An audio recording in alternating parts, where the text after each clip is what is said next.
Field and Forest, or The Fortunes of a Farmer, by Oliver Optic. Chapter 1. In which Phil comes home with plenty of fish. Hallo, Phil! That was the name to which I answered, especially when it was spoken as decidedly as on the present occasion. I'm coming, I replied, at the top of my lungs. I had been fishing in a stream which flowed into the Missouri about a mile above my home.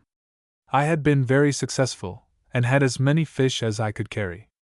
I was gathering them up, after I had fastened my bateau to the stake, and intended to convey them to the castle, as our log hut was rather facetiously called by its owner. Phil! Phil! Repeated the voice above the bluff of the river. It was Matt Rockwood who called, and as he was the only master and guardian I had ever known, I always obeyed him, when I could not help doing so.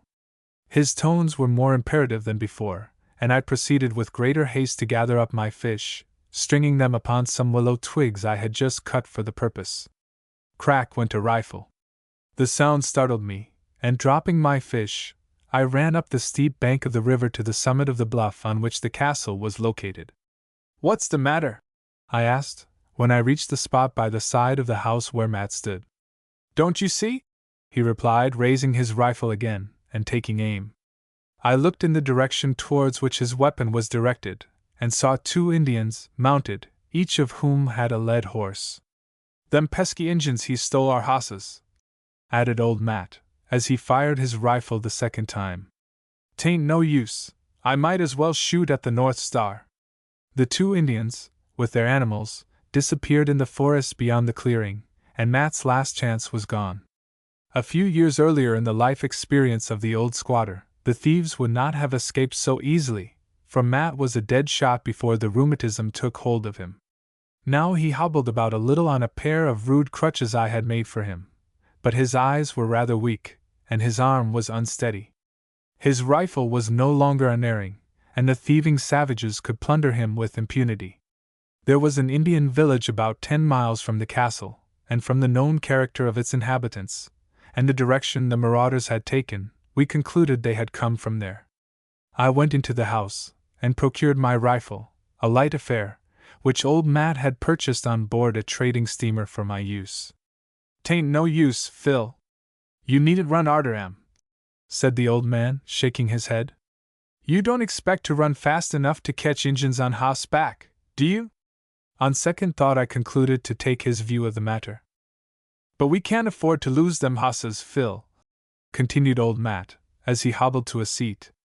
And if we can, them Injuns shan't hev 'em. I ain't a-goin' to hev old Firefly rid by them critters, and starved, and abused. I ain't a-goin' to do it. Them hosses must be got back.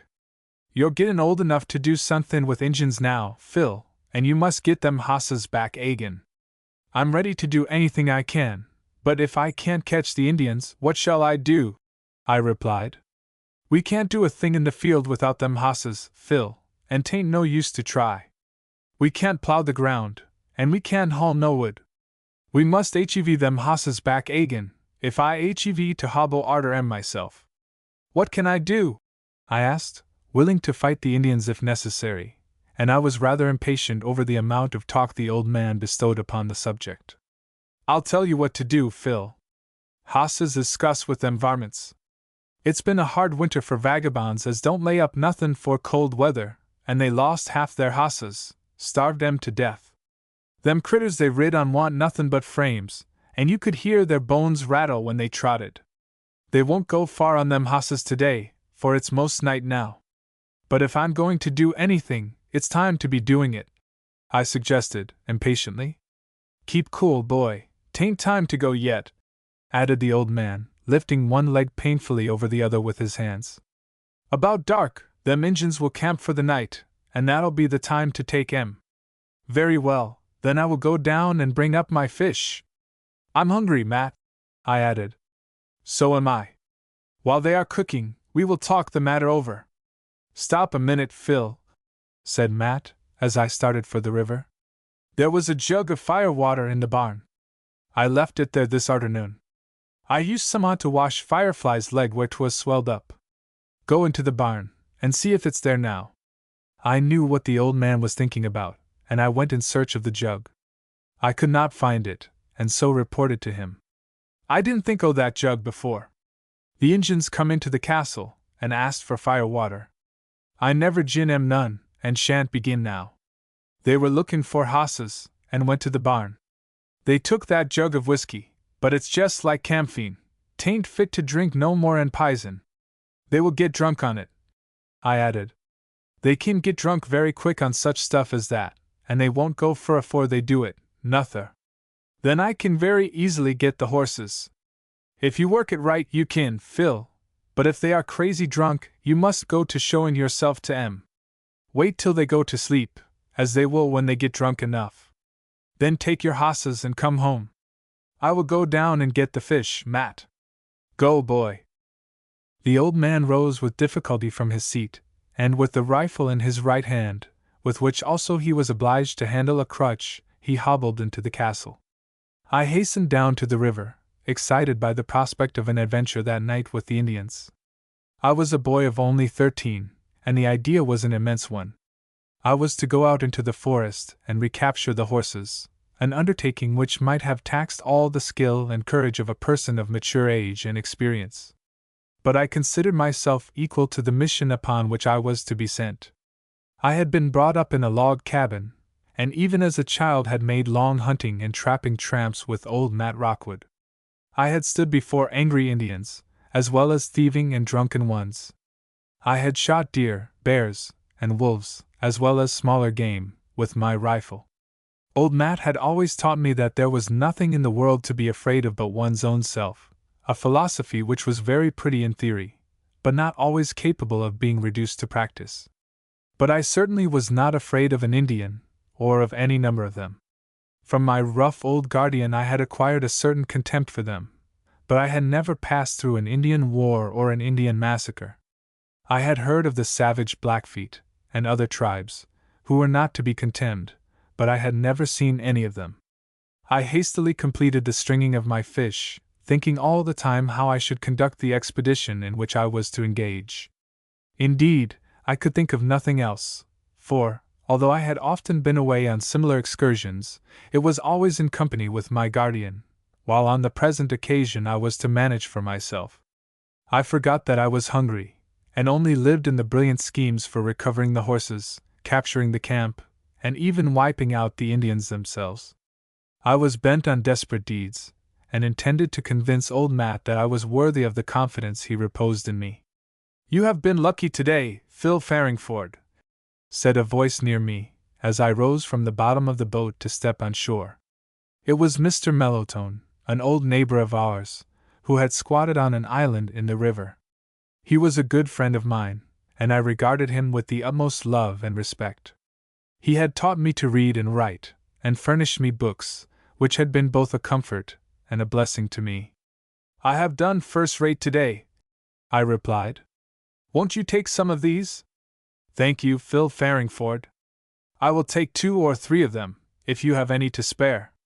"Take as many as you can use, Mr. Mellowtone," I continued, removing from the twigs some of the handsomest of the fish. "Enough, Phil Farringford. I am not a swine, to eat more than 6 pounds of trout in a day," said he, with a smile. I strung them upon a willow twig, and handed them to him, as he stood in his barge, a very aristocratic craft, which he had brought with him from the regions of civilization. "I must be in a hurry now, Mr. Mellowtone. Won't you come up to the castle with me? The Indians stole both of our horses this afternoon, and I am going out after them."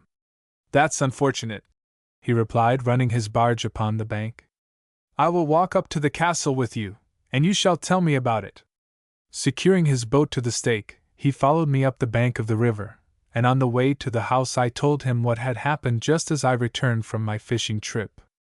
We entered the log house, where old Matt had kindled a huge fire to cook our evening meal. "Good evening, Mr. Rockwood," said my friend, as politely as though he had been speaking to the President of the United States. "Your servant, Mr. Mellowtone," replied Matt, who always labored to be as courteous as his visitor, though not always with the same success. "You have been unfortunate, I learned from Phil Farringford."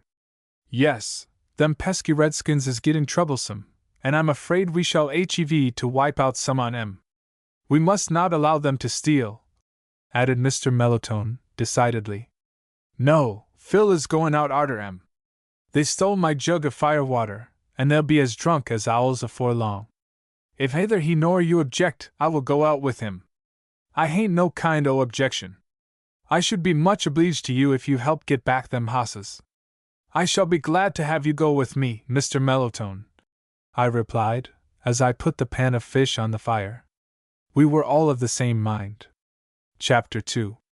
In which Phil finds the camp of the Indians.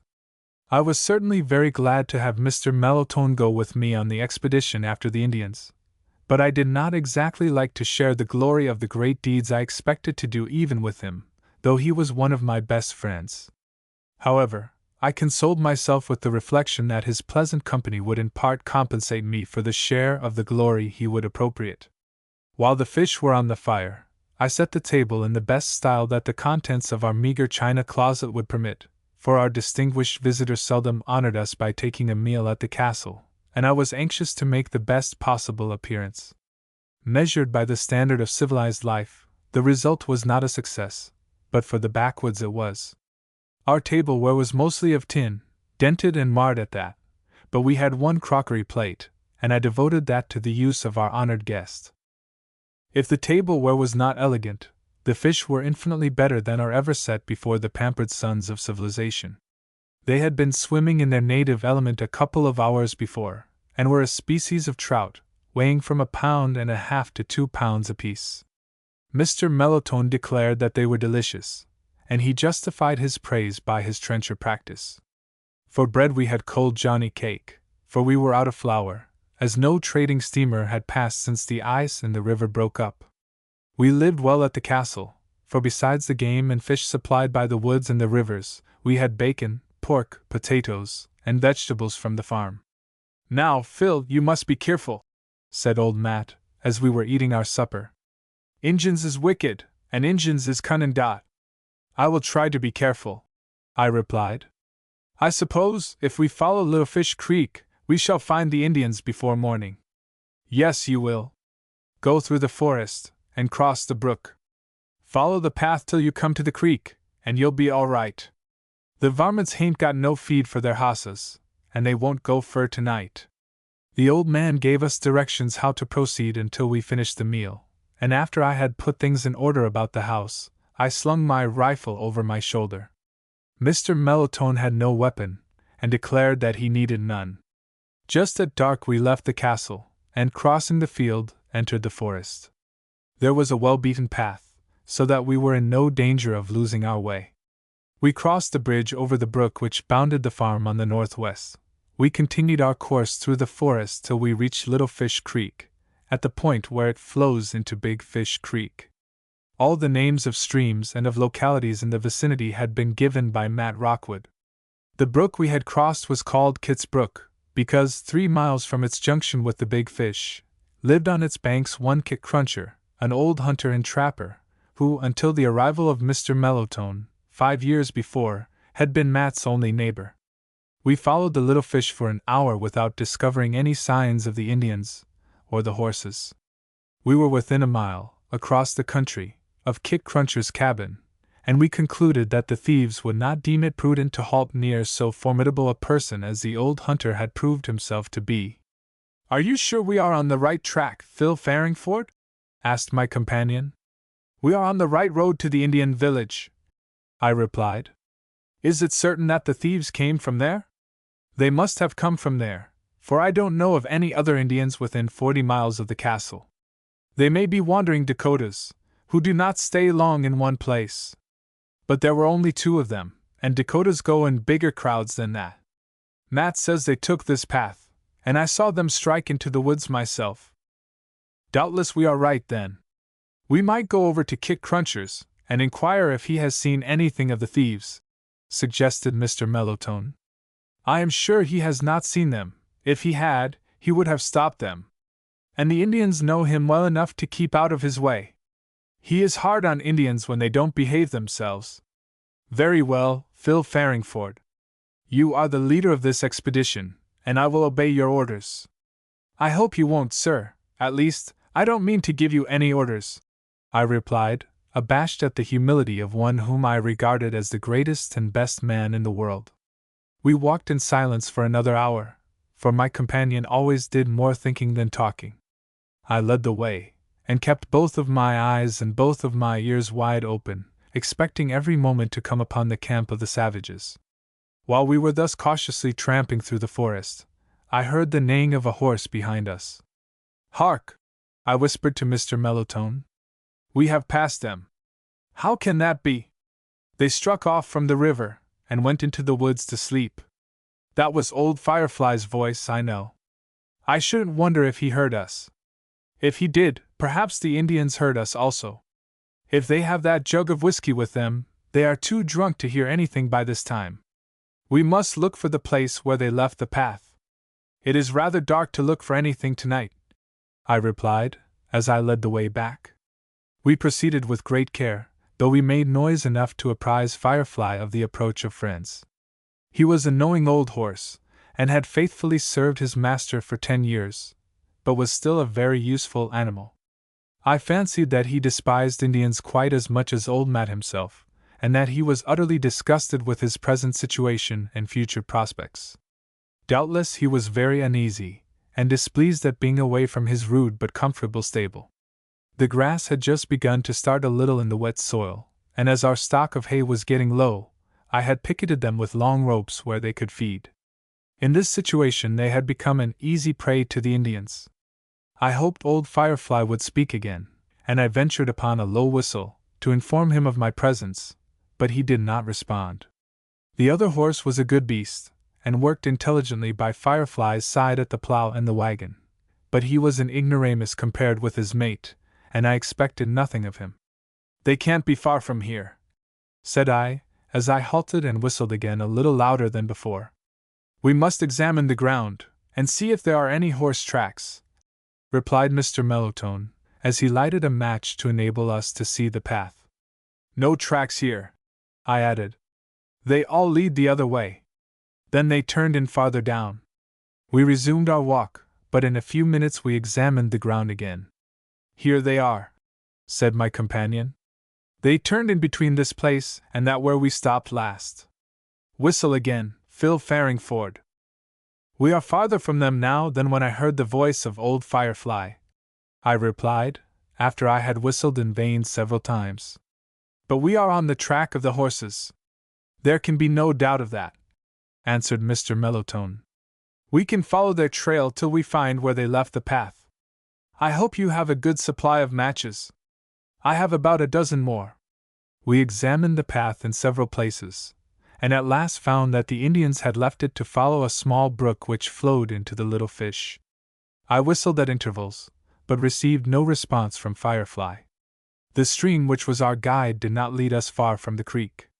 "I smell smoke," said Mr. Mellowtone, after we had proceeded a considerable distance. "We are not far from them. I don't see the light of any fire. Probably it has burned down by this time, for the Indians must be asleep."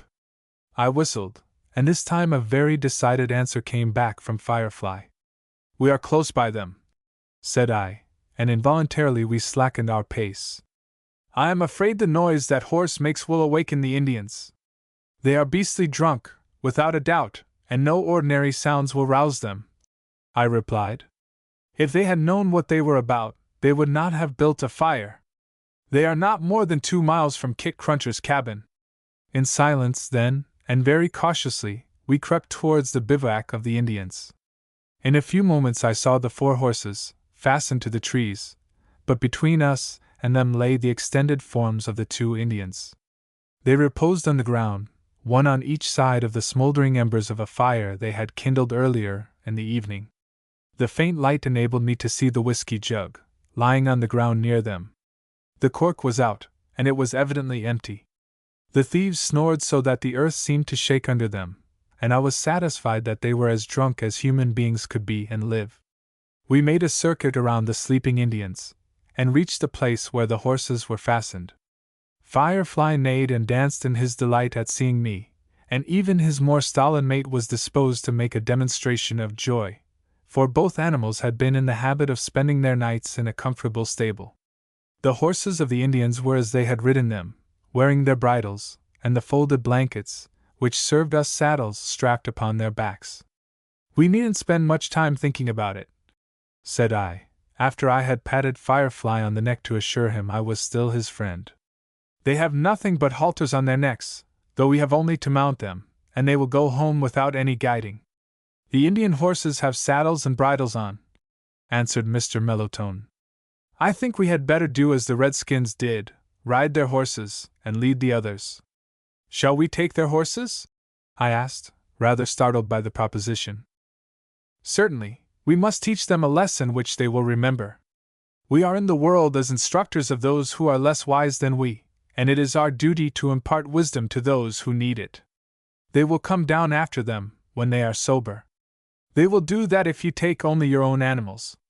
They will fight just as hard to recover the property they stole as to obtain what is justly their own."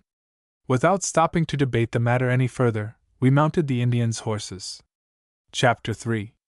In which Phil takes good care of the horses. I took old Firefly's halter in my hand, while Mr. Mellowtone had that of our other horse. We were ready to start, but the problem of reaching the river path without disturbing the Indians did not seem so easy of solution as at first. We intended to make a circuit around the drunken thieves, but I found the underbrush was so thick that a passage with the horses was impossible. There was seldom any undergrowth in the forest, but this place appeared to have been chosen by the Redskins for the purpose of presenting to us the very difficulty we now encountered. They knew that they must be pursued, if at all, from the direction of the castle, and they had built their fire in the space between the brook and the dense undergrowth, so that the horses could not be taken back without passing over them. I had visited the place before, and, as I recalled its peculiarities to my mind, the difficulty of the situation increased.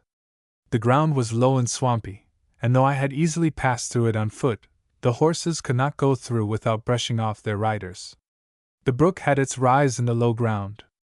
We could cross it, but the bushes were just as thick on the other side. We tried in vain to find a passage for the horses, and it occurred to me then that the Indians had possibly come to a halt here because they could go no farther in this direction. I did not like to ride over the drunken thieves, though this seemed to be our only means of passing them. They were asleep, and snoring like the heavy muttering of an earthquake, and we could not tell exactly how drunk they were.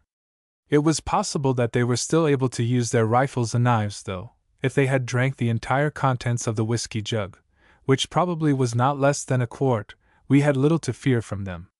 Some Indians, however, could drink a pint, and still be able to use a rifle, while others would be overcome with half that quantity. "We can't get out in this way," said Mr. Mellowtone, after we had vainly sought a passage around the Indians. "I will take a look at the drunken Redskins," I replied, dismounting, and fastening my 2 horses to a sapling. I walked cautiously to the spot where the Indians lay. I threw a few dry sticks on the fire, so as to obtain some light from the blaze. I found that the thieves lay on a knoll between the brook and the swamp. There was not space enough on either side for 2 horses to pass abreast without stepping over or on their sleeping forms, but there was no other way for us to get out of the trap. The horses might pass singly, and I decided at once what to do. "I think we will ride the Indian horses, and let the others follow," said I, returning to my companion. "But they may take it into their heads not to follow. Firefly will go as straight to his stable as he can," I replied, loosing him, and securing the halter around his neck. "The other one will follow him." Mr. Mellowtone released his led animal, and I mounted my steed. The latter was an ugly beast, as he must have been from the force of association. I urged him towards the Indians, and Firefly closely followed me. The horse I rode was not disposed to pass the fire and the sleeping forms, but I pounded his naked ribs till he changed his mind, and stepped over the legs of his drunken master. Firefly snorted, and sprang over the obstruction. "Who?" shouted the savage, over whose legs I had passed, springing to his feet. But he was too drunk to stand up, and pitched over upon the body of his companion. As the path was now clear for an instant, Mr. Mellowtone urged his horse forward, and joined me. Our other horse, which I had always called Cracker, though Matt never recognized the name, followed without making any sensation whatever. The fall of the one Indian upon the other had awakened the latter, and by the light of the blazing sticks I saw them clutch each other. Probably the second, in his tipsy stupor, supposed the first was an enemy, having designs upon his life. They rolled over together, and in the struggle the legs of one of them were thrown upon the fire. Such an unearthly yell I had never heard. He was not so drunk that fire would not burn him, and the pain made him howl like a wounded buffalo. They rolled and struggled, and the firebrands were scattered in every direction. In a moment they sprang to their feet, but only to fall again upon the burning brands which were strewn over the ground. They did not appear to see us, though we had halted quite near them, curious to see the result of the struggle. As they fell upon the earth, the brands burned them, and they leaped to their feet again, but they no longer grappled with each other. It was now only getting up and falling down, and this continued until they had stumbled out of the circuit where the brands had been strewn. Exhausted by the violence of their exertions, or bewildered by the fumes of the liquor, they lay still, and we started on our return to the castle. If the Indians saw us at all, they were unable to follow us, and their experience seemed to point the moral that, when one steals horses, he must not steal whiskey at the same time. They had a warm time of it, said my companion, as we jogged along very slowly through the forest, for the horses we rode could not be persuaded to go faster than a walk. I am glad they wasted their strength upon each other, instead of us. What a condition for a human being to be in, added Mr. Mellowtone, with an expression of disgust. I don't see why Indians take to whiskey so readily. It is a curse to all the redskins I ever knew. It is a curse to any man, red or white. I never saw a white man drunk. Your experience has been very limited, Phil Farringford. That's very true. I never saw much of the world, but I hope to see more of it one of these days. What do you suppose these Indians will do when they become sober? I asked. No doubt they will try to get back their horses. They came down for more, and they go back with fewer, unless they can recover them. If they behave themselves, we will let them have their own horses. We don't want them. They are nothing but skin and bones. Very likely they are good horses, but they have been starved and overridden. Old Matt won't care about filling them out, for we haven't more than grain enough to carry us through. I suppose we shall see these redskins again by tomorrow. Perhaps not, they may go to their village first, and return with more men. Well, we won't borrow any trouble about them. When they come we will take care of them. We shall be obliged to watch our horses after this, for I would rather shoot old Firefly than have him abused by those redskins. They are not worthy to possess so noble an animal as the horse. But, after all, the white man is more to blame for their present degraded condition than they are themselves. Out of the reach of the vices of civilization there are still noble red men. I never saw any of them, I added, rather incredulously. We continued on our way through the solemn forest, and by the side of the rolling river. Old Firefly and Cracker were ahead of us, but we could hear the tramp of their feet, and were satisfied that they were on the right track. When we reached the castle, we found them patiently waiting at the stable for our arrival. I opened the door for them, and they returned to their quarters with a satisfaction which they could not express. As our stock of hay was nearly expended, we had room enough in the barn for the 2 Indian horses. I fed all the animals alike, for it was not the fault of the strangers that they kept bad company. Old Matt had gone to bed when we went into the house, but he wanted to know all about our adventures, and when I had told him the story, I was pleased to hear him say that I had done well. Late as it was, Mr. Mellowtone insisted upon returning to his home on the island, 2 miles above the castle, but he promised to come down early the next day, for we expected trouble with our Indian neighbors. I went down to the river with him, and watched his barge till it disappeared in the gloom of the night. I was beginning to be sleepy, but I dared not go to bed, fearful that the Indians would come before morning, and steal the horses. I had concluded to sleep in the barn, if at all, with my rifle at my side, so as to be sure that no accident happened while I was in the house. I did sleep in the barn, and with my rifle at my side, but I was not disturbed by the visit of any redskins, and the horses were all right in the morning. I fed them alike again, and watered them at the brook. Before we had finished our late breakfast in the castle, Mr. Mellowtone arrived. "Have you seen any more Indians, Phil Farringford?" he asked. "No, sir, but we expect to see the two who stole the horses very soon. I brought my rifle with me this time," he added. "I saw Kit Cruncher this morning. He says there is a band of Indians in the woods north of him." "How many?" I asked. "He saw 10 together, all of them mounted, and thinks they came down to find feed for their horses. I told him what had happened here yesterday, and he says there will be trouble before the day is over." "Does he think so?" asked old Matt, rather anxiously. "He does, and I came prepared to assist you, if need be." "Thank'ee, Mr. Mellowtone. Time was when I didn't want no help agin any 10 of these here redskins, but the rheumatiz has spiled me, and my arm shakes so I can't shoot much now," added old Matt mournfully. "Kit said he would come here immediately. Kit is a good neighbor, and is always on hand when he's wanted, and there's any Injuns to shoot." At that moment the door was darkened by the appearance of Kit Cruncher, who bowed his head and entered without ceremony. Chapter 4. In which Phil loses an old and valued friend. Kit Cruncher was about 6 feet and a half high, and it was necessary that he should bow his head when he entered even the humble log cabin of Matt Rockwood. He wore a cap made of skins, so tall that it seemed to add another foot to his height. It was ornamented with the long, bushy tail of a fox, which dangled on one side like the tassels from the cap of a hussar. His beard, gray and massive, was more than a foot long, and gave him a patriarchal aspect. His pants were stuffed in the legs of his long boots, and he wore a kind of hunting frock, which reached nearly to his knees. He was lean and lank, but annealed in the hardships of backwoods life, he was wiry and sinewy. He was about 50 years old, though his gray hair and beard alone appeared to betray his age. He was from the South, a fine specimen of the real Kentucky hunter. Half horse and half alligator. There was a kind of stern dignity in his countenance that always awed me, though I knew that Kit had a kind heart, and was only terrible to those who injured him or his friends. He lived by hunting and trapping, and always had a large supply of peltries to dispose of whenever a trading steamer came up the Missouri. "How's your bones, Matt?" said he, dropping the butt of his long rifle upon the earthen floor of our cabin.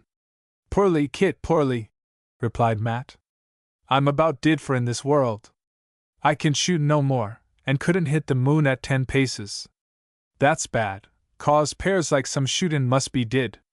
There's a squad o' redskins up above me, and I cal'late they mean mischief, if they begin by stealin' your hosses.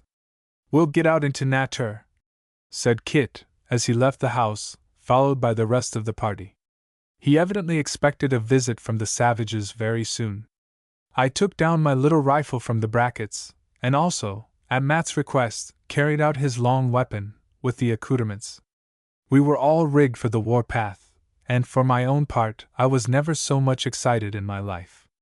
I wondered how Kit could keep so cool. He was deeply skilled in Indian craft, and when he thought there was danger, others might be excused for adopting his opinion. Old Matt seated himself on a box near the barn door, and the rest of us gathered around him. "Them Injuns has had a hard winter on't," said Kit. "They won't get their government money in traps for a month yet, and they are half starved. They've lost half their hosses, and all these things makes 'em ugly. But I didn't think o' nothin' till I heerd they stole your hosses, and you had theirs. I never had much trouble with them," added old Matt. "They've stole my hosses afore, but I allus got 'em back, as I did this time. When an Injun's hungry, he's ugly." The two patriarchs discussed the situation at length, while I listened in reverent humility to their words. Mr. Mellowtone smoked his pipe in silence. I think his pipe was in his mouth at least 2/3 of the time, and was a very great comfort to him. We were all watching the path which led across the field into the forest, for this was the only approach to the castle by the land side. Matt's farm, as he called it, was situated between 2 deep creeks, the Fish on the west and the Bear on the east. Half a mile from the cabin, in the midst of the forest, was a lake through which flowed Bear Creek. Halfway between this sheet of water and the Little Fish ran Kit's Brook, on the bank of which was a path leading to the hunter's cabin. The great thoroughfare to the north was by the fish, and this was the only practicable way for mounted men, and was the road by which the Indians came down to the Missouri to exchange their peltries for powder and whiskey. While we were all watching the spot where the path entered the forest, a couple of redskins emerged from its shades and hurried towards the castle. As they approached, we all raised our rifles. Even old Matt rose from his seat and prepared to use his weapon. But the savages made the signs of peace, and Kit, to whom we all looked for inspiration and direction, permitted them to approach. I immediately identified them as the two who had stolen our horses, and whom I had seen rolling among the burning brands the night before. Their greasy garments showed the marks of fire, and the leggings of one of them were nearly burned off. "Those are the redskins who stole our horses," said I to Kit Cruncher. "Just so," replied Kit, as the savages halted before us. They were very much excited, and looked decidedly ugly. Their eyes were bloodshot after the debauch of the preceding night, and their eyeballs seemed to be marked by the fiery nature of the liquor they had drank. "Ugh!" growled one of them, shaking his head. "Well, old blower, what do you want?" demanded Kit, straightening up his tall, gaunt form. "Want 'em hosses," snarled the Indian, shaking his head violently, as though he was so ugly he could not contain himself. "Do you want to steal some hosses?" added Kit sternly. "Ugh! White man steal hosses! Lose 'em 2 hosses!" howled the spokesman, pointing to the barn. We understood what he meant. He evidently thought it quite right for him to steal our horses, but very wicked for us to reciprocate in the same manner. "Well, they surveyed you just as you surveyed them. You stole Matt's bosses, his folks stole yours. That's fair play," added Kit. "No steal hosses," growled the Indian. "Give back hosses. They can hev their own hosses." "I don't want 'em," interposed Matt. "They ain't fit for scarecrows." "Bring 'em out, Phil," said Kit. "They shall hev their own. We won't wrong an Injun, nohow." I let out the bony racks which the Indians had ridden, and delivered them to their owners. "Now you can leave," added Kit. "Want more hosses," said the Indian, who spoke this pidgin English, and which the other appeared not to be able to do, and only grunted and howled his anger and indignation. "You won't get no more hosses here. Want corn, want meat, want whiskey." "Not a corn, not a meat, not a whiskey," replied Kit decidedly. "Yef you'd come as a hungry man, we mought hev fed you. Big Injun come, burn house, kill white man, no give hoss and whiskey. Big Injun mought get shot, yef he don't behave hisself." "Ugh! You can leave," repeated Kit significantly as he raised his rifle. "No go," howled the Indian, though he retreated a few paces, and plainly did not like Kit's cool and stiff manner. "White man papoose steal 'em hosses, and burn Injun." The speaker stooped down, drew aside his tattered leg gin, and pointed to a huge blister on his leg, made by the fire into which he had rolled in his drunken frenzy. Then he pointed to me, and as he did so, his bloodshot eyes lighted up with rage and malice. I understood him to charge me with the infliction of the injury upon his leg. Since both of the thieves were so very drunk when we were at their camp, I did not at first see how they had been made aware of my presence. They did not seem to see me, and I concluded that they had identified me in the morning by the smallness of my track in the soft soil. They could not have known what transpired in their fury, but probably reasoned that, as I had been there, and taken the horses, I had burned their legs also. "I did not do it," I protested, hardly able to restrain a laugh, as I recalled the ludicrous scene of the night before at the camp fire. I explained how the Indian had burned himself. "Pay Injun damage," added the injured thief. "Nary red. You stole whiskey, got drunk, and rolled into your own camp fire," answered Kit. "You can leave." The tall hunter raised his rifle again, and the 2 Indians, mounting their bony steeds, rode off, yelling in the fury of their rage and disappointment. They had intended to obtain something more than their horses. Indeed, the Indians never visited the castle without begging or demanding something, always whiskey, and often corn and meat. "There's more on 'em up there somewhere," said Kit, as the thieves rode off. Do you think they will return? Asked Mr. Mellowtone. I'm afeard they will. Them Injuns is ugly, and I reckon they mean to make trouble. They don't ask for bread and meat, they demand 'em. They spoke for t'others more and for theirselves. 'Tain't worthwhile to quarrel with 'em ef you can help it. I always give 'em somethin' to eat, when they are hungry ef they ask for it, but I don't let 'em get the upper hands on me. 'Tunt do. If you think they mean to attack us, don't you think we had better prepare to defend ourselves? Suggested Mr. Mellowtone. I'm always ready, and I am now, replied Kit. So am I, added old Matt, as he examined the lock of his weapon. But we might do something to make a better defense, said Mr. Mellowtone. There are 10 or a dozen Indians, you think, while we are but 4. What can we do except shoot 'em when they come? Replied old Matt. There is a bridge over the brook in the woods yonder, continued Mr. Mellowtone, pausing to permit Kit to take up the suggestion, if he chose. Yes, there is, and it cost me a deal of hard work to make it, said Matt. It wa'n't an easy matter to get a hoss over afore it was put up. Precisely so, and it won't be an easy matter now. Therefore I think we had better take up the bridge, and make the brook our line of defense.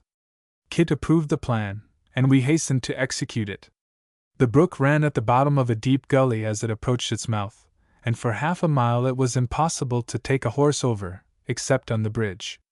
We removed the logs with which it was covered, but allowed the string pieces to remain. Kit thought we could do better if we prevented the Indians from coming over on their horses. By the time we had finished our work, old Matt had hobbled over the ground, dragging his rifle after him.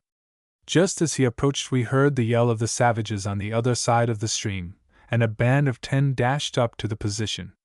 Kit told us to get behind the trees, to guard against any accident. The Indians drew up their horses when they discovered that the bridge had been dismantled.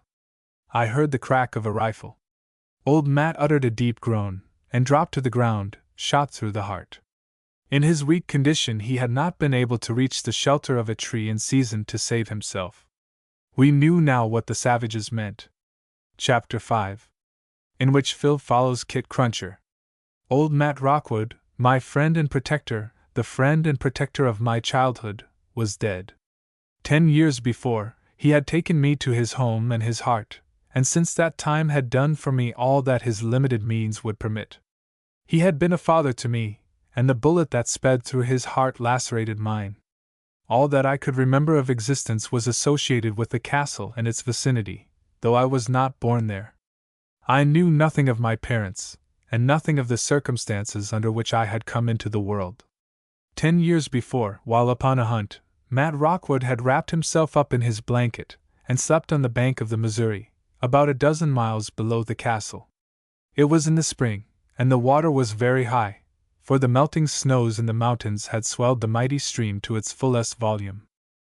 A bright light awoke the hunter in the evening, and he discovered a steamer on fire in the river, only a short distance below. Launching his bateau, in which he had come down the stream, he paddled with all his might to the scene of disaster.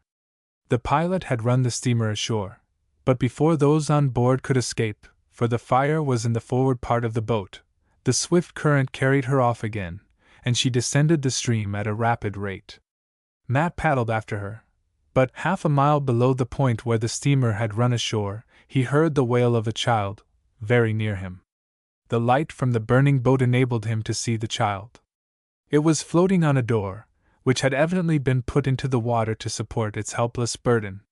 Matt, who often told me the story, believed that the child's father, or some other person, had intended to ferry the little one on shore in this manner, when the steamer had been run aground. Probably the starting of the boat had defeated his plan, or possibly the person who was trying to save the child had lost his hold on the door. There was no one near the little raft. Matt took the young voyager on the great river from its perilous situation. It was benumbed with cold, and he wrapped it in his blanket, and laid it in the bottom of the boat. Hardly had he accomplished this humane task before the boilers of the burning steamer exploded, and she was instantly a wreck on the swift tide. Matt paddled his bateau as swiftly as possible, but he was unable to overtake the mass of rushing fire. He shouted occasionally, in order to attract the attention of any sufferer, but no one responded to his call. Though he searched diligently, he was unable to find another survivor of the terrible calamity. The little child thus saved from the fire and the water was myself. Matt took his charge to the shore, made a fire, warmed it, and fed it with buffalo meat and soaked cracker. Wrapping the little stranger in his blanket, he pressed him to his bosom, and both slept till morning. The next day, with the child in his bateau, he renewed the search for any survivors of the calamity. He could find none, but months afterwards he read in an old newspaper he had obtained from a trading steamer that another boat had passed down the river and picked up a few persons, but neither the names of the lost nor of the saved were given. Loading his bateau with as much buffalo meat as it would carry, Matt started for the castle with his new charge, but the current of the swollen river was so swift that it was night before he arrived. At this point in his story, I used to ask my kind protector whether he tried to find out anything more about me.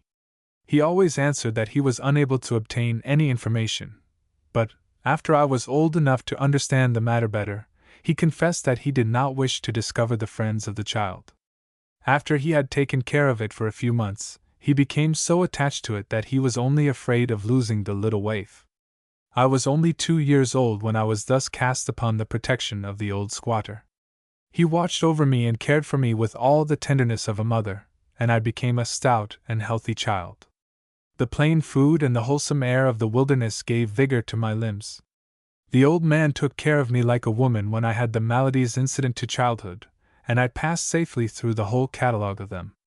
The steamer which had been burned was the Farringford, and Matt had read the name on her paddlebox.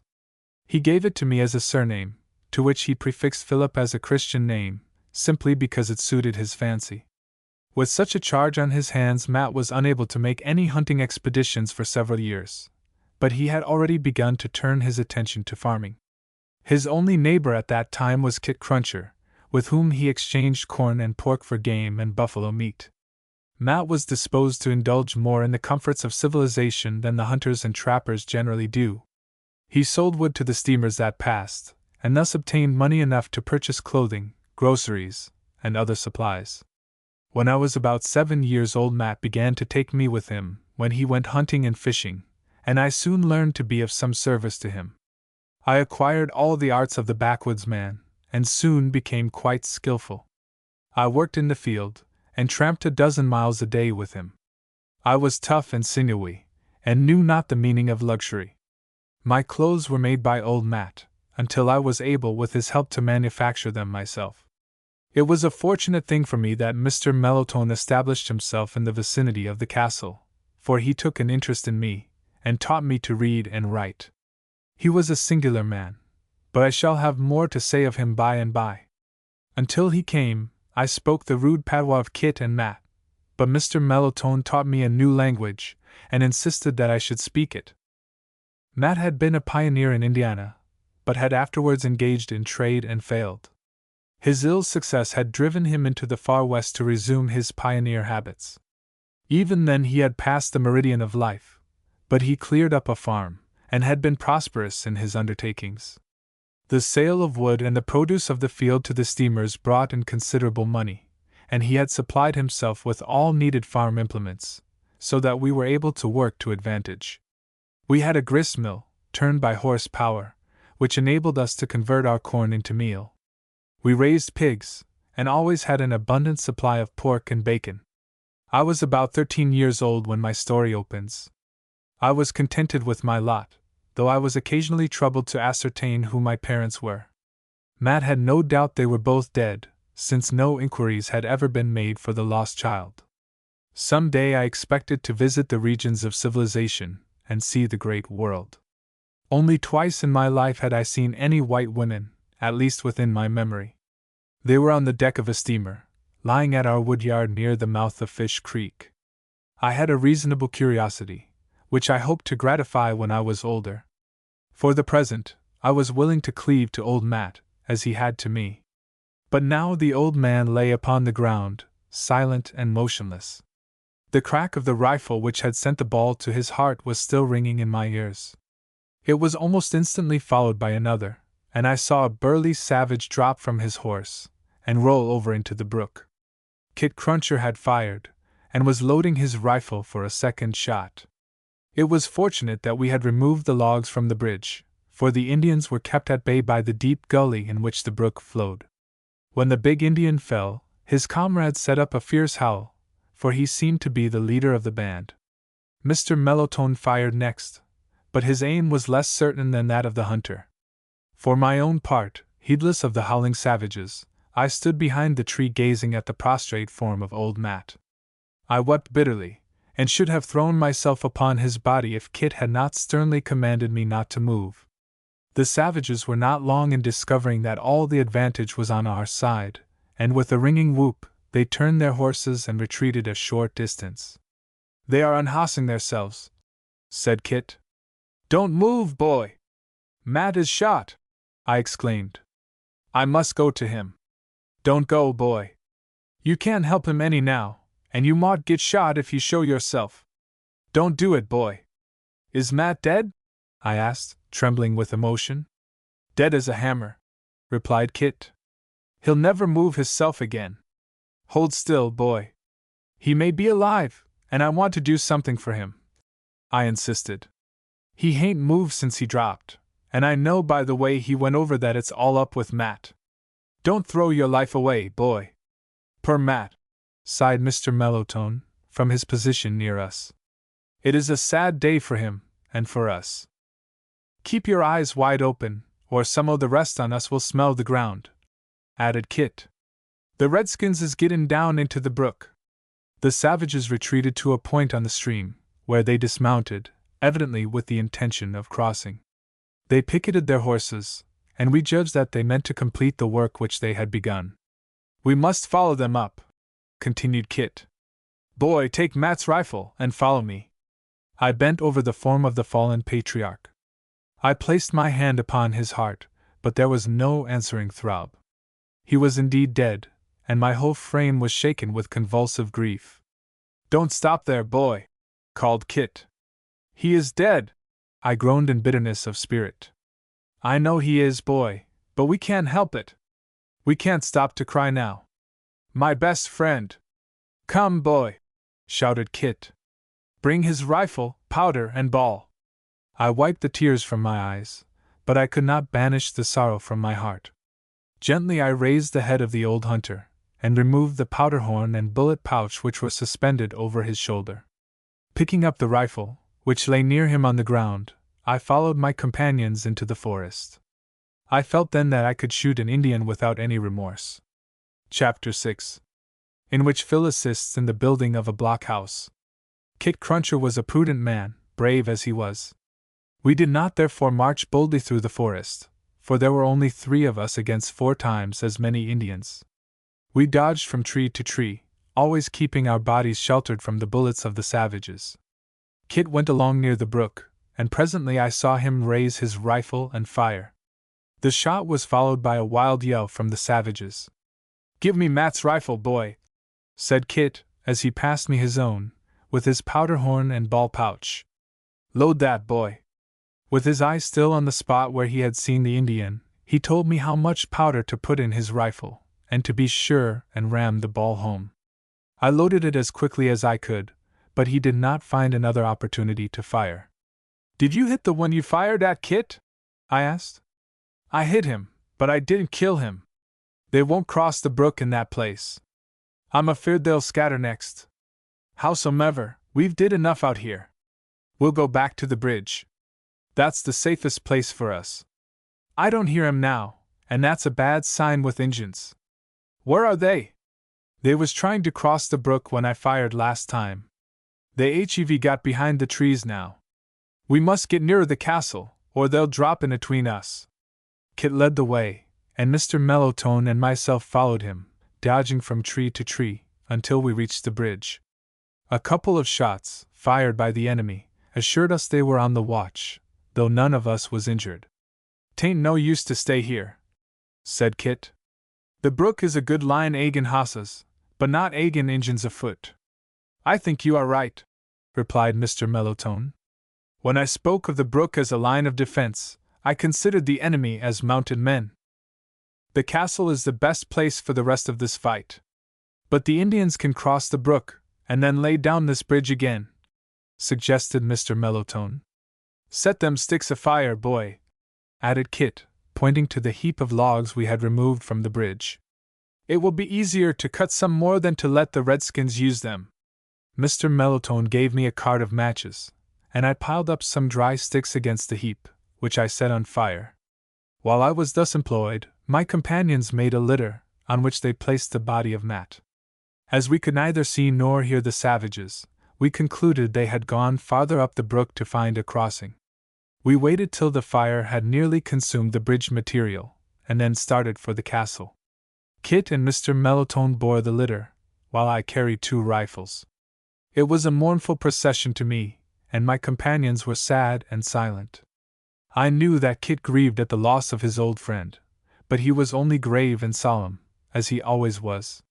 When we reached the castle, the body of the old man was placed upon his bed, and we left the room to prepare for the defense of the place. It was not in the nature of the Indians to go away without further wreaking their vengeance. Besides, the castle was rich in plunder to men pressed with want, and even with hunger. We must expect a visit from them by night, if not before. The castle was a log cabin, containing only a single room, with the chimney on the outside, and next to the river.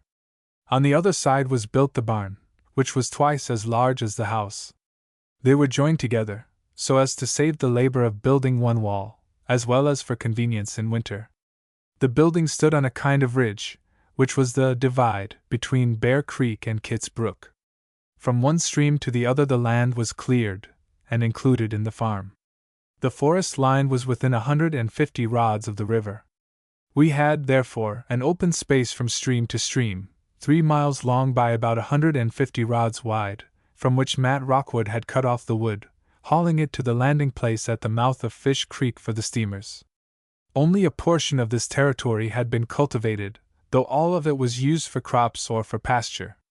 Kit had come to the conclusion that we could defend ourselves better in the open space than in the woods, so long as we were able to prevent the Indians from dashing suddenly upon us on horseback. "Our army's small," said the old hunter, as we met again in front of the castle. "We must see, and not be seen." "We can stay in the castle, and fire out the windows, then," suggested Mr. Mellowtone. "That won't do. It hain't but 2 winders, and none on the wood side," replied Kit. "We must make a blockhouse, or somethin' o' that sort. Here's plenty of timber sticks." He pointed to the pile of wood which we had hauled to the vicinity of the castle during the milder days of the winter, when Matt was able to be out. The sticks were about 8 feet long, and suitable for such a stockade as I had seen at the fort 20 miles up the Missouri. "You mean to build a fort?" asked Mr. Mellowtone. "That's just what I mean," replied Kit. "A kind of a den we can fire out on, and we'll turn a bullet at the same time." "Where shall we put it?" "Just on the ridge back of the barn. Then we can see the whole clearin', and draw a bead on a Injun just as quick as he shows his head. We hain't no time to lose, nuther." "I'm ready," replied Mr. Mellowtone, throwing off his coat. "Fetch on the shovels, boy," added Kit. I furnished them with picks and shovels, and went to the high ground in the rear of the barn. We carried all the arms with us. Kit marked out a circle about 10 feet in diameter, outside of which we began to dig a trench. The ground was soft for the first foot, and the work easy. Below this the labor was very severe. We watched the woods all the time, that the Indians might not surprise us. We were out of the range of their rifles, and only by coming into the open space could they fire with any chance of hitting us. We found they were not disposed to waste powder, and we judged that their supplies of ammunition were as low as those of food. At noon I was relieved from work to get some dinner for my companions. I went back to the castle and built a fire. The form of Matt lay on the bed in the room where I was at work, covered over with the quilt. I put the fish and potatoes on the fire, but I could not refrain from crying. I had often before attended to my domestic work while the old man lay in the bed, but he was never so still as now. He did not speak to me, and did not know that I was there. I could not help looking frequently at the bed, and gazing at the outline of his form beneath the quilt. His death might change the whole current of my destiny, but I did not think much of that then. I dwelt only upon the loss I had sustained, recalling the kindness of the old man to me. I was glad then to think that I had always done my best to serve him, that I had tenderly and devotedly nursed him in sickness, as he had me, and this thought was a very great comfort to me. When I had cooked the dinner, I carried it out to the site of the blockhouse, and with our faces to the forest we ate it. We were a sad and a silent party. For 10 years before I had not eaten a meal except in the presence of him who was now no more. Kit said not a word about his lost friend, but Mr. Mellowtone, seeing how badly I felt, tried to comfort me. After dinner, my companions resumed their labors, but Kit directed me to commence carting the timber to the blockhouse. I put away the dishes, and harnessed the horses to the wagon. The sticks were only 3 or 4 inches in diameter, and I loaded them without difficulty. By the time I had hauled a sufficient number for the structure, the trench was deep enough, and we all went to work setting up the sticks. We placed them on the inside of the ditch, propping them up with others, until we had a dozen up, when we began to throw in the dirt around them, jamming it down with them all. After a beginning was made, I was directed to set up the sticks, while Kit threw in the earth, and Mr. Mellowtone rammed it down. Once in every 4 feet I was required to put in a stick only 5 feet long, so that above it there was an opening 3 inches wide, which formed a loophole from which the rifles could be discharged at the enemy. The trench was 2 feet deep, leaving the bottom of the loophole 3 feet above the level of the ground. As none but the straightest sticks were used in the works, the cracks were very narrow, but the earth was to be heaped up to the bottom of the loopholes against the outside, thus making the structure absolutely bulletproof for 3 feet from the ground. By the middle of the afternoon, the sticks were all set, and the trench filled up. A space a foot and a half wide was left on the side next to the barn, for a door. I nailed together a sufficient number of sticks, putting cross pieces of board over them, to fill this space, and serve as a door. In the meantime my friends shoveled the dirt against the outside of the palisades, and before sundown the work was completed, and we were ready for the Indians as soon as they wished to make an attack. No doubt this fort is a great institution, but the Indians will come upon us in the night, when we can't see them, said Mr. Mellowtone. But we must see 'em, replied Kit. The nights are rather dark now. There is plenty of pitchwood, and we can make it as light as we please. That's your plan, is it? That's the day. We must keep the fires up all night, and one pair of eyes wide open. It's a pity we haven't my 12-pounder here, added Mr. Mellowtone. I reckon you'll hev to fotch it down, Mr. Melton. I would if I could leave. I reckon we can stand it one night. I don't wish to stay here any longer, I added, sorrowfully.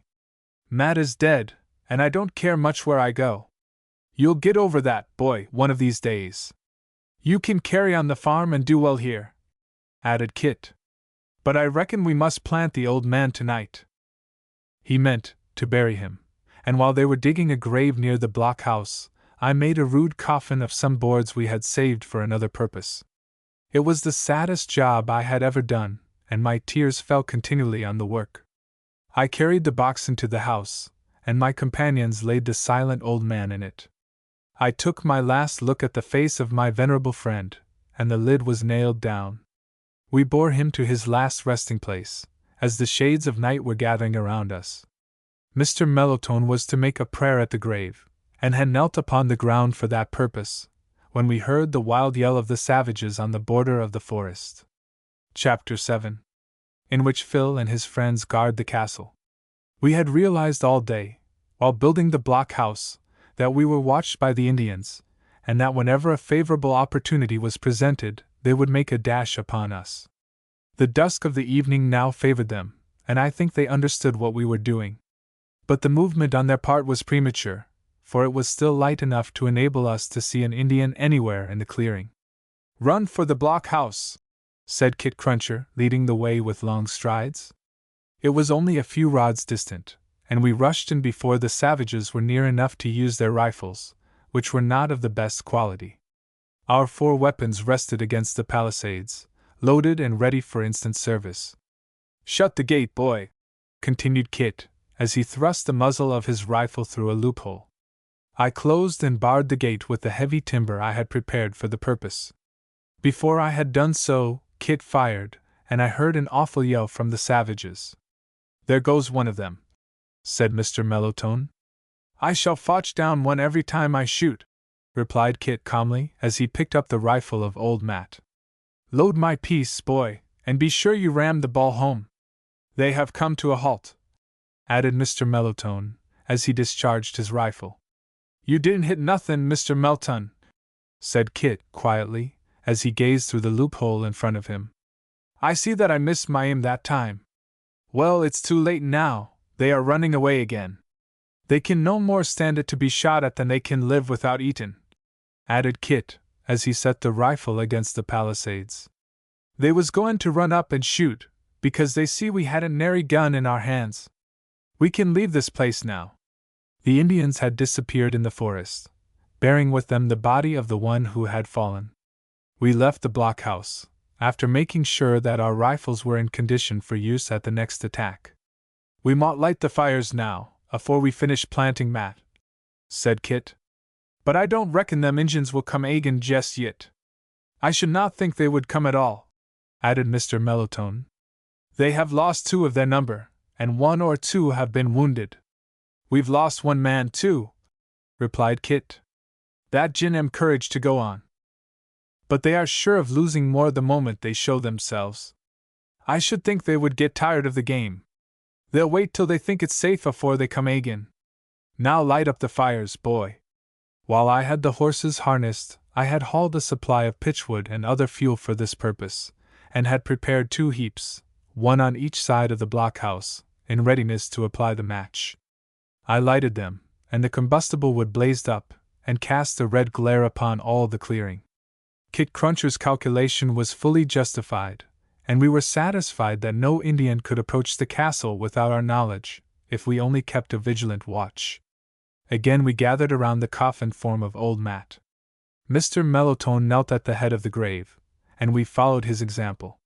He prayed fervently and solemnly for both Kit and me, and I wept anew when he recounted the virtues of the deceased.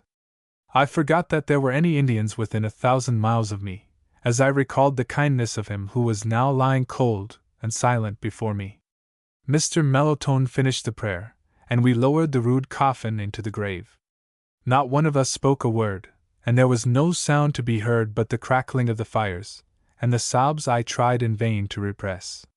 I was unutterably sad and lonely. I felt that no one on the broad earth could take the place of Matt, and be to me what he had been. The current of existence seemed to have come to a sudden stop, and in my thought I could not make it move again. My companions filled up the grave, and I watched the operation with a swelling heart. I saw them place the sods on the mound they had heaped up, and more than before I realized that I was never again to behold the face from which had beamed upon me, for 10 long years, so much of love and joy. I thought of the old man pressing me as a little child to his heart on the banks of the Missouri, when he had saved me from the cold and the waters. I considered the days, months, and years of care and devotion he had bestowed upon me, who had not a single natural claim upon his love. "Come, boy, don't stand there any longer," said Kit Cruncher, calling to me from the vicinity of the blockhouse. "You may get shot." I turned, and found that my companions had left me alone. I joined them, and with an effort repressed the flowing tears. I tried to realize that I was still living, and that there was a future before me. "I know you feel bad, boy, but 'tain't no use to cry," said Kit. "We'll take good care on you." "Matt has been very good to me," I replied. "That's true, and you know on, boy. Many's the time he sat up all night with you when you was sick, and held you in his arms all day. I've been 20 miles to the fort in the dead o' winter myself to get some medicine for you. If Matt had been a woman, he mought have nussed you any better. I'm very grateful to him, and to you. I know you be, boy. You took good care of old Matt when he was down with the rheumatiz. You've been a good boy, and I don't blame you much for crying now the old man's dead and gone. I think we will have something to eat now." I went to the castle, and prepared a supper of fried bacon and johnny cake, which I carried to the blockhouse. My companions ate as though life had no sorrows, but we had all worked very hard in the construction of our fortress, and the circumstances did not favor the development of much fine sentiment. I carried the supper things back to the castle, washed the dishes, gave the pigs their supper, watered and fed the horses, and then returned to the blockhouse. Kit had brought an armful of hay from the barn, and some blankets from the house, with which he had prepared sleeping accommodations for 2 of the party. Mr. Mellotone was walking up and down between the 2 fires, smoking his pipe, and doing duty as sentinel. "Now, boy, you can turn in and sleep," said Kit. "Mr. Melton can sleep too, and I will keep an eye on the Injuns. 'Pears like they won't come when they finds we are all ready for 'em." "I'm not sleepy, Kit," I replied, "but I'm rather tired." "You mought turn in and rest then," replied Kit, as he left the blockhouse. Mr. Mellotone, relieved by the old hunter, soon joined me. I lay down on the hay, and covered myself with a blanket. My friend sat down on the ground and smoked his pipe. I could not sleep. Old Nat was in my mind all the time. I continued to see him fall before the bullet of the savage, and I still saw him lying silent and motionless on the ground. "I think the Indians will be shy about coming here again," said Mr. Mellotone, after I had rolled about on my bed for a time, and I think he spoke to turn my thoughts away from the engrossing subject which burdened me. "I wish they had not come at all. They have made it a sad day for me," I replied bitterly. "You mustn't take it too hardly, Phil Farringford." "How can I help it? It is not strange that you weep, but you are young, and your spirits are buoyant. You will feel better in a few days." "What is to become of me now?" I asked. "Old Matt is gone, and I need stay here no longer." "Why not? You can carry on Matt's farm, with the help of Kit and me. You have done most of the work for the last year, and you can get along as well in the future as you have in the past." "Shall I live here alone?" "Of course you may do as you please. You are your own master now, as not many boys of your age are. But it is rather early now to consider a matter of so much importance. What should I do if the Indians came upon me?" "You would defend yourself, as you do now. But the Indians will be taken care of. As soon as we can send word up to the fort, the officer in charge will detail a force to punish them for what they have done, and secure our safety in the future. I have been in this vicinity for 5 years, and this is the first time I have known any serious difficulty with the savages." Mr. Mellotone smoked his pipe out, and then lay down by my side. In a few moments he dropped asleep.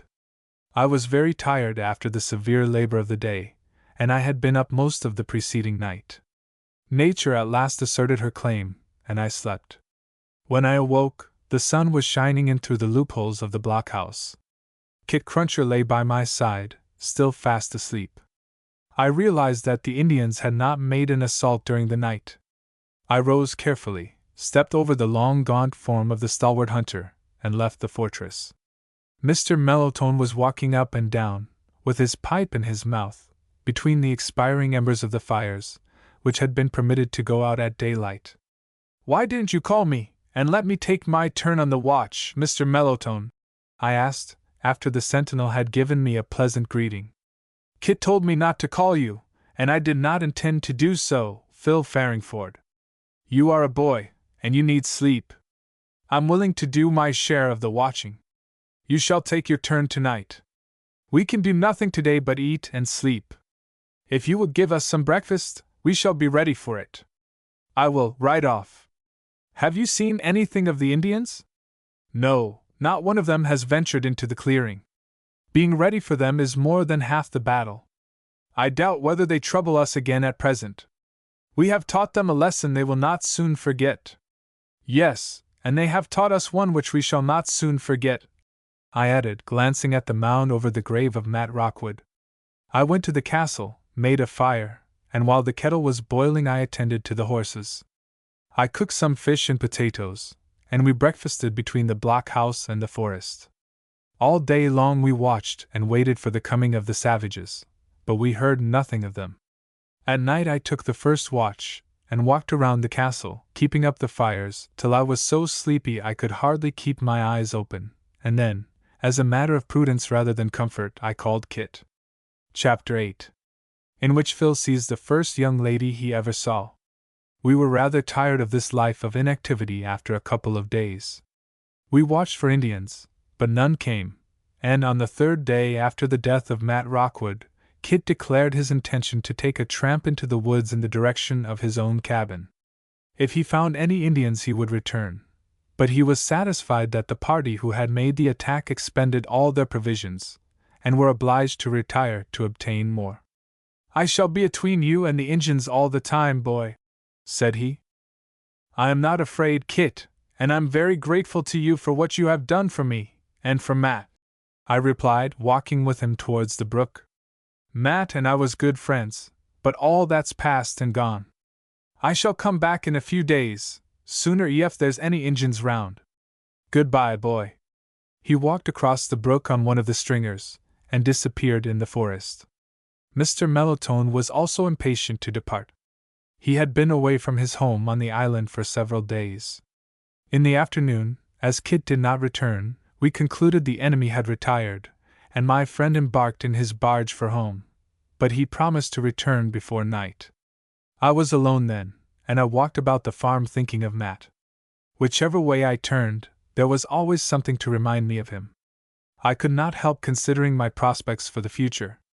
I had concluded to carry on the farm that season, though I did not like the idea of living all alone. Mr. Mellowtone said nothing about taking up his residence with me, though I had suggested the idea to him. I knew that he was fond of solitude for a large portion of his time. He was too much enamored of his island to leave it. Kit's habits would not permit him to settle down and dwell in a house, for though he had a cabin, he did not live in it except in the winter. If I carried on the farm, I must do it alone, though I should doubtless receive frequent visits from my neighbors. I walked about the farm thinking what I should do the coming season, and I laid out work enough to keep me well employed till the coming of the autumn. I intended to plant 10 acres in corn, potatoes, and vegetables. Fortunately, the soil was easily worked, and I had no doubt of my ability to perform the labor, with the aid of the horses and the implements at my command. I walked till I had arranged my plans, and then went into the castle to consider them further. My thoughts wandered away from the practical duties of the farm to the past. I recalled the scene on the banks of the Missouri, where Matt had folded me in his arms by the bivouac fire. He was not my real father, though he had done all a parent could do for me. I had had a real father and mother, who probably believed, if they were saved from the calamity, that I had perished. The subject was full of interest to me. Perhaps my parents had been saved, and still lived. Matt had told me that one half of the people on board the Farringford had been picked up by the steamer that passed the next morning. The more I thought of this subject, the more curious and anxious I became. I glanced at a large chest, which stood near the head of the bed. It contained all the valuables of Matt, and he always kept it locked. I had never known him to open it, except when he had sold a lot of wood, and wished to put away the money. Although he never said anything about it, I thought he did not wish me to see what the chest contained. He kept it locked, it seemed to me, to prevent me from opening it, for there was no other person who was likely to meddle with it. I respected his wishes, though he never expressed them, and refrained even from looking at him when he opened the chest. There must be money in it, but that was of no use to me, except when the trading steamers came along. I was sure that it was not to keep me from meddling with the money that my patriarchal friend locked the chest. There was something in it, I fancied, which was connected with the mystery of my parentage. Though it did not occur to me then, I have thought since that Matt Rockwood did very wrong in not trying to ascertain who my father and mother were. Even Kit Cruncher had insisted upon his doing this, but after he had loved me and cared for me, he could not permit me to be taken from him. I could forgive him because of his tenderness and affection for me, but even these could not justify his conduct. I rose from the bench on which I was seated, and walked across the room to the chest. It was locked, but where was the key? Old Matt had always carried it in his pocket, and I concluded that it had been buried with him. Had it been in my possession, I should have opened the chest, but I had not the courage to break it open. I resumed my seat on the bench, and the mystery of my parentage seemed to become awful and oppressive. Why could I not know whether my father or mother or both were alive or dead. But all was dark to me, and I could not penetrate the veil which hung between me and those who had given me being. While I was thinking, I heard the whistle of a steamer, frequently repeated, indicating that she wanted a supply of wood. I hastened to the stable, and mounted Cracker, for the landing place was a mile from the castle. By the time the boat had made fast to the tree, which served as a mooring stake, I reached the woodyard. We had 100 cords of cottonwood piled up in readiness for sail. "Hello, Phil Rockwood," said the captain, crossing the gangplank to the shore. "Where is your father?" "He is dead, sir," I replied, gloomily enough, for the scene reminded me very strongly of Matt, and this was the first time I had been called upon to make a bargain myself. "Dead? I am sorry for that. When did he die?" added the captain, with an appearance of real regret. "He was shot by the Indians 4 days ago." "Shot? Well, that's too bad. I wish you would tell the commander of the fort above all about it." "I will, certainly. But what do you ask for wood?"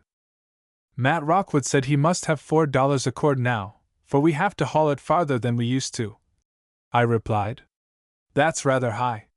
But I stuck to the price which Matt had fixed, and the captain finally agreed to it, though it was more than we had ever charged before. We measured off 20 cords, and the deck hands of the steamer began to carry it on board. While they were thus engaged, I told the captain all about our difficulty with the Indians, and he was confident that the commandant of the fort would send a force to chastise them. While the boat was wooding up, the passengers went on shore, and walked in the woods to vary the monotony of the tedious voyage. Among them I observed a young lady of 12 or 13, the first I had ever seen in my life of the white race.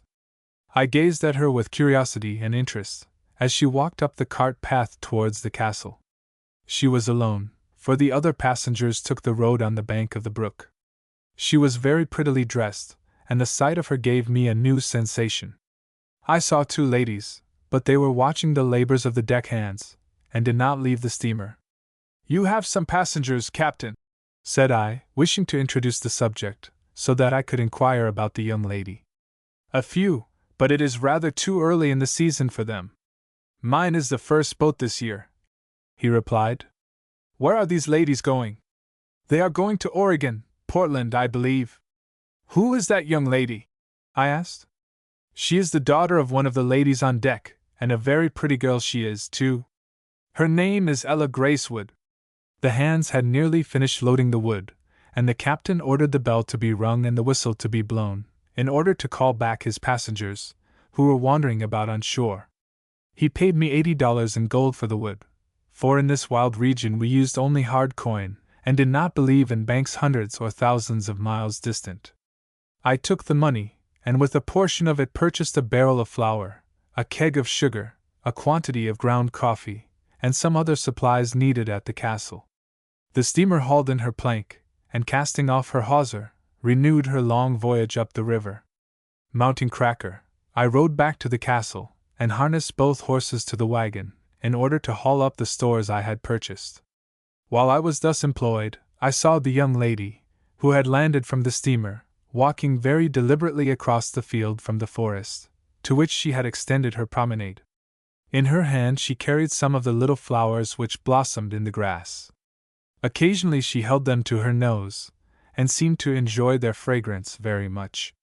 I drove my horses down the slope, and intercepted her as she reached the road. I knew she had made a serious mistake in not returning before, but she, as yet, had no suspicion that the steamer had departed. I hauled in my horses, but she was not disposed to take any notice of me. I may say now, 15 years after, that I was not a dandy, and my appearance was not calculated to make an impression upon a young lady. I wore coarse gray pants, fearfully and wonderfully made, besides being fearfully soiled with grease and dirt, the legs of which were stuffed into the tops of my boots, after the fashion of our backwoods locality. Above these I wore a hunting frock, made of a yellow blanket, with a belt around my waist. My cap was of buffalo hide, and shaped like a gallon tin kettle. My frock was dirty, greasy, and ragged, for I wore it while cooking, taking care of the pigs and horses, and in doing other dirty work about the house and barn. I thought the young lady did not like my appearance, for she seemed to be very timid, and perhaps thought I was a brigand. I was near enough to see that she was very pretty, even according to the standard of later years, though I had no means of making a comparison at that time. Though I pulled in my horses, she only glanced at me, and resumed her walk towards the landing, apparently determined to avoid me. I was rather vexed at this treatment, for I wished to invite her to ride down to the river. I knew nothing about the shyness and reserve of young ladies in civilized life. I drove on once more, and she stepped out of the road to permit the team to pass. She glanced at me again, and I saw that she was not angry with me. I stopped the horses, and then I ventured to speak to her. Chapter 9. In which Phil has a visitor at the castle. "Won't you ride?" I asked, as the young lady stepped out of the road to allow my team to pass. "No, I thank you," she answered, with a smile and a blush. I did not then understand the absurdity of the invitation I extended to her. The wagon was simply a platform on wheels, with stakes. It had been built by old Matt, though the wheels had been brought from some town hundreds of miles down the river. It was the only vehicle on the place, and was used for carting wood and hay, and for all the purposes of the farm. It was not a suitable chariot for a civilized young lady, dressed as prettily as Miss Gracewood was. "Did you know that the steamer you came in had gone?" I added. "Gone!" exclaimed she, with a start, and an expression of utter despair. "She left half an hour ago." "What shall I do?" cried she, so troubled that I felt very bad myself. "The steamer cannot have gone without me." "She went more than half an hour ago," I added. "I suppose they thought you were on board." "Oh dear! What shall I do?" "She will come back after you when they find you have been left behind." "Do you think they will?" "To be sure they will." "Why did she go so soon?" "They have always stopped 3 or 4 hours in a place. I suppose the boat had more business to do at other landings than here. She only stopped here for wood. She whistled and rang her bell half an hour before she started." "Didn't you hear the whistle?" "I did hear it, but not the bell, which I supposed was the signal to call the passengers. It was such a pretty place in the forest that I enjoyed it very much, and I did not think of such a thing as the steamer starting for several hours. The boat whistles so much that I am used to it, and don't heed it. What will become of me? I don't think you need trouble yourself much about it. The steamer will come back as soon as they miss you," I continued, very much moved when I saw the tears starting in her eyes. "I'm afraid they won't miss me." "Why, certainly they will," I protested earnestly. "Won't you ride down to the landing?" She glanced at the dirty wagon. She appeared to be tired after her long walk, and the invitation was a temptation to her, but the character of the vehicle did not please her. I had put a clean box on the wagon to contain the small stores I had purchased. "You can sit on this," I added, pointing to the box. "I don't think I can get into the wagon."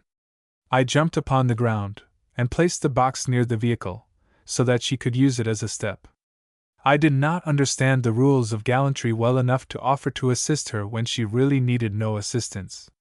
She stepped upon the box, and grasping one of the stakes, easily mounted the platform. I placed the box in the middle of the wagon, and she seated herself. I drove slowly to the landing place, so that the motion of the rude vehicle might not disturb her. "I am afraid they won't come back tonight," said she, as she strained her eyes in gazing up the river. "Your friends on board would compel the captain to return, but he is a very good man, and I think he will be willing. But they may not miss me. There are very few passengers on board, and I have a stateroom all to myself. I have been in it half the time, reading, and they may think I am there. There will be another steamer along in a few days, and you can go in her." "In a few days," repeated she. "What can I do for 2 or 3 days?" "There's Mr. Mellowtone," I interposed, pointing to the pretty barge of my friend, who was returning to the castle, as he had promised to do. "And who is Mr. Mellowtone?" inquired my fair companion. I explained who he was, and by the time I had finished my description, we arrived at the landing. "There is no steamer to be seen," said Miss Ella sadly. "But she will come back, I am sure, Even if she has gone 100 miles, when they discover your absence, I replied. I wish I could think so. You may depend upon it. It is almost dark now. The steamers run by night as well as by day, in this part of the river, when the water is as high as it is now. She walked down to the bank of the river, and continued to gaze earnestly up the stream, while I employed myself in loading my goods. I did not think, when I bought the barrel of flour, that I was now alone, and 200 pounds was more than I could lift from the ground to the body of the wagon. But in the backwoods every person is necessarily full of expedients. Taking a shovel from the shanty, which Matt had built as a shelter in stormy weather, I dug a couple of trenches into the slope of the hill, corresponding to the wheels, and then backed the wagon into them, until I had a height of less than a foot to overcome. Using a couple of sticks as skids, I easily rolled the barrel of flour upon the vehicle. After loading the other articles, I was ready to return to the castle. Miss Ella stood on the bank of the river, still watching for the steamer. It did not come, and I invited her to return with me. She was chilled with the cool air of the evening, and reluctantly consented. I made a seat for her on the wagon, and assured her I should hear the whistle of the steamer when she returned. I am afraid she will not return, said she again, very gloomily. Of course she will. I doubt whether she will go any farther tonight than the fort, about 20 miles farther up the river, I replied. Your friends must have discovered your absence by this time. No, she replied, shaking her head. They will think I am in my stateroom. Your mother is on board, I heard the captain say. She is, and my aunt. I am sure your mother will discover your absence. She will want to see you before you go to bed. No. I had no experience of domestic life among civilized people, but I had read in books, lent to me by Mr. Mellowtone, that parents and children were very affectionate. In the stories, little girls always kissed their mothers, and said good night, after they repeated their prayers. I thought it would be very strange if Ella's mother did not discover her absence till the next day. The young lady was very sad, and shook her head with so much significance, that I was afraid her mother was not kind to her, though I could hardly conceive of such a thing. Do you live here all alone? She asked, after a silence of a few moments, as though she wished to turn my attention away from a disagreeable subject. I am all alone now, though it is only 4 days since the old man with whom I lived was killed by the Indians. By the Indians! Exclaimed Miss Ella, with a look of terror. I repeated the story of the attack of the Indians, but I did not wish to alarm her, and refrained from saying that we expected another visit from them soon. I had heard nothing from Kit Cruncher since he departed, and I concluded that there was no present danger. My fair companion sympathized with me in the loss I had sustained, and asked me a great many questions in regard to my life in the woods. I told her how I happened to be there, and I think she forgot all about herself for the time, she was so interested in my eventful career. We arrived at the castle, and I found a good fire blazing in the room, but I did not see Mr. Mellowtone, though he had lighted it. I conducted Miss Gracewood into our rude house, and gave her a seat before the fire. Unhitching my horses, I went to the barn with them. While I was feeding them for the night, Mr. Mellowtone came in. I have been out into the woods, said he, but I see no signs of any Indians. I don't think there are any very near us, I replied. If there were, Kit Cruncher would return, and let us know of their approach. I have some company in the castle, Mr. Mellowtone. Company? Yes, a young lady. Is it possible? She was left by the steamer. She had been to walk in the forest, and did not heed the whistle. This is not a very good place for ladies. We are liable to receive a visit from the Indians at any time. Don't say anything to her about it. It would only frighten her, and she is uncomfortable enough now, I suggested, as I led the way towards the house. Stop a minute, Phil Farringford, interposed Mr. Mellowtone. I think I will not see your visitor. Not see her! I exclaimed, astonished that one who had hardly seen a lady for years should desire to avoid one, especially a young lady of 12. No, I think not. But she is young and very pretty. So much the worse. It would revive old associations in my mind which are not pleasant. I will tell you more about that another time. But the steamer will return for the young lady, will it not? Of course it will. But she thinks her friends in the boat will not discover her absence before morning, for she occupied a stateroom alone. If the boat comes in the night, we shall hear her whistle. You and I can sleep in the blockhouse, and your visitor can have the castle all to herself. Very well. Now go and attend to her wants, and I will smoke my pipe in the field. It would not be polite to smoke in the presence of a lady, continued Mr. Mellowtone, as he left me. He disappeared behind the building, leaving the aroma of his pipe after him. I thought his conduct was very strange, but then I had always regarded him as a singular man. He had never gone to the landing when a steamer arrived. If he wanted any stores, or wished to send to St. Louis for anything, he always commissioned Matt or me to do his business for him. He had never whispered a word in my hearing in regard to his past history, though he took a great interest in me. I went into the castle, and found that Miss Ella was as comfortable as the circumstances would permit. I put some pitchwood on the fire, which made the room light enough to enable one to read in any part of it. I prepared some supper, of which she ate very sparingly, though when, like an accomplished housekeeper, I apologized for the fare, she declared that it was very good. I had to unload the wagon, but the barrel of flour was still too much for me, and I asked Mr. Mellowtone to help me, and he came to the front of the castle for that purpose. I lighted a pitchwood torch, and went out. Miss Ella followed me, and insisted upon holding the torch, when I began to thrust one end of it into the ground. Mr. Mellowtone could not help seeing her, and when I was ready to roll down the barrel of flour on the skids, I saw that he was gazing at her very intently. "What is this young lady's name, Phil Farringford?" he asked, in a low tone. "Ella Gracewood," I replied. "My daughter!" exclaimed he, with deep emotion, as he sprang towards her. Chapter 10. In which Phil visits Paradise, and fires at an Indian. Ella raised the torch, and gazed earnestly into the face of Mr. Mellowtone. "Father!" exclaimed she, springing into his arms. I took the torch from her hand, utterly confounded by the scene.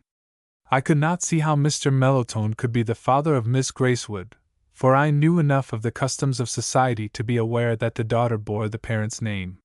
They wept and sobbed in each other's arms, and I was so touched that I could not help crying, too. "You are but little changed, Ella," said the father. "Only a little taller." He stepped back and gazed at her, as if to note the change which time had wrought in her.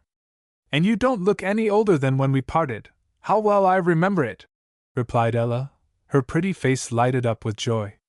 "Only your clothes are different." Mr. Mellowtone wore the costume of the woods, a blue hunting shirt, or frock over pants stuffed into the tops of his boots, with a felt hat. "I suppose if I wore my black clothes you would see no change at all in me," replied the father. "But I will help you unload your flour, Phil Farringford." "I am in no hurry," I answered. "Let us do it at once." I handed the torch to Ella again, and we rolled the heavy barrel to the ground.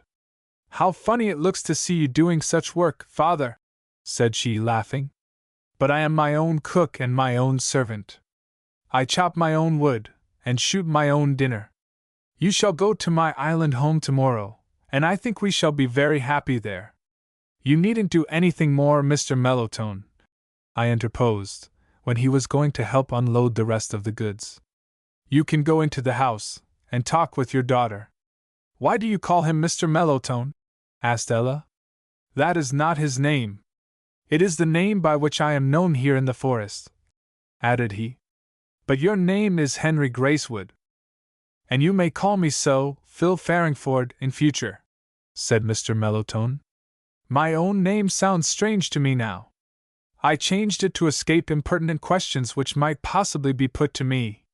Father and daughter entered the castle, and seated themselves before the blazing fire. I rolled the barrel of flour into the storeroom, between the house and the barn. Disposing of the rest of the articles I had bought in their proper places, my work was finished for the night. "I will go to the blockhouse now, Mr. Gracewood," I remarked, not wishing to intrude myself upon the happy father and child in the castle. "No, Phil Farringford," replied he. I shall have no secrets from you after this, for you have learned enough to make you desire to know more. I don't wish to intrude, sir. Sit down, Phil Farringford. Now Matt Rockwood is gone, I shall regard you both as my children, continued Mr. Gracewood, with more sprightliness than I had ever seen him exhibit before. I put some more pitchwood on the fire, and seated myself opposite the father and daughter, where I could see the glowing faces of both. Now, Ella, tell me how you happened to be so far from St. Louis, said Mr. Gracewood. We were going to Portland, Oregon. Mr. Sparkly failed in business, and lost all his property, replied she. Mr. Sparkly is my brother-in-law, Phil, added Mr. Gracewood. And you are going with him, Ella? Yes, Mr. Sparkly has a good chance to go into business there. Is your mother with him? Asked Mr. Gracewood, with some embarrassment. She is. I was not a little puzzled by what I heard. My good friend spoke of the mother of Ella, and I knew that she was his daughter. The mother, therefore, was his wife, as I reasoned out the problem, but I could not understand how he happened to be living in the backwoods, away from her and his child. Mr. Gracewood was silent for a time, and I began to realize that there was something unpleasant in his family relations, though the matter was incomprehensible to me. I suppose your mother does not speak very kindly of me, said the father, at last, with considerable emotion. I never heard her speak an unkind word of you, father, replied Ella, promptly, and at the same time her eyes filled with tears. I am glad to hear that. It is true, father, added the daughter, wiping the tears from her eyes. Don't cry, Ella, all may yet be well. Perhaps I was to blame, in part. You will see mother when she comes back in the steamer, won't you, father? Pleaded she. She may not wish to see me. I know she will be glad to see you. Mr. Gracewood was moody and agitated again.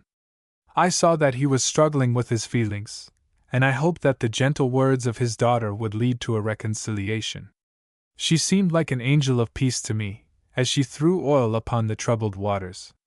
But I felt like an intruder in such a scene, and I left the castle on the pretense of attending to the horses. I did not return, feeling that I was not needed in such an interview. I made up a bed in the blockhouse, and was about to turn in, when Mr. Gracewood joined me. He told me he had attended to all the wants of his daughter, and that she would sleep in the castle. I know you were astonished at what you heard, Phil Farringford, said he, as we lay down in the blockhouse.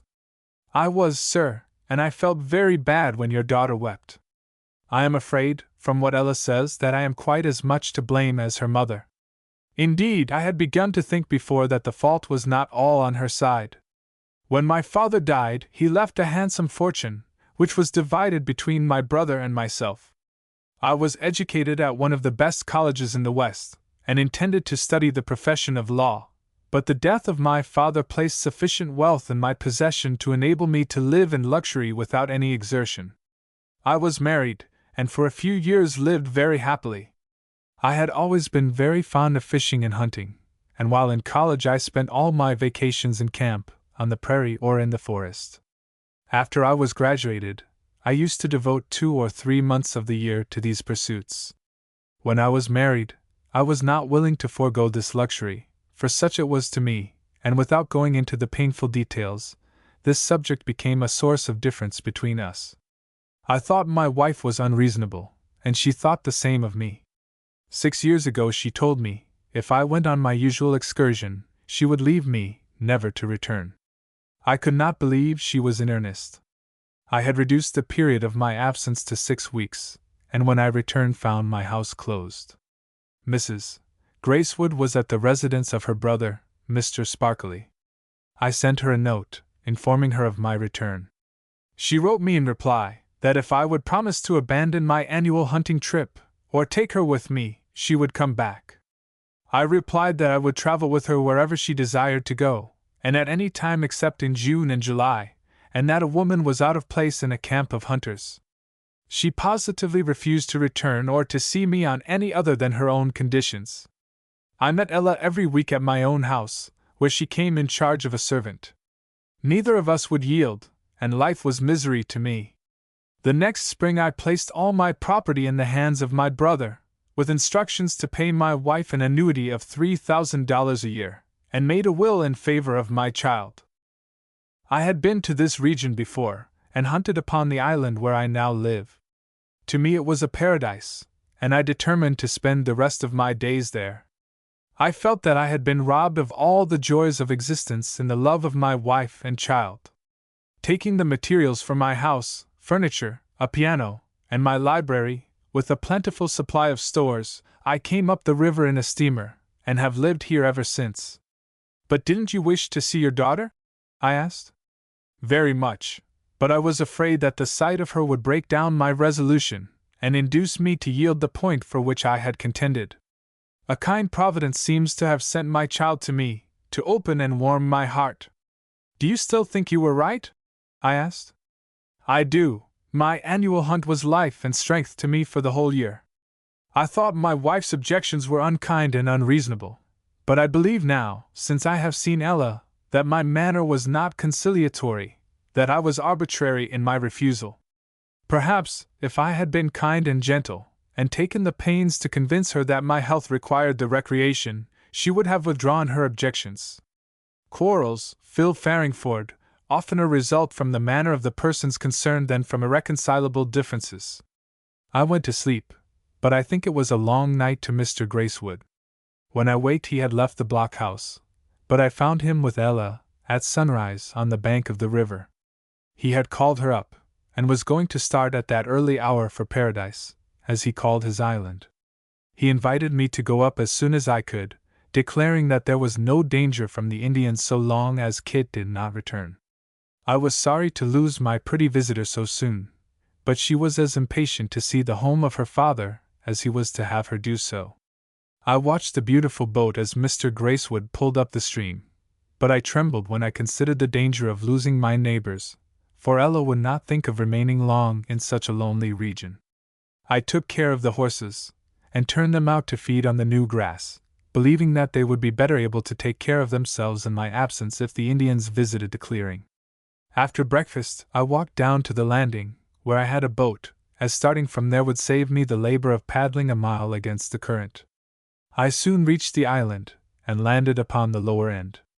I had taken my rifle with me, so as to bring down any game I happened to see.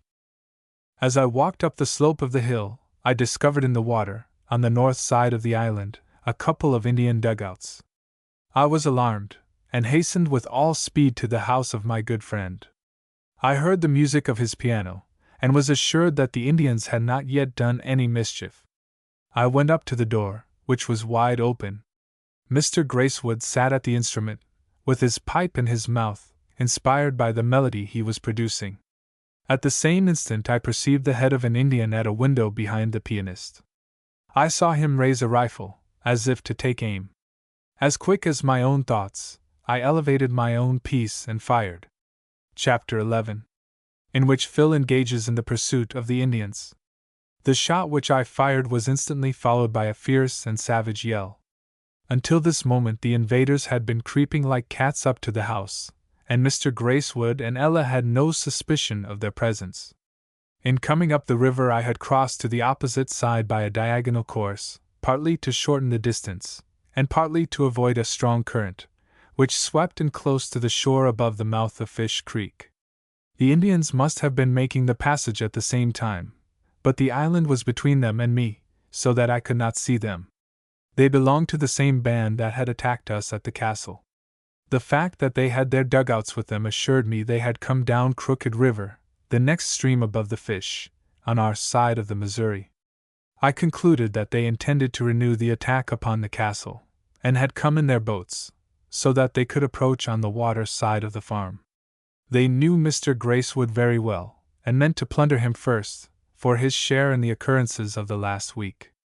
I could form no idea of the number of Indians on the island. I judged that there were but few, for I could see only 2 dugouts on the bank of the river. The savage at whom I had fired was in the act of stealing in at the window. He had but just raised his head, and was the only one I could see. His companions were near him, however, as I soon learned from the yell they uttered. Mr. Gracewood's house was large enough to contain 2 rooms below, and 2 sleeping apartments in the attic. The front room, on the south side of the building, was nearly half filled by a Chickering's grand piano, a magnificent instrument, which was the joy and solace of the recluse in his self-imposed exile. I had often sat for hours, while he played upon it, listening to the wonderful melody he produced. He was an enthusiast in music, and when he played he seemed to be inspired. Almost invariably his pipe was in his mouth when seated at the instrument, and I supposed his 2 joys afforded him a double rapture. I used to think, if it had been my case, I could have dispensed with the pipe, for it seemed like adding gall to honey. The grand piano was a powerful instrument, and I had heard its tones before I landed, and I listened to them with pleasure until my attention was attracted by the sight of the dugouts. The front door was open, and Mr. Gracewood glanced at me as I appeared at the door, but he did not suspend his rapturous occupation. Behind him stood Ella, enjoying the music, and both were totally unconscious of the deadly peril that menaced them. At the same instant I discovered the head of the Indian. He had evidently surveyed the interior of the room before, and he did not see me. I fired, and he dropped. His companions yelled, and Ella uttered a scream of terror. She was beside herself with fear, and apparently thinking the house was full of Indians, she rushed out at the open door as I entered. Mr. Gracewood seized his rifle, and a revolver which hung on the wall. I loaded my piece without delay, and followed the recluse out of the house. I heard him fire before I overtook him. The plan of the savages failed as soon as they were discovered, for they were too cowardly to stand up before the rifles of the white man. As I hastened after Mr. Gracewood, I glanced at the outside of the window through which I had fired at the Indian. I supposed I had killed him, but his body was not there.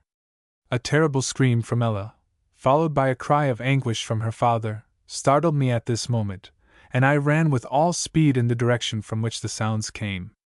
Passing beyond the house, I discovered 4 Indians in full retreat. 2 of them were dragging the shrieking Ella over the ground towards the point on the river where the dugout lay. My blood ran cold with horror as I realized that they had captured the fair girl.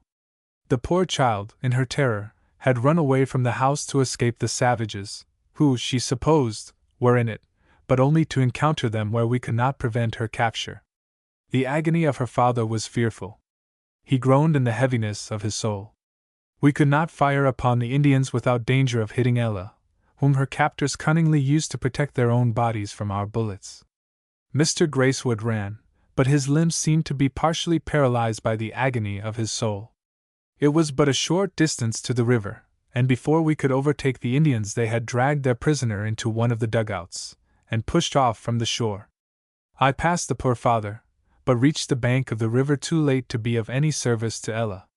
There were 2 Indians in each boat. They had gone but a few rods before a bullet whistled near my head, and I retreated to the shelter of a tree until Mr. Gracewood joined me. "Heaven be merciful to me and to her," groaned he, pressing both hands upon his throbbing head. "What shall we do, Phil Farringford? Tell me, for I am beside myself. Let us take your barge and follow them." At that moment the shrill whistle of a steamer echoed over the island. The sound came from up the river, and I was satisfied that it was the boat in which Ella had been a passenger, returning for her. "It will be a sad moment to her mother when she hears what has become of Ella," groaned Mr. Gracewood. "Let us get into your boat as quick as possible, and meet the steamer as she comes down," said I.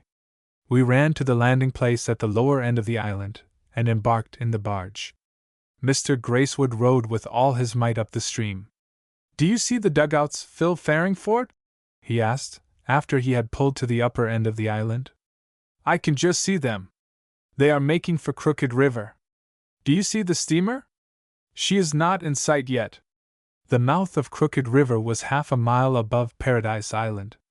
Its headwaters were in the Indian country, but the most of its course was through a more level region than that through which the 2 branches of the Fish flowed, though the mouths of the 2 were not more than a couple of miles apart. Crooked River was, therefore, practicable for boats, while there were frequent rapids in Fish Creek and its tributaries. "There's the steamer," said I, after we had gone a short distance farther. "And where are the dugouts?" They have gone into Crooked River. Can the people in the steamer see them? Asked the anxious father. No, I replied sadly. Mr. Gracewood continued to pull with all his might, and in silence, till we came within hail of the steamer. Hold on! I shouted, making violent gestures with my arms. The captain immediately recognized me, and the wheels of the steamer stopped. Mr. Gracewood pulled the barge up to the steamer, and we went on board. Where is the young lady we left at your woodyard? Demanded the captain, very much excited, as I stepped on deck. She was captured by the Indians less than an hour ago, I replied, breathless with emotion. They have taken her up into Crooked River. Do put your boat about and chase them. Captured by the Indians! Exclaimed the captain, aghast at the intelligence. Will you put about and follow them, Captain? Interposed Mr. Gracewood. He is Ella's father, I added. I am, said he. The captain directed the pilot to start the steamer and head her up the river, as we dragged the barge on deck. But we can't go up these small streams, he added. The Indians cannot have gone far, and the water is deep for several miles, replied Mr. Gracewood. I will do the best I can. We have a detachment of troops which I am to land at your yard, Phil, continued the captain. I'm glad to hear that. The Indians will give us no peace until they have been punished for the mischief they have done. Did you say this gentleman was Ella's father? Asked the captain, pointing to Mr. Gracewood, who had gone to the bow of the boat, and was on the lookout for the Indians. I told him all that had transpired since we met the evening before, including the capture of Ella. If he is Ella's father, his wife is on board, said the captain. I suppose I must tell her what has happened to her daughter, but I don't like to do it. As he left me to perform this unpleasant duty, I saw 2 ladies and 3 gentlemen, 2 of them officers, coming down the steps from the boiler deck. I inferred that one of these ladies was the mother of Ella. She had evidently received an intimation that something had occurred to her daughter, for she was very much disturbed. What has happened, Captain Davis? Where is Ella? She demanded, in broken tones. I am sorry to say that the news is not as pleasant as I could wish, replied the captain. Where is she? Cried Mrs. Gracewood. Her father is here, and... Her father! Exclaimed the anxious mother. Mr. Gracewood, whose attention was attracted by the sound of her voice, came up to the group, and was instantly recognized by his wife. Oh, Henry! Gasped she. Forgive me! Nay, I ask to be forgiven, he replied, choking with emotion. Without any explanation or terms whatever, the reconciliation seemed to be perfect. This must be a sad meeting, Emily, for I fear that Ella is lost to us. Where is she? Demanded Mrs. Gracewood. In the hands of the Indians, replied the suffering father. Oh, mercy! Mercy! Groaned the poor mother. They will kill her! Let us hope not, replied Mr. Gracewood, struggling to repress his emotions. But this intelligence was too heavy for the strength of the poor lady, and she was borne fainting up the stairs to the saloon. Mr. Gracewood assisted in this duty, and I was left to give the military officers the information they needed. The steamer had already entered Crooked River, and a leadman was calling out the depth of water. There they are! I cried, when the boat turned a sharp bend in the river, as I discovered the 2 dugouts paddling up the stream. We will make short work of them, replied Lieutenant Pope, who was in command of the detachment of soldiers sent down for our relief. The Indians saw the steamer, and immediately made for the shore, where they landed. Chapter 12, in which Phil takes deliberate aim at one of the captors of Ella. What is your name, young man? Said Lieutenant Pope to me. Phil Farringford, sir. Are you acquainted with the country in this vicinity? Yes, sir, I have been over it many times. Then you can act as a guide, added the officer, who had collected his force on the forward deck, in readiness to disembark them. Presently the steamer reached the point at which the Indians had landed. The dugouts were hauled up on the shore, but we could see nothing of the savages, who had disappeared in the forest, half a mile from the stream, where the land began to rise. Can we make a landing here? Asked the captain. You can, I replied. Do so, Captain, added Lieutenant Pope. I wouldn't land here, I interposed. Why not?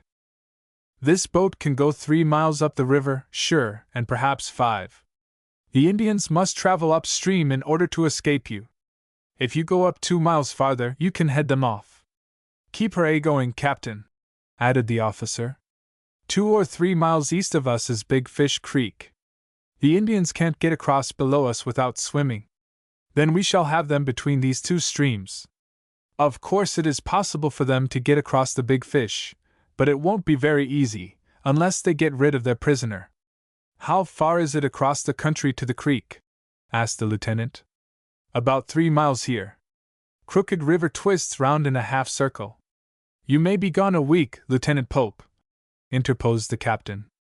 I can't wait here a great while. You need not wait an hour after you have landed my force, replied the officer. But you must take my stores down to the landing at the woodyard. I will send a sergeant and 10 men to take charge of them.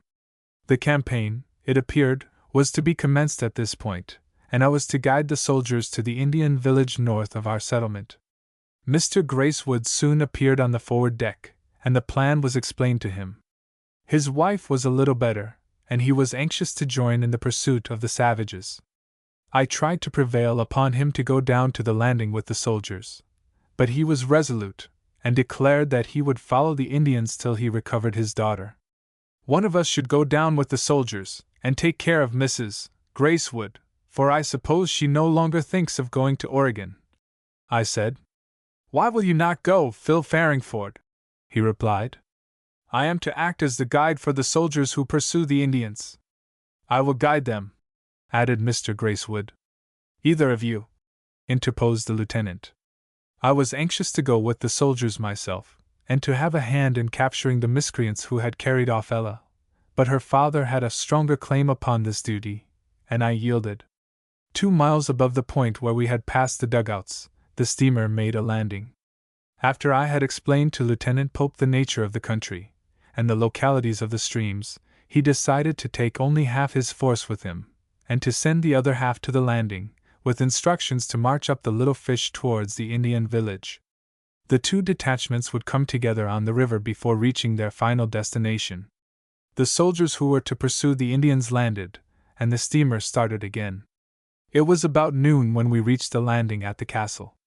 The captain, who had been detained so long by the events narrated that he was impatient to be on his voyage up the river again, hurried the soldiers on shore. Mrs. Gracewood bade adieu to her brother and his wife, who proceeded on their long journey. It was hard to leave without knowing the fate of poor Ella, but the circumstances were imperative. I conducted Mrs. Gracewood to the shore, and the steamer departed. The poor mother was in a state bordering on frenzy. Her anxiety and suspense were hardly endurable. I went up to the castle, caught the horses, harnessed them to the wagon, and conveyed her and her trunks to the house. In the meantime the soldiers had marched up to the clearing, and decided to pitch their tents near the blockhouse, for they were not to start for the upper country till the next morning, lest the Indians should be alarmed before the other force could reach the place of meeting. The troops hauled their tents and provision to the campground with my team, and the scene at the clearing was vastly more lively than I had ever before seen there. Mrs. Gracewood could not stay in the castle, and she joined me in the field. I said all that I could to comfort and console her. I know not how many times she asked me whether I thought the savages would kill her daughter. I did not believe they would. Why should they, Mrs. Gracewood? I reasoned. They know very well that such a murder would bring a terrible vengeance upon them. Before this time they have seen that the soldiers are on their track. Why should they carry her off, then? Asked the poor mother, wiping away the tears that so frequently blinded her. As a prisoner, alive and well, she may be of great value to her captors. They may procure a large ransom for her, or they may protect themselves by having her in their power. To kill her would bring nothing but disaster to them. But they will at least abuse her. They may compel her to travel too fast for her strength, for the soldiers will keep them moving at a rapid rate. Wasn't it very singular that she was left behind last night? I asked, wishing to change the current of her thoughts a little, if possible. It seems strange now. I did not think of such a thing as that she was not on the steamer. I suppose she was in her stateroom reading till evening. Her room was lighted, as usual, and when I retired, as the light seemed to assure me she was there, I thought I would not disturb her. The steamer stopped at the fort. She did not appear at breakfast, and I went to her room.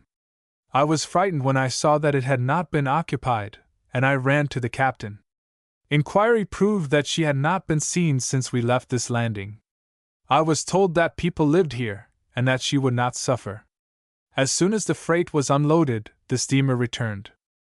While I was talking with her, the shrill screaming of a steamboat whistle assured me I had another customer for wood.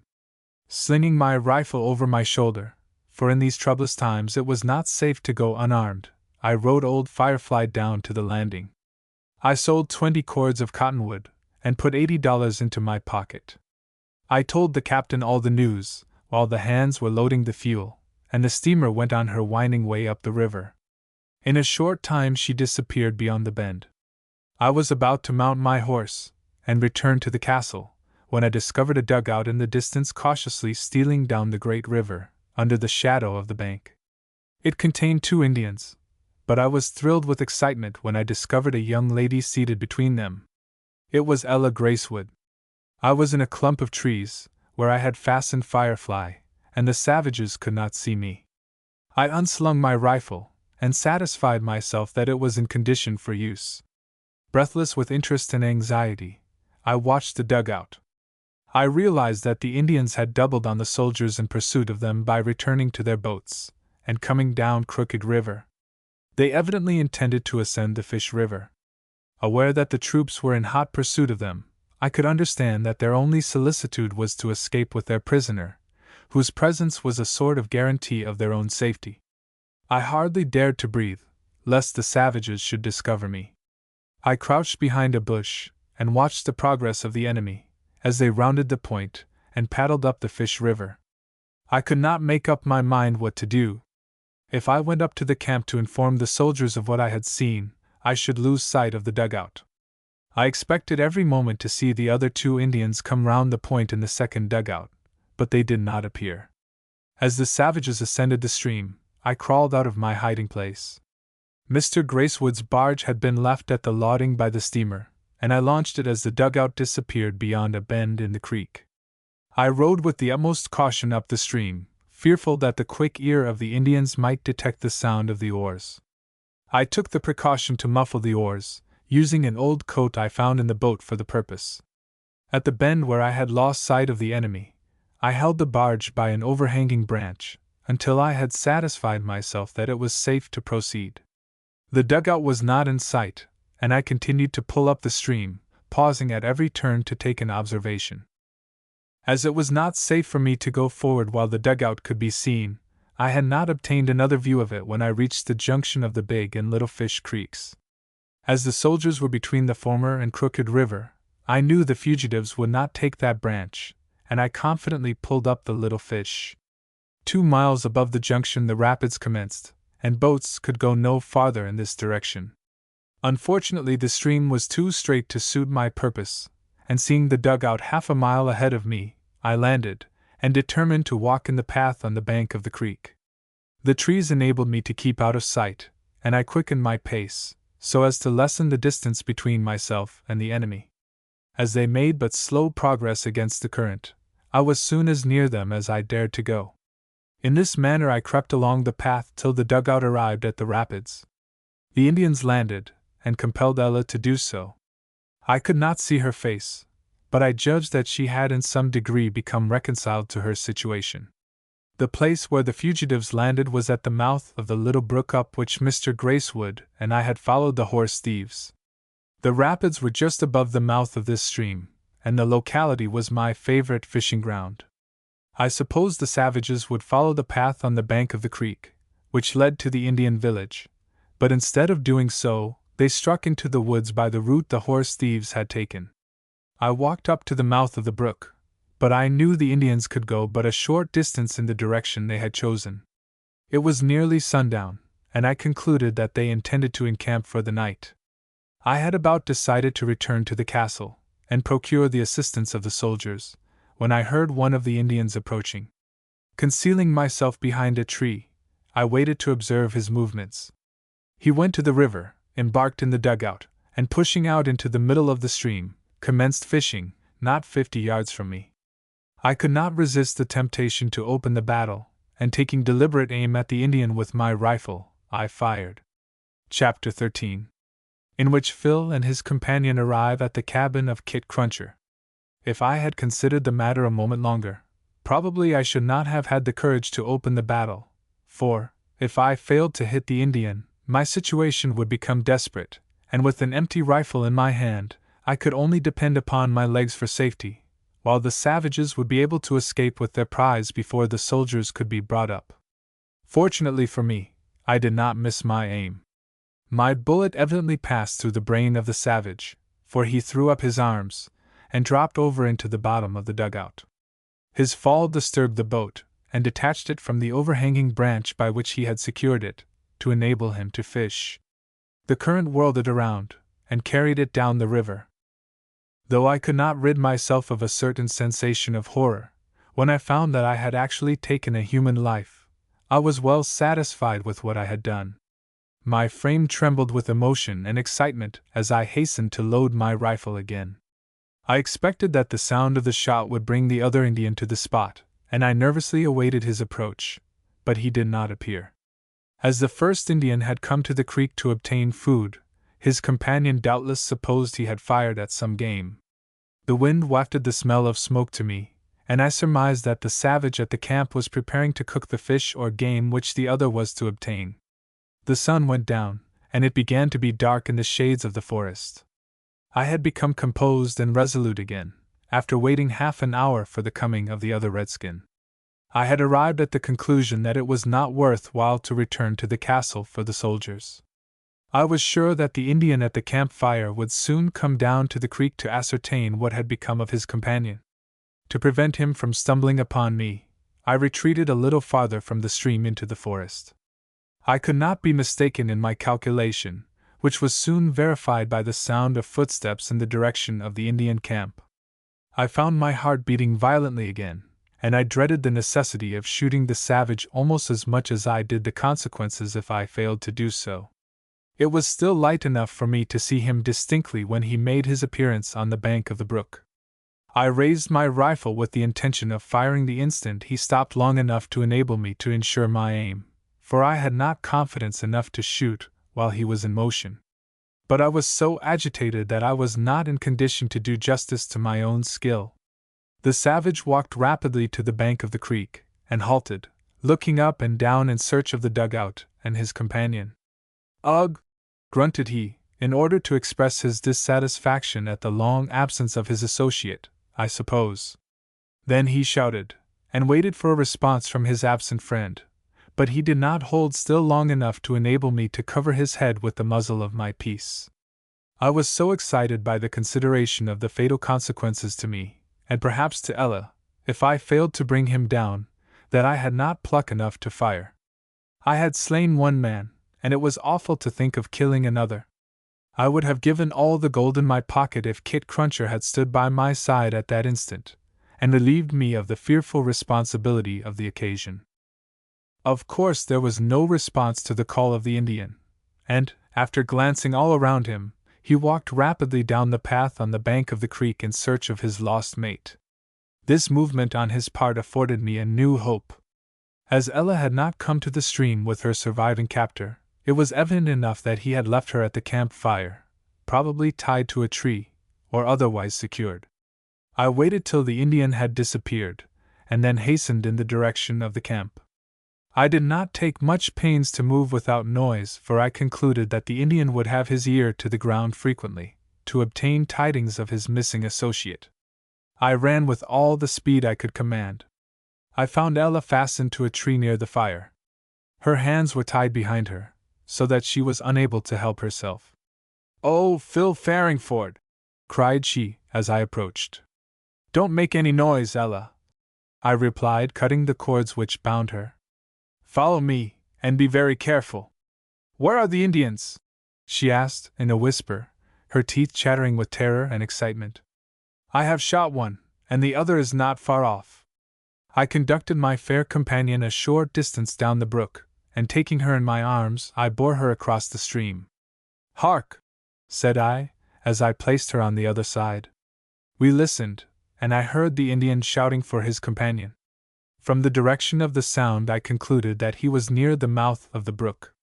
Certainly he had retraced his steps from the point where he was when I started to rescue Ella. It was probable that he had heard my steps, but doubtless he supposed they were those of his missing mate. I had made considerable noise when I scrambled up the steep bank of the brook with my burden, which was immediately followed by his call. "He has heard us," I whispered, preparing my rifle for use.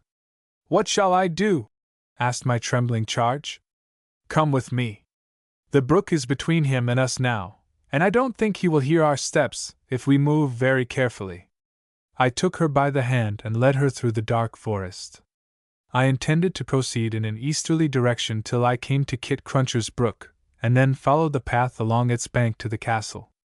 I paused occasionally to listen, but I heard no more shouting. The savage had probably gone back to his camp, and discovered that his prisoner was missing. "We must hurry along as fast as we can, Ella," said I, finding that my companion was inclined to go very slowly. "I am very tired, Phil." "I am sorry, but we cannot waste our time. If that Indian can find where we crossed the brook, he will pursue us." "How far must we go?" "It is 5 miles to the castle, but it is only 2 to Kit Cruncher's cabin. I am very faint, for I have eaten nothing since we breakfasted on the island very early this morning," added Ella. "I think I can find something for you to eat when we get to Kit's cabin."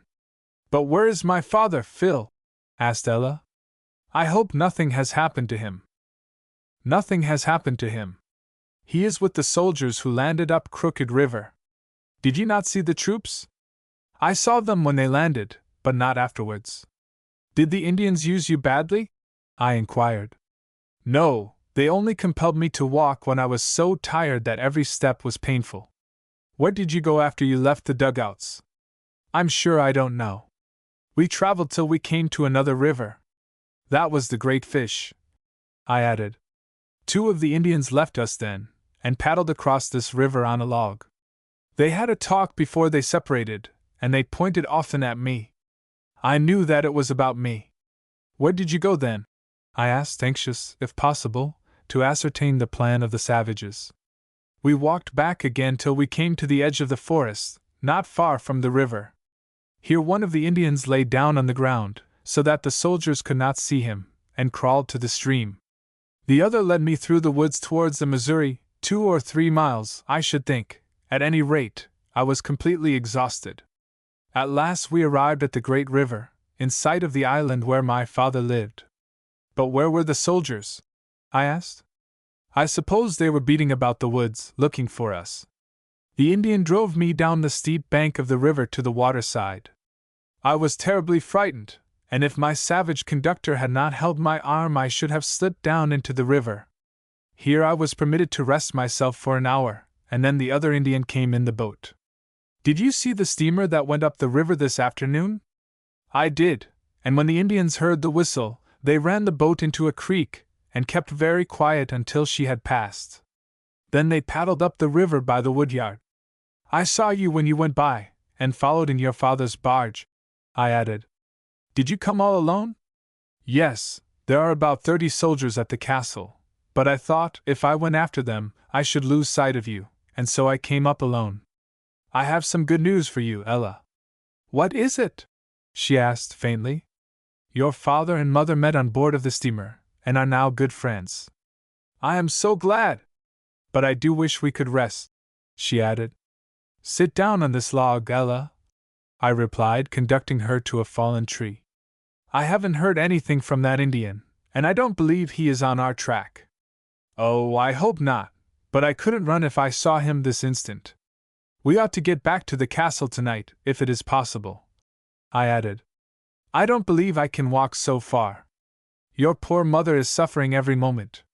If she only knew you were safe, I would not go farther than Kit's cabin tonight." After resting for half an hour, we resumed the weary tramp through the woods, and at last reached the brook on the other side of which was the hunter's log hut. There was a light in it, which assured me Kit was at home. I carried Ella over the stream in my arms, and we approached the house. I took the precaution to reconnoiter the premises before I entered, for it was not impossible that some of the enemy had taken possession of the cabin. But through the open door I saw the tall hunter at work over the fire, evidently cooking his supper. "How are you, Kit?" said I, leading my charge into his presence. "Are you higher, Phil, boy?" exclaimed he. "Who's that with you?" "It's Mr. Mellotone's daughter." I never knowed he had a darter. As briefly as possible, I told Kit what had occurred since he left the clearing. "I've just kim in from the nor'ard," said he. "The Injuns is on the rampage. There's more in a hund on 'em, not more in a 2 hours tramp up the Little Fish, and there's goin' to be more trouble. I was goin' down to the castle as soon as I'd eat my supper. I ain't sartin there ain't some redskins 'tween higher and the clearing. Leastwise, I don't think it's safe to go down by the brook path." I was surprised and annoyed at his last remark, and Kit, after putting another slice of bacon in the pan over the fire, proceeded to explain the ground of his fears. Chapter 14. In which Phil rows the barge up the Big Fish River. If there were any Indians between the castle and Kit Cruncher's cabin, we were certainly between two fires, and it was necessary that something should be done very soon. "What makes you think there are Indians below us, Kit?" I asked. "I'll tell you, boy," replied the patriarchal hunter, as he turned a slice of bacon in the pan. "I've seen Injun tracks pinned that way." "Where did you see them?" "Over on the Little Fish. It has rained hard since I went up the river, and the tracks I see was new ones." "Were they above or below the lower rapids?" "Above, boy. I struck across the country above the swamp, and hit my brook near the spring where it starts. 2 Injuns had come down, I know." "Well, Kit, those were the 2 who crossed the Big Fish on a log, 2 of the 4 who went to the island this morning and captured Miss Gracewood. The other 2 came around by the river in the dugout, and camped near the lower rapids. In my opinion, they had agreed to meet there. Most like it is as you say, boy. I'm glad it's no wuss. But 'tain't safe for the gal to stay higher. There'll be 100 Injuns down higher tomorrow, meb as arly as daylight. I cal'late them 2 that come over this mornin' is doggin' round the castle now. If they are, they have found a camp of soldiers there, and not a very good chance to plunder the place." Kit Cruncher placed the frying pan, in which the great slices of bacon had been cooked, upon a chest, with a basket of crackers. Ella ate heartily of the meat, for it was very good, in spite of the homely manner in which it was served. We finished the meal without any interruption from Indians or others. The poor girl declared that she felt very much refreshed and strengthened, and was able to walk again. "Now we are ready for a start," said Kit, when he had put his house in order. "How far is it through the woods to the Little Fish, Kit?" I asked. "Across higher 'tain't more'n a mile." "Then I think we had better go that way," I added. "I left Mr. Gracewood's boat not far from the place where the 2 rivers join, and we can go down in that." "Very well, boy, but I cal'late there's 3 Injuns atween us and the castle somewhere. But 'tain't no matter, if they show theirselves, my rifle will make quick work on 'em." We crossed the brook, and struck into the woods on the other side. Ella walked by my side, holding my hand, while Kit led the way through the gloomy forest. "Where do you suppose my father is now, Phil?" asked the poor girl. "With the soldiers." "But where are the soldiers?" "They are in the woods beyond the Big Fish, I suppose. They must have scoured the woods down to the Missouri before dark. I have no means of knowing whether they were able to find any tracks of the fugitives to assist them. If not, they have been very much puzzled. And all this time my poor father thinks I am in the hands of the Indians, and fears that I have been killed or abused," added Ella. "I am very sorry, but I do not see that we can do anything tonight to relieve his anxiety."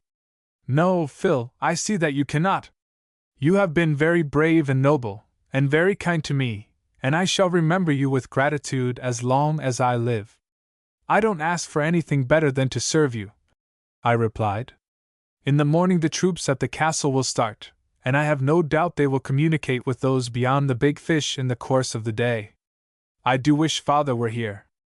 I am afraid he will expose himself to the Indians, or wear himself out, he is so anxious for me. We will do the best we can to let him know that you are safe. Perhaps Kit and I will try to find him, as soon as we have conducted you to the castle, and relieved the anxiety of your poor mother." We marched very cautiously through the woods, and with our rifles in our hands ready for instant use. In a short time, under the skillful lead of the hunter, we reached the river, but I had left the barge a mile farther down the stream. "I am not sure that we shall find the barge where I left it, Kit," said I, as we took the path on the bank of the Little Fish. "Most like you won't, boy. That Injun that went down to look for t'other mought have took it." "What will you do, then?" asked Ella. "We shall be obliged to walk another mile, to the landing place." My trembling companion was constantly in fear of an attack from the savages, or that a shot from them would hit her, or some other one of the party. I said all I could to comfort and assure her, but the circumstances were so novel to her that she could not be reconciled to them. As I was not without fear myself, I could not take the matter so coolly as Kit did. But the old hunter, steady and brave as he was in peril, was a prudent man, and not at all disposed to be reckless. He knew that an Indian bullet could kill him, as well as another man, and he had none of that affectation of courage which so often belies the boaster and the reckless man. "Here's your barge," said Kit ahead of us, when we had gone less than half a mile down the stream. "So it is, but I did not leave it here," I replied, as I glanced at the boat. "That Injun has come upstream in it, and left it higher. Most like he ain't fur from higher." I assisted Ella into the barge. Kit seated himself in the bow, and I took the oars. "Fotch her over under the further shore, boy," said Kit, as I pushed off the boat. "Keep as fur as you kin from danger I'll lose."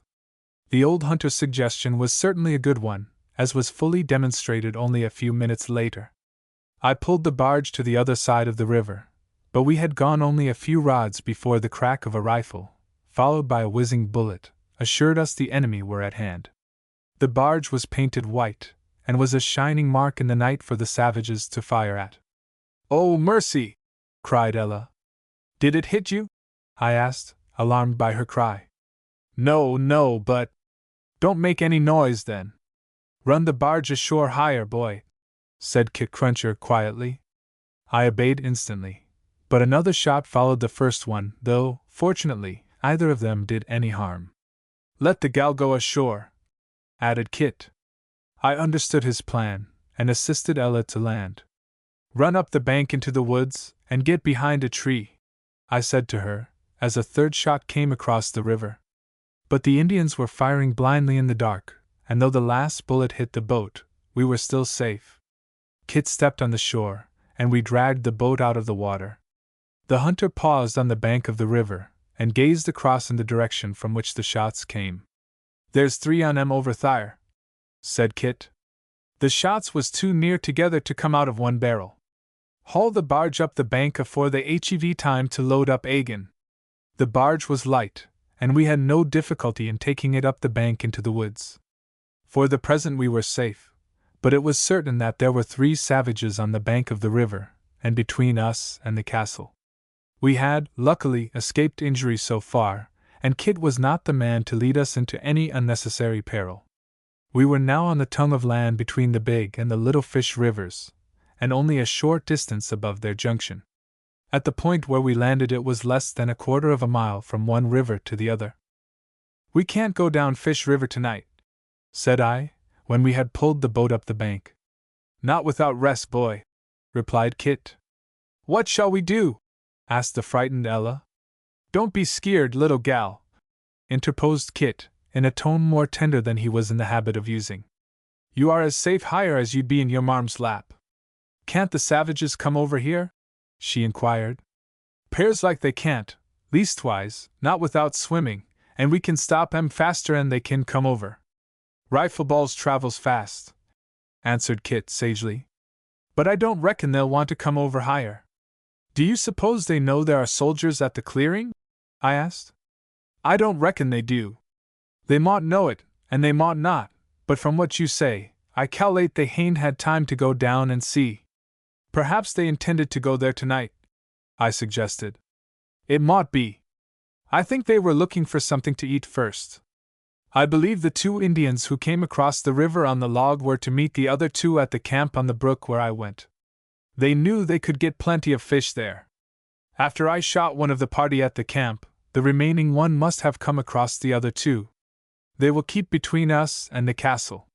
Most like they've been looking for the gal all the evening," added Kit. "It seems to me, if they knew the soldiers were at the clearing, they would not stay here. 'Tain't much use to guess at these things. You mought as well shoot at nothing in the dark. We can't go down Fish River tonight, that's all that's sartain." "That is very true. And I cannot see my mother tonight then," said Ella. "I dunno, little gal, 'pears like you can't, but mebbe you can see your father," replied Kit. "And it mought be you can see both. I dunno. We must be careful. Better not see 'em till tomorrow and not see 'em at all." "What do you mean by seeing her father tonight, Kit?" I inquired, afraid that he was kindling vain hopes in the mind of the suffering maiden. "I'll tell you, boy. Yef, as you say, them soldiers is rampagin' over the country 'tween the Fish and Crooked River. We mought find 'em afore mornin'. We can carry this boat over to the Big Fish, and land on t'other side on't." "That's a capital plan, Kit, and our safest course," I replied. We wasted no time in debating a question on which we were perfectly agreed. We carried the light barge across the tongue of land, and launched it in the Big Fish. Our party embarked, and I pulled up the river. I realized that it would not be an easy matter to find the soldiers, for they would not kindle any campfire, which would betray their presence to the savages. I pulled vigorously, for half an hour, against the current, and we were satisfied that the 3 Indians had not crossed the river, for we were not again annoyed by them. As the barge approached the rapids, beyond which we could not go by water, we heard a noise on the shore. "Who goes there?" shouted a soldier. "Friends," I replied. "Advance, friends, and give the countersign." We had no countersign, but I immediately ran the boat ashore, and we landed. Chapter 15. In which Phil and his companions start for the castle. "Who are you?" demanded the soldier who had hailed the boat, probably astonished to find himself answered in plain English. "Friends," I replied. "What is your name?" "Phil Farringford." "You are the boy that came on board the steamer this morning?" "I am. Have you seen any Indians today?" "Not an Indian." "You didn't go where they were?" I added. "We have been beating about the woods all day, but the Indians who captured the girl have dodged us." "Then you haven't recovered her yet?" "No." "I have, and here she is," I continued, helping Ella out of the boat and up the bank of the river. By this time 6 soldiers had gathered on the shore, with their blankets on their arms. When they understood that the young lady had been recovered from the Indians, they gave an involuntary cheer. "Where is my father?" asked Ella, anxiously. "I suppose he is with Lieutenant Pope," replied Corporal Flint, who was the spokesman of the party. "The headquarters are about a mile up the river." "I must go to him at once," added Ella, nervously. "You shall, miss. The hunt's up now, and we needn't stay here any longer," continued the corporal. "We are divided into 3 squads, and posted on the river to keep the Indians from crossing. There hasn't been an Indian on this neck for 6 hours," I added, and I proceeded to inform the corporal in what manner the Indians had made their escape. "They are cunning," said he. "They know the country better than we do." "Where's the captain?" demanded Kit, who had been engaged in hauling the barge out of the water and concealing it in the bushes. "Who are you?" replied Corporal Flint, as the tall hunter loomed up before him. "I don't reckon it makes any matter who I am, but I want to see the captain, and show him where the Redskins is. Lieutenant Pope commands the troops, and he will be very glad to know where the Redskins are. My father is with him. Do let us make haste," said Ella, dragging me by the hand in the direction of the next post of the soldiers. "We will escort you, miss," added the corporal, ordering his squad to march. Our walk was enlivened by the frequent challenge of the sentinels posted along the bank of the river. One half of the troops were watching the stream, while the other half slept. In a short time we reached the bivouac of the commanding officer. As we approached, I recognized the form of Mr. Gracewood, who was walking back and forth near the party asleep on the ground. "Here she is, Mr. Gracewood!" I shouted, while the soldiers were going through their military forms, for they were very precise in all these matters. The unhappy father halted, and Ella dragged me towards him, impatient to heal the wounded heart. He seemed to be unable to comprehend the meaning of my words, but as soon as he saw her in the gloom of the forest, he rushed forward and clasped her in his arms. I heard them sob in each other's embrace, and while the tears started in my own eyes, I had an all-sufficient reward for the peril and labor I had incurred in restoring her. "Why, Ella, I can hardly believe it is you," said he, his voice tremulous with emotion. "It is I, father," she replied, clinging to him convulsively. "I am so happy! Are you safe? Are you hurt? Did they injure you?" "No, father, I have been awfully frightened, but I am not hurt." "You don't say a word to Phil. He saved me." "Phil Farringford?" "Yes, father." "My dear boy, you have saved me from a misery you cannot understand," said the glad parent, grasping my hand. "I am very glad to do something for you, after you have done so much for me, sir. But how was it? Tell me about it. Where did you find her?" asked Mr. Gracewood. "I congratulate you, sir," said Lieutenant Pope, approaching the spot, having learned the substance of the story from Corporal Flint. "I am the happiest man in the world," added Mr. Gracewood, with enthusiasm. "Phil Farringford is a hero. Now let us know where you found her. Here's Kit Cruncher, too," I added, unwilling that my stalwart ally should be ignored. Mr. Gracewood shook hands with Kit, who was duly introduced to the lieutenant. "I'm higher, Mr. Melton, or Mr. Greasewood, if that's your name." "Gracewood," interposed the happy Ella. "Just so, Greasewood, that's what I say. I'm higher, and I want to tell the captain where the Redskins is, but I don't reckon my story'll spile while Phil tells you about the gal. Go on, boy, wag your tongue as fast as you wagged your legs today. I've had rather a long tramp today, and I'll sit down and rest while we talk," I answered, availing myself of a log.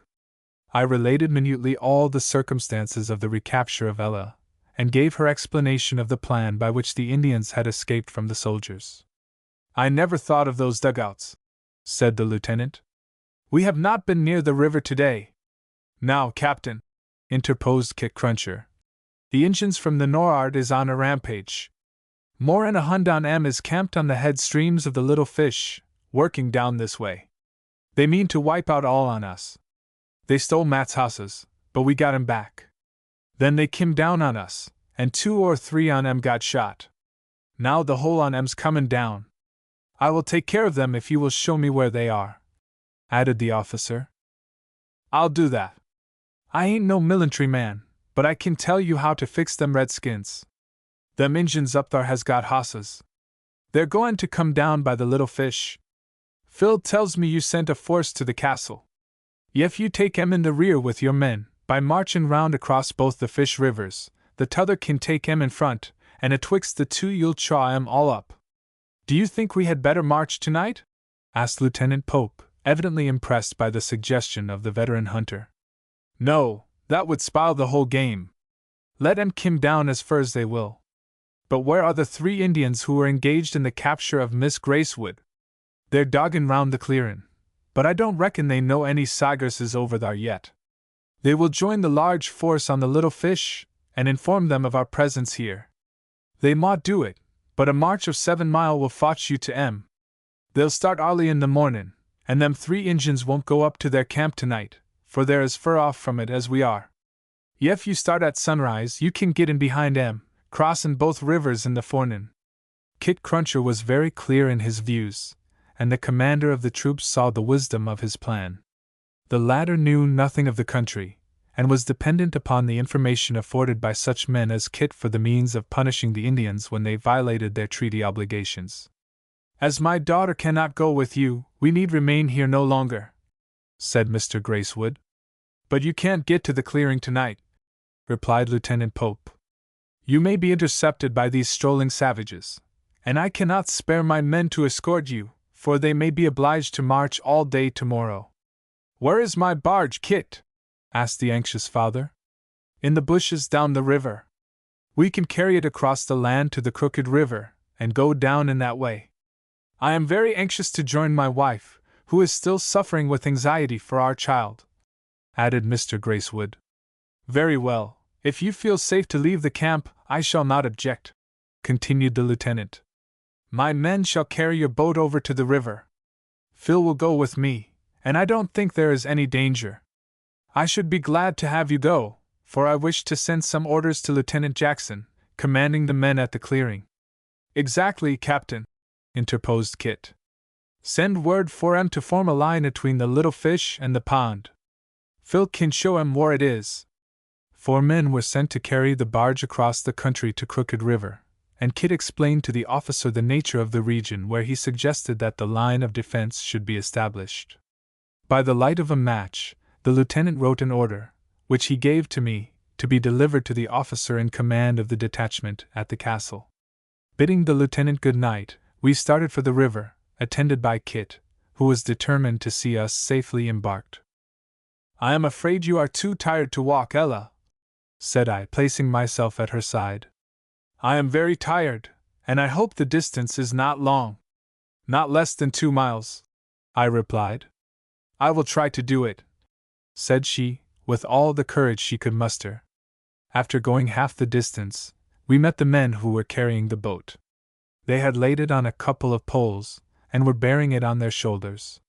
By this time poor Ella was almost fainting with exhaustion. "We can tote the gal in the boat," said Kit.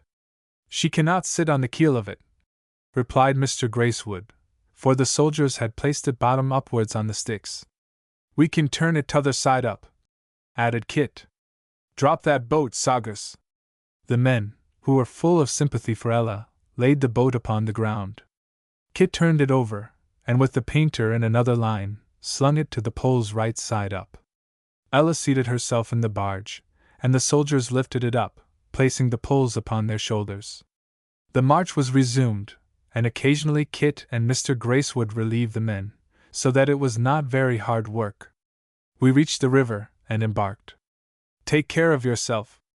There'll be a big fight tomorrow, and the Injuns'll get squeezed." "I will endeavor to take care of myself," I replied, as we pushed off. Mr. Gracewood took the oars, and I was permitted to rest myself, after the severe fatigue and excitement of the day. "Is there any danger now, father?" asked Ella. "No, child, I don't think there is," replied Mr. Gracewood. "Do you think there is, Phil?" she added, appealing to me. "No, but I should like to know where those 2 dugouts are. According to your story, one of them has gone adrift, and the other is up this river," said Mr. Gracewood. "Is your rifle in order, Phil?" "Yes, sir." "Then keep a sharp lookout, Phil, and I think we shall be all right." And we were all right till we reached a point near the mouth of Fish River, where I discovered a dugout moving out into the Missouri, and containing 3 men. Chapter 16. In which Phil arrives at the castle. Mr. Gracewood was not rowing at the time I discovered the dugout, for the swift current of the Missouri gave us sufficient headway, and the oars were only used to keep the boat from whirling. Poor Ella, worn out by the fatigues and perils of the day, had dropped asleep, her head resting upon my shoulder. I only raised my hand, and pointed out the position of the dugout. Mr. Gracewood understood me, and looked in the direction indicated. The 3 Indians in the boat were doubtless the ones who had visited the island in the morning. I concluded that they had found the dugout in which I had shot the savage, and which had probably grounded somewhere in the shallow water. But the Indians were not coming towards us, and I judged from their movements that they did not see us. The dugout came into the great river, and then headed down the stream. "Don't move," I whispered to Mr. Gracewood. "But the current is carrying us upon them," he replied, his anxiety apparent in his tones. "If you can work her farther inshore without making any noise, do so," I added. In paddling the dugout the Indians all faced ahead, instead of astern as in rowing. We were under the shadow of the high bank of the river, which was covered with wood. Mr. Gracewood carefully worked the barge nearer to the bank, until I was able to grasp the branch of a tree which had fallen down as the earth caved off beneath its roots. I held it there, and in a moment more the dugout disappeared in the gloom. "They are not looking for us," said Mr. Gracewood. "No, but they have not come down here for nothing," I replied. "What do you think they intend to do?" "They fired at us as we were coming down the river. Possibly they followed us, and saw us go up the Big Fish. Perhaps they think now that there is no one at the castle, and they can plunder it without opposition. They will soon discover their blunder. But Mrs. Gracewood is there. So are the soldiers. They may capture her if she is in the castle, while the soldiers are encamped in the rear, not expecting an enemy on the river side. We need not stay here any longer," I added, letting go the branch, and permitting the current to carry the barge down the stream. "Don't make any noise with the oars, Mr. Gracewood. We must hurry forward and alarm the soldiers. They have no suspicion that there are any Indians within many miles of them." "What's the matter, father?" cried Ella, waking with a start. "Hush! Ella! Don't make any noise. We are safe, and there is no danger." "What has happened?" she whispered, trembling with fear. "Nothing has happened, but we saw 3 Indians go down the river. They did not discover us, and there is nothing to fear. Don't be alarmed." The barge floated down to the mouth of the fish, and Mr. Gracewood, using the oars very carefully, guided it to the landing, where we went on shore. I hastened up the rising ground to ascertain if there was any demonstration against the castle. On the way, I heard old Firefly neigh, and then I remembered that I had left him there when I started to follow the Indians. The old fellow was very glad to see me, for he probably did not like to be excluded from his warm stable, and robbed of his supper. I jumped upon his back, and rode down to the landing, where Mr. Gracewood was hauling up his boat. My appearance on horseback startled him and Ella, but the sound of my voice reassured them. I explained in what manner I happened to be mounted so speedily. "I will ride up to the castle, and see that the soldiers are on the lookout for those Indians," I added. "I will return with the wagon in a few minutes, and carry you to the house." "And leave us here alone?" said Mr. Gracewood. "Do you think there is any danger?" I inquired. "Those Indians may land here and discover us. For myself I don't care, but I am afraid on account of Ella, who is too weak to run, however great the peril." "I will take her on the horse with me if you like," I suggested. "But you may meet the savages, and a bullet from the cunning foe might destroy all my hopes in this world." "I will not leave you then, sir, but I thought Ella was too feeble to walk another mile." "I could not walk a mile," added she faintly. "What shall we do, then?" I asked. "We will go a little way with you." Ella had sat so long in the barge that her limbs were stiff, and she was unable to walk, even a short distance. Her father had lifted her out of the boat, and seated her on a log. "I could do nothing if the Indians came upon me, with my child in this helpless condition. I will carry her in my arms a little way, and we will conceal ourselves in the bushes." "Go as quick as you can, Phil Farringford," said the anxious father. "I will not be absent long," I replied, as I urged Firefly forward. The horse was anxious to reach his stable, and he galloped at the top of his speed. I kept a wary lookout for the savages, as I approached the castle, but I saw none. "Halt!" shouted a sentinel, placing himself in the road. This vigilance on the part of the troops assured me the castle was in no danger of a surprise, and I reined in my steed. "Who goes there?" demanded the guard. "Friend in a tremendous hurry," I replied. "Advance, friend in a tremendous hurry, and give the countersign." "I have no countersign, but I am Phil Farringford." "Oh, the young fellow that belongs here." "Yes, and by this time there are 3 Indians in a dugout in front of you. Stir up your men, and send 2 or 3 of them down towards the landing. Mr. Gracewood and his daughter are there, and the Indians may find them." "Has the girl been found?" "Yes, but I can't stop to talk. Wake up your officer." I hurried Firefly to the barn, and dismounted. "Who is it? What has happened?" asked Mrs. Gracewood, in trembling tones, as she came towards the stable. "It's only Phil," I replied. "All right, Mrs. Gracewood. Where have you been? I was afraid the Indians had caught you." I have been after Ella. Oh, have you heard anything from her? Demanded she, choking with emotion. Yes, we have heard from her. She's all right, I answered, as I threw the harness upon Firefly. What do you mean? Don't deceive me, Phil. I won't, Mrs. Gracewood. You shall see her yourself in 10 minutes. Where is she? Gasped the poor mother, apparently unable to believe the good news. She is down at the landing, but she is all worn out, and not able to move a step. I am going down with the wagon after her. Do you really mean so? Certainly I do, Mrs. Gracewood, and her father is with her. Father in heaven, I thank thee! Exclaimed she, fervently, sobbing and weeping. It's just as I tell you, but you had better go into the house, for there are some Indians along the river somewhere. I am not afraid of them, if I can only see Ella. By this time, the sentinel who had confronted me had passed the word to the camp, and the soldiers were all under arms. A squad of them hastened to the river, and presently I heard a couple of shots in that direction.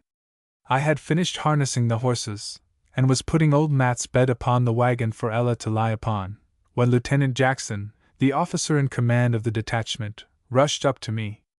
What is the matter? He demanded. Are we attacked? There are 3 Indians on the river. I suppose your men are firing at them. Here is an order from Lieutenant Pope, I added, handing him the paper, and jumping upon the wagon, where Mrs. Gracewood had already placed herself. We have recovered the young lady, and I am going down to the landing after her. But I wish to know. Well, I can't stop now to talk, sir. I will go with you. And he leaped upon the wagon. I advise you to take 2 or 3 more with you. You may capture the 3 Indians your men are firing at now. He called 3 of his men, who joined us in the wagon, and I drove off as fast as I could make the horses go. Where did you see Lieutenant Pope? Asked Mr. Jackson. At his camp on the Big Fish. You must keep those 3 Indians from going up the Fish River if you can. Why so? But the violent jolting of the wagon prevented me from talking, and him from hearing, so I deferred my explanation till a more convenient season. In a few minutes, I stopped the horses a short distance from the landing, when Mr. Gracewood hailed me from a clump of bushes. I felt relieved when I saw that Ella and he were safe. I helped the trembling mother out of the wagon, and conducted her to the spot. My child! Oh, Ella! Cried Mrs. Gracewood, as she bent over the form of her daughter. I am safe, mother, she replied faintly. They sobbed and wept in each other's arms till Mr. Gracewood interposed, and then we placed the sufferer on the bed in the wagon. Now, Lieutenant, if you will let one of your men drive the horses up to the castle, I will tell how the land lies here, said I, when the party was ready to start. Mr. Jackson ordered one of the soldiers to go with the wagon, and return with it, but Mr. Gracewood preferred to drive himself while Ella was a passenger. As the team started, I walked with the officer and 2 soldiers down to the landing. I imparted all the information I had obtained, including the movements of the Indians who had captured Ella. You are a plucky little fellow to stand up and shoot down an Indian, but I think you would have done better if you had called me, instead of following the Indians yourself, said Lieutenant Jackson. I don't think so. We might have gone a dozen miles before we found them, if I had lost sight of them. The 3 Indians went down the river just as we came in sight. I heard your men fire at them. Now you must not let them go up the Fish, for they will carry information to the large party up that river, and spoil the plan of Lieutenant Pope. You are right, my boy, replied the officer, as he posted his 2 men where they could see the dugout as it approached. You will have a big fight tomorrow, I added. I should think so from what you say, but I haven't read my orders yet. Hark! I heard the splashing of paddles in the river below us, and I concluded that the 3 Indians who had failed in front of the castle were returning to Fish River. Chapter 17, in which Phil conducts the soldiers to the line of defense. I had a theory of my own in regard to the movements of the 4 Indians who had come down the crooked river in the 2 dugouts. The savages were incensed against us because they had failed to obtain our horses, and because we had shot 2 or 3 of their men in the skirmishes which followed. This party had gone home and stirred up the Indians, who were now upon the warpath. Mr. Gracewood had identified himself with the defense of the castle, and they had visited his island to wreak their vengeance upon him and obtain his property. If he was at home, they would kill him; if not, they would appropriate or destroy his property.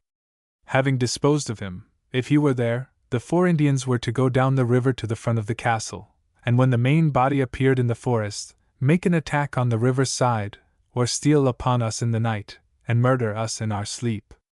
At any rate, these Indians knew that a large force of their own people were coming down the fish, and they were in some manner to assist them. Lieutenant Jackson and myself went to the bank of the river, and soon saw the dugout, 2 of the Indians in it paddling with all their might. They had discovered their blunder, in part at least, when the soldiers opened upon them. The fact that any one was awake at the castle was enough to turn them from their purpose, for they had not the courage to stand up before the rifle of Kit Cruncher, whom they doubtless supposed to be there. "Give them a shot, Morgan," said the lieutenant to one of his men. The soldier fired, but without effect, except to alarm the Indians. "Why didn't you hit them?"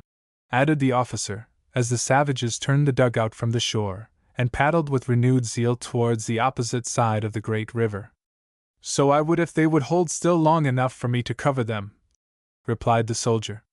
The other man fired, but with no better success, so far as we could discover. Before they could reload their pieces, the dugout was too far off to warrant the wasting of any more powder and lead. "You will not see them again tonight," said I, as the Indians disappeared in the gloom. "Can they get to the rear of our position by any other way than up this river?" asked Lieutenant Jackson. "Yes, sir, they can. They may go up Bear River to the lake, and cross the country to the fish," I replied. "But there are rapids between the lake and the Missouri, and they would have to carry their boat half a mile. Then I must put a guard at the mouth of the Bear. It will be the safest way," I added, as the soldier returned with my team. We drove back to the castle, and I put up the horses. The lieutenant sent a corporal and 2 men to the mouth of Bear River, 2 miles below the castle, and I was satisfied that the 3 Indians could not possibly join the band which was moving down the fish. We went into the house together, where a cheerful fire of pitchwood was blazing on the hearth. Poor Ella had dropped asleep, and her father and mother sat by her bedside watching her heaving chest. They were very anxious about her, though Mr. Gracewood declared that she suffered only from exhaustion, and that rest would restore her. The lieutenant read the order I had brought to him, and we left the castle, so as not to disturb Ella. By this time I was willing to believe I was tired myself. I thought it must be nearly daylight, and was surprised when the officer told me it was only 12 o'clock. It seemed to me that I had lived a whole year since sundown. I was invited to sleep in the lieutenant's tent, and I did sleep there in good earnest till long after sunrise the next morning, when a soldier called me. "We are about ready to start, Phil," said Mr. Jackson. "My orders say you are to be my guide. I must take care of my horses and pigs, and eat my breakfast. My men have fed your horses, and cleaned them. I thought you would be very tired, and I had your work done for you," said the lieutenant. "I was tired, that's a fact, but I am as good as new now. Mr. Gracewood says your breakfast is all ready." "How is Ella?" I asked. "She is better, but still very weak." "Is she sick?" "No, they say not, only worn out." I went to the castle, and was at once greeted with an outpouring of thanks from father, mother, and daughter for what I had done the night before. Ella, as the officer had said, was suffering only from stiff limbs and overfatigue. Mr. Gracewood had cooked our breakfast, and we all sat down to the table. It was a happy family which gathered around the board, and the father said a prayer of thanksgiving for the mercy of God in sparing our lives during the perils of the preceding day and night, and it was a prayer in which we all joined, in mind and heart. The scene was a novel one to me. It was the first time in my life that I had ever sat at table with women, the first family I had ever seen together. I had read of such things, and my kind teacher had told me all about the customs of civilized life. I thought that every family, as father, mother, and children gathered together at table, or in the evening, ought to be very happy. Still I knew it was not so, for even the reunited husband and wife before me had quarreled and separated. People do not understand and appreciate their greatest blessings, because they are so common. But I, who had never known a mother's care, at least not since my infancy, could realize what a joy it was to have a father and mother, and to be with them every day. It seemed to me that I could never disregard the slightest wish of father or mother, if I had them. I ate a hearty breakfast, for even the pretty sentiment which was flitting through my mind could not impair my appetite. When I went out, I found that the lieutenant had drawn up his force in the field, struck his tents, and loaded his baggage upon my wagon. Firefly and Cracker were harnessed, and I had only to take my seat on the load. The soldiers had repaired the bridge over the brook, and everything was ready for a start. "Of course you leave a guard here, Lieutenant," I said, as I took my place on the wagon. "I have detailed a corporal and 3 men to take care of the castle," replied Mr. Jackson. "Do you think that is force enough?" "Plenty, sir, if they keep their eyes wide open," I replied. "They have only to guard the approach on the water side." "All right. Attention, company! Shoulder arms! Right shoulder, shift! Forward, march!" The soldiers marched ahead, and I followed with the wagon.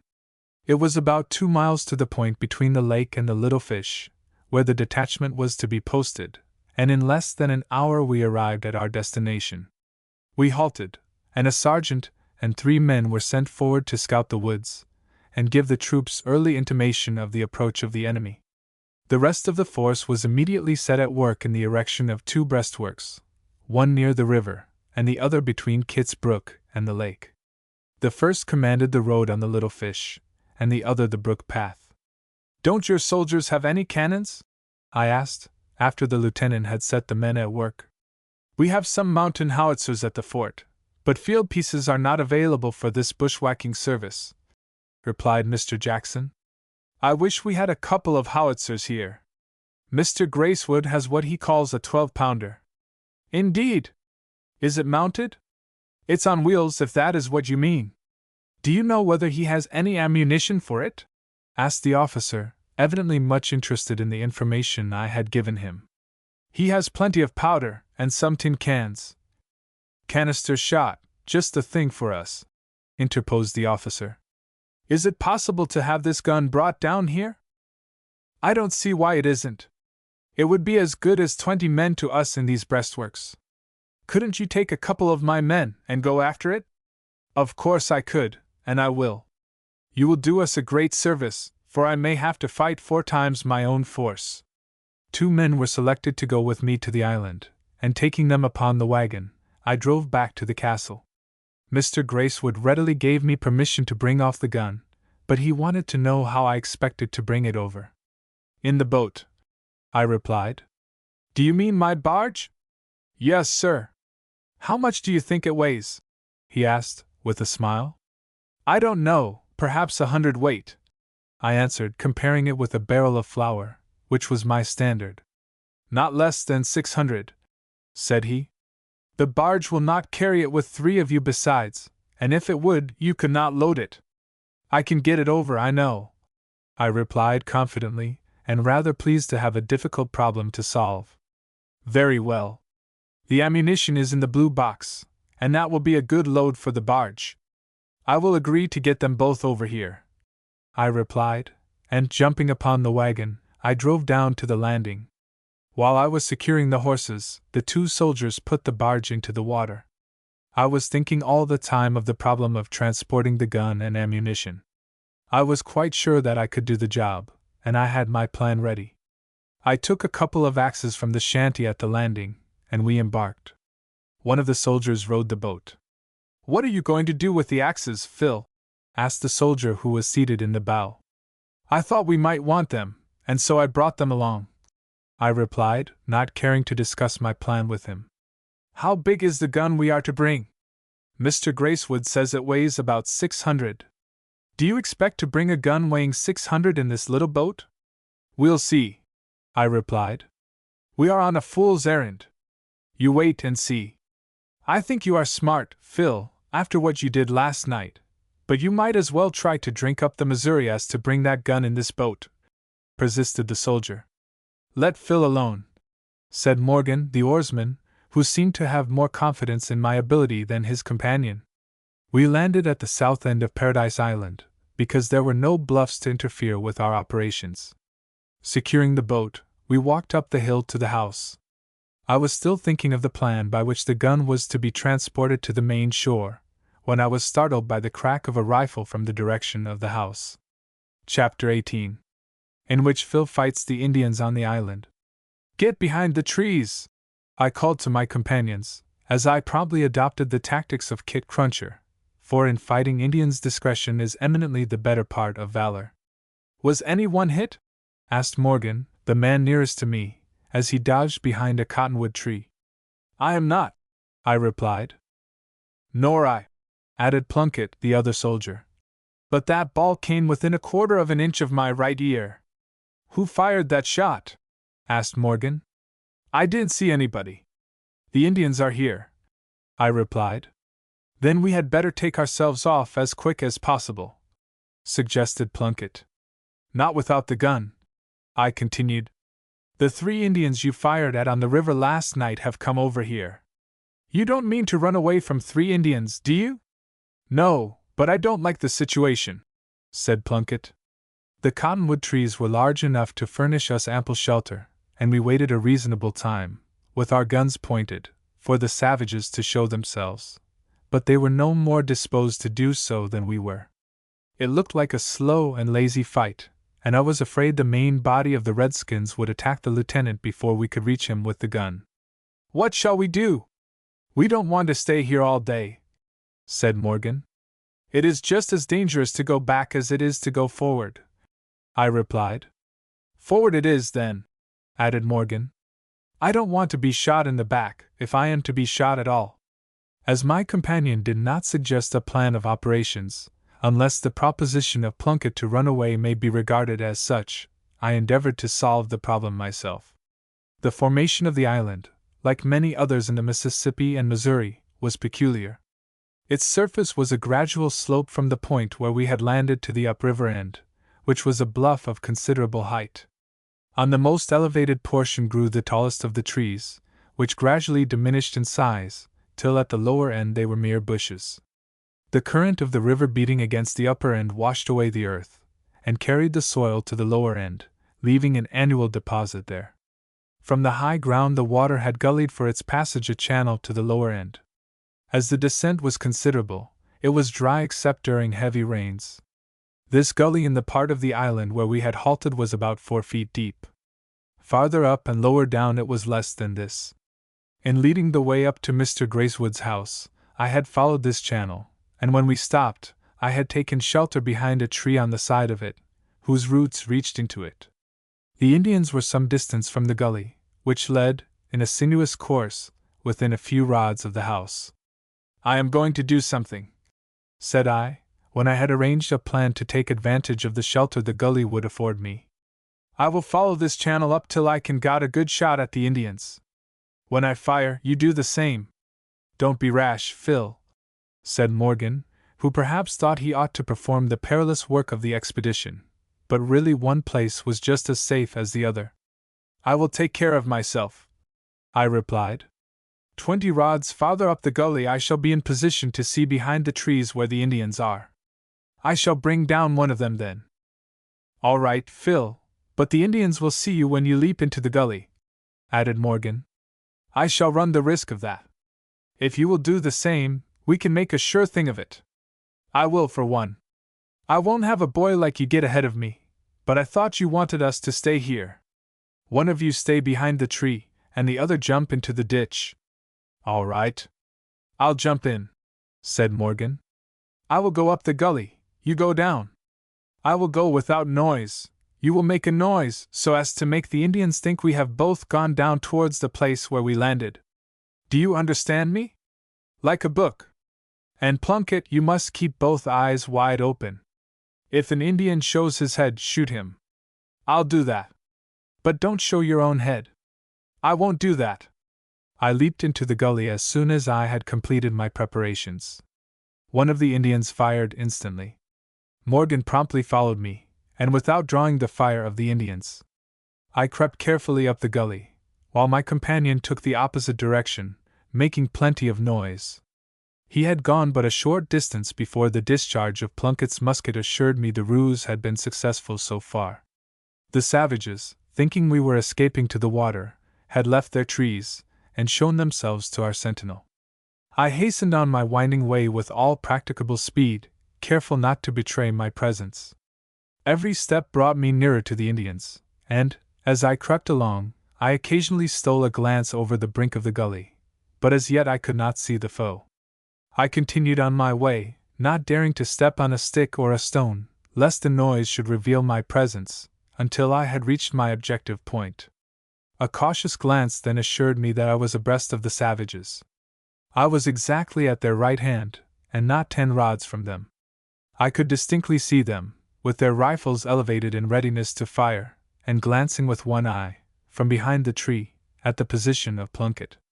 The 3 positions occupied respectively by Plunkett, the savages, and myself, were at the 3 angles of an isosceles triangle, the 2 equal sides of which were about 20 rods, while the other and shortest side was 10 rods, the latter being between the Indians and myself. They were straining their eyes to take advantage of any movement where Plunkett stood. I placed my ammunition so that I could reload with the greatest possible haste after I had fired, and then prepared to make the shot upon which our fate in a great measure depended. Indeed, it was necessary to do something to end my own suspense and anxiety, for my nerves were so strained up that I thought they would crack. This holding of one's breath, and moving in absolute silence on penalty of death for failure, is a terrible trial to a boy, whatever it may be to a man inured to peril and hardship. Having completed my preparations, and considered where and how I should retreat in case of failure, I took careful aim at the Indian nearest to me, and fired. The savage uttered a howl, and clapped his hand upon the back of his head. I had wounded him, but evidently had not disabled him. I loaded my rifle again, regarding my first shot as an unfortunate one. I could hear the enemy talking earnestly together, and I realized that they were not satisfied with the situation. The report of a musket below assured me the Indians had changed their position. Another shot from our side told me that Morgan was improving his opportunities. These bullets from the front, although they appeared not to have done any harm, compelled the savages to resume their first position, which again opened them to my fire. I aimed a second time, and fired at the mark as before. The discharge was followed by a fearful howl, and the savage raised his hand to his face. He was not killed, but by this time he was badly demoralized. He turned his head to see where the ball had come from. His face was covered with blood. I stooped to load my rifle again. While doing so, I could hear the savages chattering violently. They had evidently discovered the insecurity of their position, and felt that, if they stayed there long enough, they would certainly be shot. I did not deem it prudent to remain where I was any longer, lest the enemy should take it into their heads to charge upon the gully. I retreated a few rods towards the house. While I was doing so, the reports of the 2 muskets of the soldiers assured me the Indians were making a movement. I raised my head, and saw that they were running with all speed towards the north side of the island, where they had landed the preceding day. Morgan and Plunkett had come out of their hiding places, and were already in hot pursuit.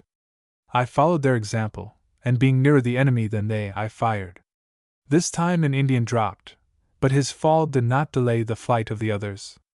I paused to load, and presently heard the shots of both the soldiers. They also halted to load again, and I ran ahead of them, but the savages were more fleet of foot than we, and gaining rapidly upon us, reached their boat without further loss or damage. "We are lucky," said I, as we gave up the chase, and gazed at the dugout, halfway across the river. "That's so." "Was any one hit?" added Morgan. "No, and of all the shots we have fired, we have brought down but 1 Indian. If we had been as near as you were, Phil, we should have dropped one every time," replied Plunkett. "However, I knocked over that one that fell." "You did!" I exclaimed. "Why, yes, didn't you see him fall?" "I did, but he fell the instant I fired," I replied. "You are a little fast, Phil." "You haven't hit anything today," said Plunkett. "I hit every time I fired." "You!" "Nonsense!" I fired the first shot after the Indians started to run, and this one dropped before you had fired at all. I persisted, indignant that Plunkett, who had wished to run away in the beginning, should claim to have done all the execution that had been accomplished. Keep cool, Phil, laughed Plunkett. That redskin dropped when I fired. We will settle that matter another time, I answered, leading the way towards the house. We passed the Indian who had fallen. He was not dead, and I saw Plunkett fixing his bayonet, evidently with the intention of finishing the work I had begun. I protested, and so did Morgan, against his course. The savage reclined on one side, resting upon his elbow. He had torn away his blanket, so that we could see where the ball had struck him in the hip. You didn't fire that ball, Plunkett, said Morgan. You couldn't have hit him there from the place where you fired. What's the reason I couldn't? Demanded the braggart. Because the Indian was running ahead of you, and you couldn't have hit him on the side of the hip. Phil was up by the house, and his shot did it. Half his nose is gone, and he has a wound on the back of the head. He turned round when I fired, but I will finish him, said Plunkett, approaching the Indian with his bayonet pointed at him. No! I shouted earnestly. It is murder! The Indian, who had watched us with savage dignity, apparently regardless of the pain his 3 wounds must have given him, suddenly grasped his tomahawk, and raised himself as far as his injured hip would permit. He looked ugly and defiant, and Plunkett paused. Chapter 19. In which Phil conducts the raft to the landing, and Morgan fires the big gun. Let him alone, Plunkett, said Morgan. He will throw his tomahawk at you, I added. I can't shoot him, replied the coward, retreating backwards with more haste than dignity. If you do, I'll report you to Lieutenant Jackson, continued Morgan. I don't believe in leaving your work to be done over again, growled Plunkett. What's to prevent this Indian from killing some of us, when he gets a chance? We are not Indians, and we don't kill the wounded, replied Morgan. Come along, we are fooling away our time. We went up to Mr. Gracewood's house, and entered it. The Indians had been there before us. In the middle of the floor was a pile of goods, which they had intended to carry down to the boat. They had done no injury to the building, though they would doubtless have burned it if we had not disturbed them. The gun for which we had come was in the rear chamber, limbered up and ready for use. The recluse of the island had brought it as a weapon of defense. It could be discharged from any door or window, and loaded with canister and fired into an invading horde of savages, it would produce fearful havoc among them. I attached a rope to the carriage, and we rolled it out of the house. When I realized how heavy it was, my confidence in my ability to convey it to the main shore was a little shaken. However, it was downhill all the way to the point where we had landed, and we had no difficulty in moving it so far, but we had to return a second time for the ammunition. Here we are, said Plunkett, and here we are likely to be, unless we go over without the gun. It won't swim over there. Of course it won't, I replied impatiently. But we are going to take it over there. Now we must make a raft. A raft! Exclaimed the croaker. The lieutenant ought to have sent a whole section over here. That's the idea. We can make a raft in less than an hour. There is no end of logs here, added Morgan, glancing along the shore, where there were plenty of sticks of timber, of all sorts and sizes. Plunkett growled, but he assisted Morgan, who went to work in earnest. While they were rolling the logs to a convenient position in the water, I went back to the house. Mr. Gracewood had a wheelbarrow. I broke up some large boxes, and wheeled the boards, with a supply of nails, down to the river. By this time the soldiers had placed 6 logs, from 15 to 20 feet long, in the water, side by side. They had been obliged to use the axes a little, but generally the sticks had been deprived of their branches by being tossed about on the shore. The boards I had brought were nailed across them, so as to hold them together. Above this foundation shorter and drier sticks, from the woods, were placed crosswise, and while my companions were laying them down I returned to the house with the wheelbarrow. I could take only a small portion of the ammunition at a load, and I repeated the journey several times before the raft was finished. I did not bring the whole of it, but I thought I had enough to kill all the Indians within 20 miles of the castle. The raft was built up a foot above the water, so as to furnish the necessary floating power, and the parts were securely bound together with board battens. We rolled the gun upon the structure, and were delighted to find that everything was a perfect success. We placed logs on each side of the wheels, and lashed the carriage down to the raft. Loading the ammunition, which I had put into several boxes in order to trim the raft, we pushed it off from the shore. "Now we are all ready," said Morgan, as he leaped into the boat, with the rope attached to the raft in his hand. "What is to be done with that Indian up by the house?" asked Plunkett. "Nothing," replied Morgan. "Don't you think it is more humane to kill him than to let him starve to death?" "He won't starve to death," I added. "He will crawl up to Mr. Gracewood's house, where there is enough to feed an army for a short time." "Don't you suppose the 2 Indians that escaped are watching us now?" asked Morgan. "Very likely they are. And as soon as we are gone, they will come back."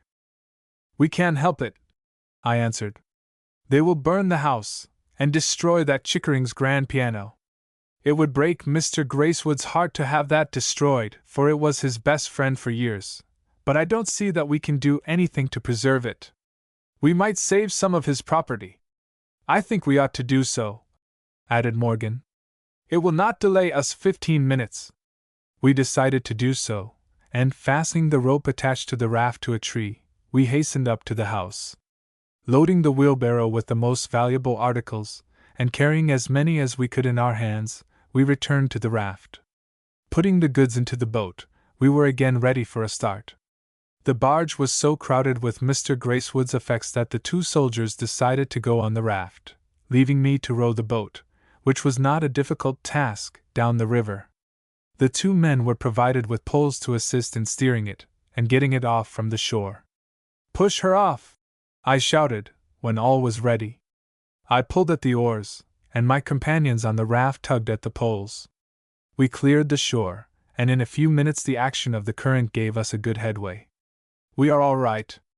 We could go down to St. Louis on this craft," said Morgan. "We could, but I think we won't," I replied. "We must be sure and not let the current carry us beyond Fish River. If we do, we can never get back again." Fortunately, the current set towards the landing place, which was our destination, and I pulled well towards the north shore. "Indians!" shouted Plunkett, after we had gone a short distance. "Where are they?" I asked, unable to see them. "Just coming out from the north shore, above the island," replied Morgan. Standing up in the barge, so that I could see over the gun on the raft, I discovered the dugout. It contained the 2 Indians who had escaped from the island. They were paddling towards us with all their might, and the soldiers picked up their muskets. I could not believe that the savages intended to attack us upon the open river, after the repeated defeats they had sustained, but I was convinced of my error when they opened fire upon us. However, they did not come near enough to render their own or our fire effectual. "Phil, didn't I see some round shot among the ammunition you brought down?" called Morgan to me. "Yes, I brought down a few cannon balls. I didn't know there were any there before," I replied. "Do you happen to know where they are now?" "I put them on the raft." He and Plunkett overhauled the boxes, and found the shot. Morgan intended to use the gun, which would make short work of the enemy. The dugout had followed us at a safe distance till we were halfway to the landing. The Indians had evidently come to the conclusion that they were wasting their powder, and were now paddling down nearer to the raft. It was a long time before the soldiers had the gun in condition for use, for they were obliged to alter the lashings, so that they could elevate or depress it, and we were within 1/4 of a mile of our destination before it was ready. Although the Indians quickened their speed, they did not fire again, and I soon discovered that they were headed to the north shore. "Hurry up, Morgan!" I shouted. "I see what they are going to do." "What?" "They are headed to the shore." "I see they are," replied he, as he rammed home the shot. "They are going into the woods to fire at us from behind the trees when we land," I answered. "I'll soon block that game. Stand by the lockstring, Plunkett." The dugout was now going at a right angle with the course of the raft, and was about 60 yards from the shore. "Pull as hard as you can, Phil, so as to keep the raft steady," called Morgan, as he sighted along the gun. I applied all my strength to the oars.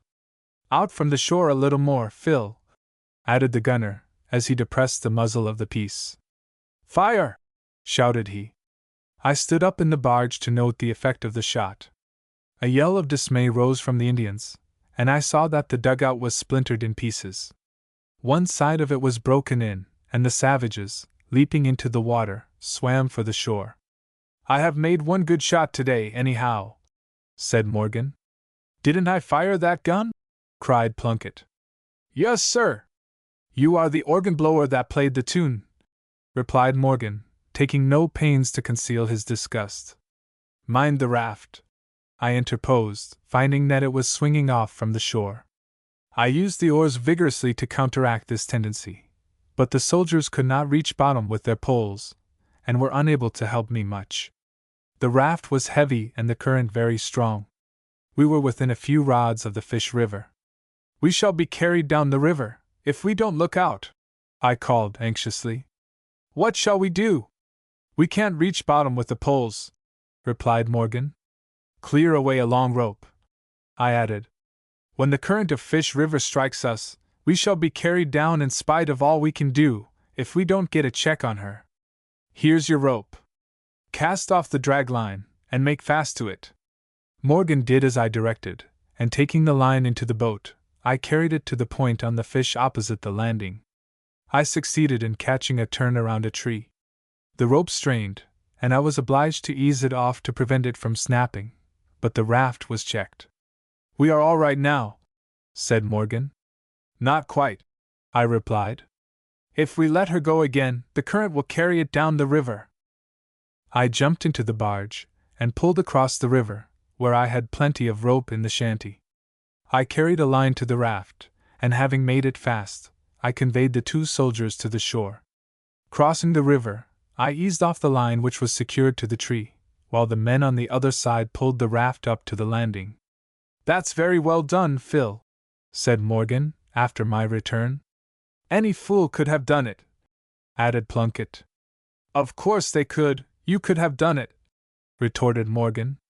"It is just the plan I was going to propose, but didn't." I backed the wagon into the 2 trenches I had dug to load the flour, and rolling the gun upon the platform, where we also placed the ammunition, we started for the line of defense. Chapter 20. In which Phil witnesses the opening of the battle with the Indians. "Did you fire the gun, Phil?" asked Mr. Gracewood, as we halted for a moment at the castle to inform him that his goods were at the landing. "Yes, sir. Morgan fired one shot at the Indians in the dugout, who would not let us alone. He used a solid shot, and smashed the boats so that the Redskins had to swim ashore. We left an Indian wounded in the hip on your island." "Is he badly wounded?" "I don't know how badly, but I don't think he will be able to get away from there very soon. He will not be likely to do any mischief at present. We brought over a boatload of your things, but we hadn't time to bring them up here. I will go to the landing and attend to them." "How is Ella, sir?" "She is doing very well." "Glad of it, but we must hurry on to the camp." "I suppose you will not remain there long, Phil Farringford?" "I shall have to come back to feed my horses before night." "Better come back immediately. I want to talk with you, and arrange our plans for the future. If there is a fight going on up in the woods, I shall want to know how it is coming out. I can tell you that beforehand. The Indians will be defeated, utterly routed, and perhaps annihilated. That is always the case when the savages fight with the white man, unless they surprise him in the night. I hope you will not expose yourself, Phil Farringford. Ella is very much concerned about you, and afraid that some harm will befall you." "I will return as soon as I can, sir," I replied, pleased that Ella should think of me at all, though I felt that I had earned a claim upon her regard. I drove on, and we soon came in sight of the works of the soldiers. They had nearly completed their breastworks, which consisted merely of an embankment of logs and earth, which would shelter the men from the fire of the Indians. It extended from the river across the path, and some distance into the forest. "You are just in time, Phil," said Lieutenant Jackson, as I stopped my horses. Why? Have you seen the Indians? No, but our scouts have just come in and report a large body of savages moving this way. We are all ready for them, or we shall be as soon as we have planted this gun. You were gone longer than I expected you would be. The gun was heavier than I thought it was, and we had to fight the Indians before we could do anything. While Morgan and a squad of men were unloading the gun, I told the officer the adventures of the morning, and described the means by which we had transported the gun. Did my men behave well? He asked. Morgan did, and is a first-rate fellow. Plunkett did all he was asked to do, but I would rather have another man next time I go on an expedition. I should have sent more men if you had not said it was a light job. I thought so myself. We might have known that those Indians were lurking somewhere in the vicinity. I don't think they will give us much more trouble. They will continue to annoy you as long as they have the power. You smashed their dugout, but they have another up the river where we went yesterday. I had forgotten all about the other dugout, and thought it was a great pity it had not been secured or destroyed, for the neglect might cost Mr. Gracewood his house and other property on the island. The two Indians had swum ashore not 3 miles from the point where the dugout had been left. They knew that our party had left the island, and the rich plunder there would be too great a temptation to be resisted. I begged the lieutenant to send a couple of men with me to protect the property of my good friend. This gun is a great reinforcement to me, Phil, and I can spare 3 men, more if you need them, replied the officer. 3 will do very well. Let Morgan be one of them, I added. You might take 2 of the men left at the clearing, for, in attacking the Indians, you will be defending the castle, as you call it. They are coming, said one of the scouts, approaching the spot where the officer stood. How far off are they? Not a mile by this time. I drove my horses off into the woods, where they could not be injured by any flying bullets, but I was not willing to depart from the exciting scene which impended, and I hastened back to the breastwork. The lieutenant had posted his men behind their defense, and I could distinctly hear the tramp of horses' feet in the distance. The cannon had been placed at the opening in the works prepared for it. The men lay upon the ground behind the defense, with their muskets ready for use. The forest was as silent as at midnight, for the lieutenant had ordered his men not to show themselves till the order to do so was given. I lay upon the ground, looking through a loophole. The officer in command was near me, watching his opportunity. But the savages were wary, and instead of seeing the whole band, as we had expected, a couple of mounted scouts only appeared. They discovered the formidable obstacle in their path, and halting, unslung their guns. I hope they don't mean to assault us alone, said Mr. Jackson. They seem to be examining the works, I added. I don't want to fire till the main body appears. They are going back to report. The 2 Indians turned their horses, and were soon out of sight. We did not see any of the enemy again for half an hour. They came the next time in a swarm, with shouting and yelling, sounding their war cry as though they were thoroughly in earnest, as we had no doubt they were. Without attempting to count them, I judged that they numbered 200. Though the greater portion of them moved in the path, they were scattered through the woods in a column longer than our breastworks. They had left their horses behind. As soon as they came in sight of the works, they broke into a run, and increasing their savage yells, rushed forward with the evident intention of carrying our line by storm. Ready! Shouted Lieutenant Jackson, with a coolness and self-possession which astonished me. The men all leveled their muskets at the approaching foe, pointing them through the loopholes, which had been left for the purpose. Their bayonets were all fixed, in readiness to repel an assault, if the first fire did not check the advance of the Indians. Morgan was sighting the 12-pounder. On rushed the enemy, as it seemed to me, to certain destruction. I could not believe that they were aware of the presence of the soldiers, and perhaps supposed they were attacking a fort manned by half a dozen persons. None of the Indians who had come down Crooked River had been able to return to afford them any information. Lieutenant Pope's force must be in their rear, and if they had known that he was near them, they would not have come down the river. Lieutenant Jackson permitted the savages to come within 50 yards of the works before he gave the order to fire. The cannon was pointed so as to cover the path on the bank of the river, where a dense mass of Indians was moving. "Fire!" shouted the officer, when the decisive moment came. Almost at the same instant every musket was discharged, and the 12-pounder awoke the echoes of the forest at the same time. I fired with the rest. It was a yell of terror and despair which followed the volley, and, as soon as the smoke rolled away, I saw that the ground was covered with the dead and wounded. So dense was the column in front of the fort, that it was not possible for any man in it to fire without hitting an Indian, while the scattered missiles from the canister shot probably did as much execution as a dozen muskets. The men were prepared to repel an assault with the bayonets, but no attack was made, for the Indians fled with the utmost precipitation from the deadly spot. The soldiers promptly reloaded their muskets, and the cannon was ready for another discharge. "You can go now, Phil," said Lieutenant Jackson. "The battle is fought for the present. They will not renew it. Where do you suppose the rest of the soldiers are, those who went up the river yesterday? Probably they have been holding back, so as not to alarm the enemy. The noise of that 12-pounder will inform them that the work has commenced. Now, Phil, is it possible for these Indians to escape by any other route than this by this river? Not with their horses. They can cross over to the brook, and follow that, which will lead them to their village 8 miles from here. Very well. I think we shall be able to capture a good portion of them as soon as the other force closes upon them. I will go over to the island now, though I should like to stay and see how the thing is coming out. Of course there can be no doubt of the result. I think we have already convinced them that it is not safe to shoot down white men." I glanced at the ground in front of the works, where many of the savages were still writhing in the agony of their wounds.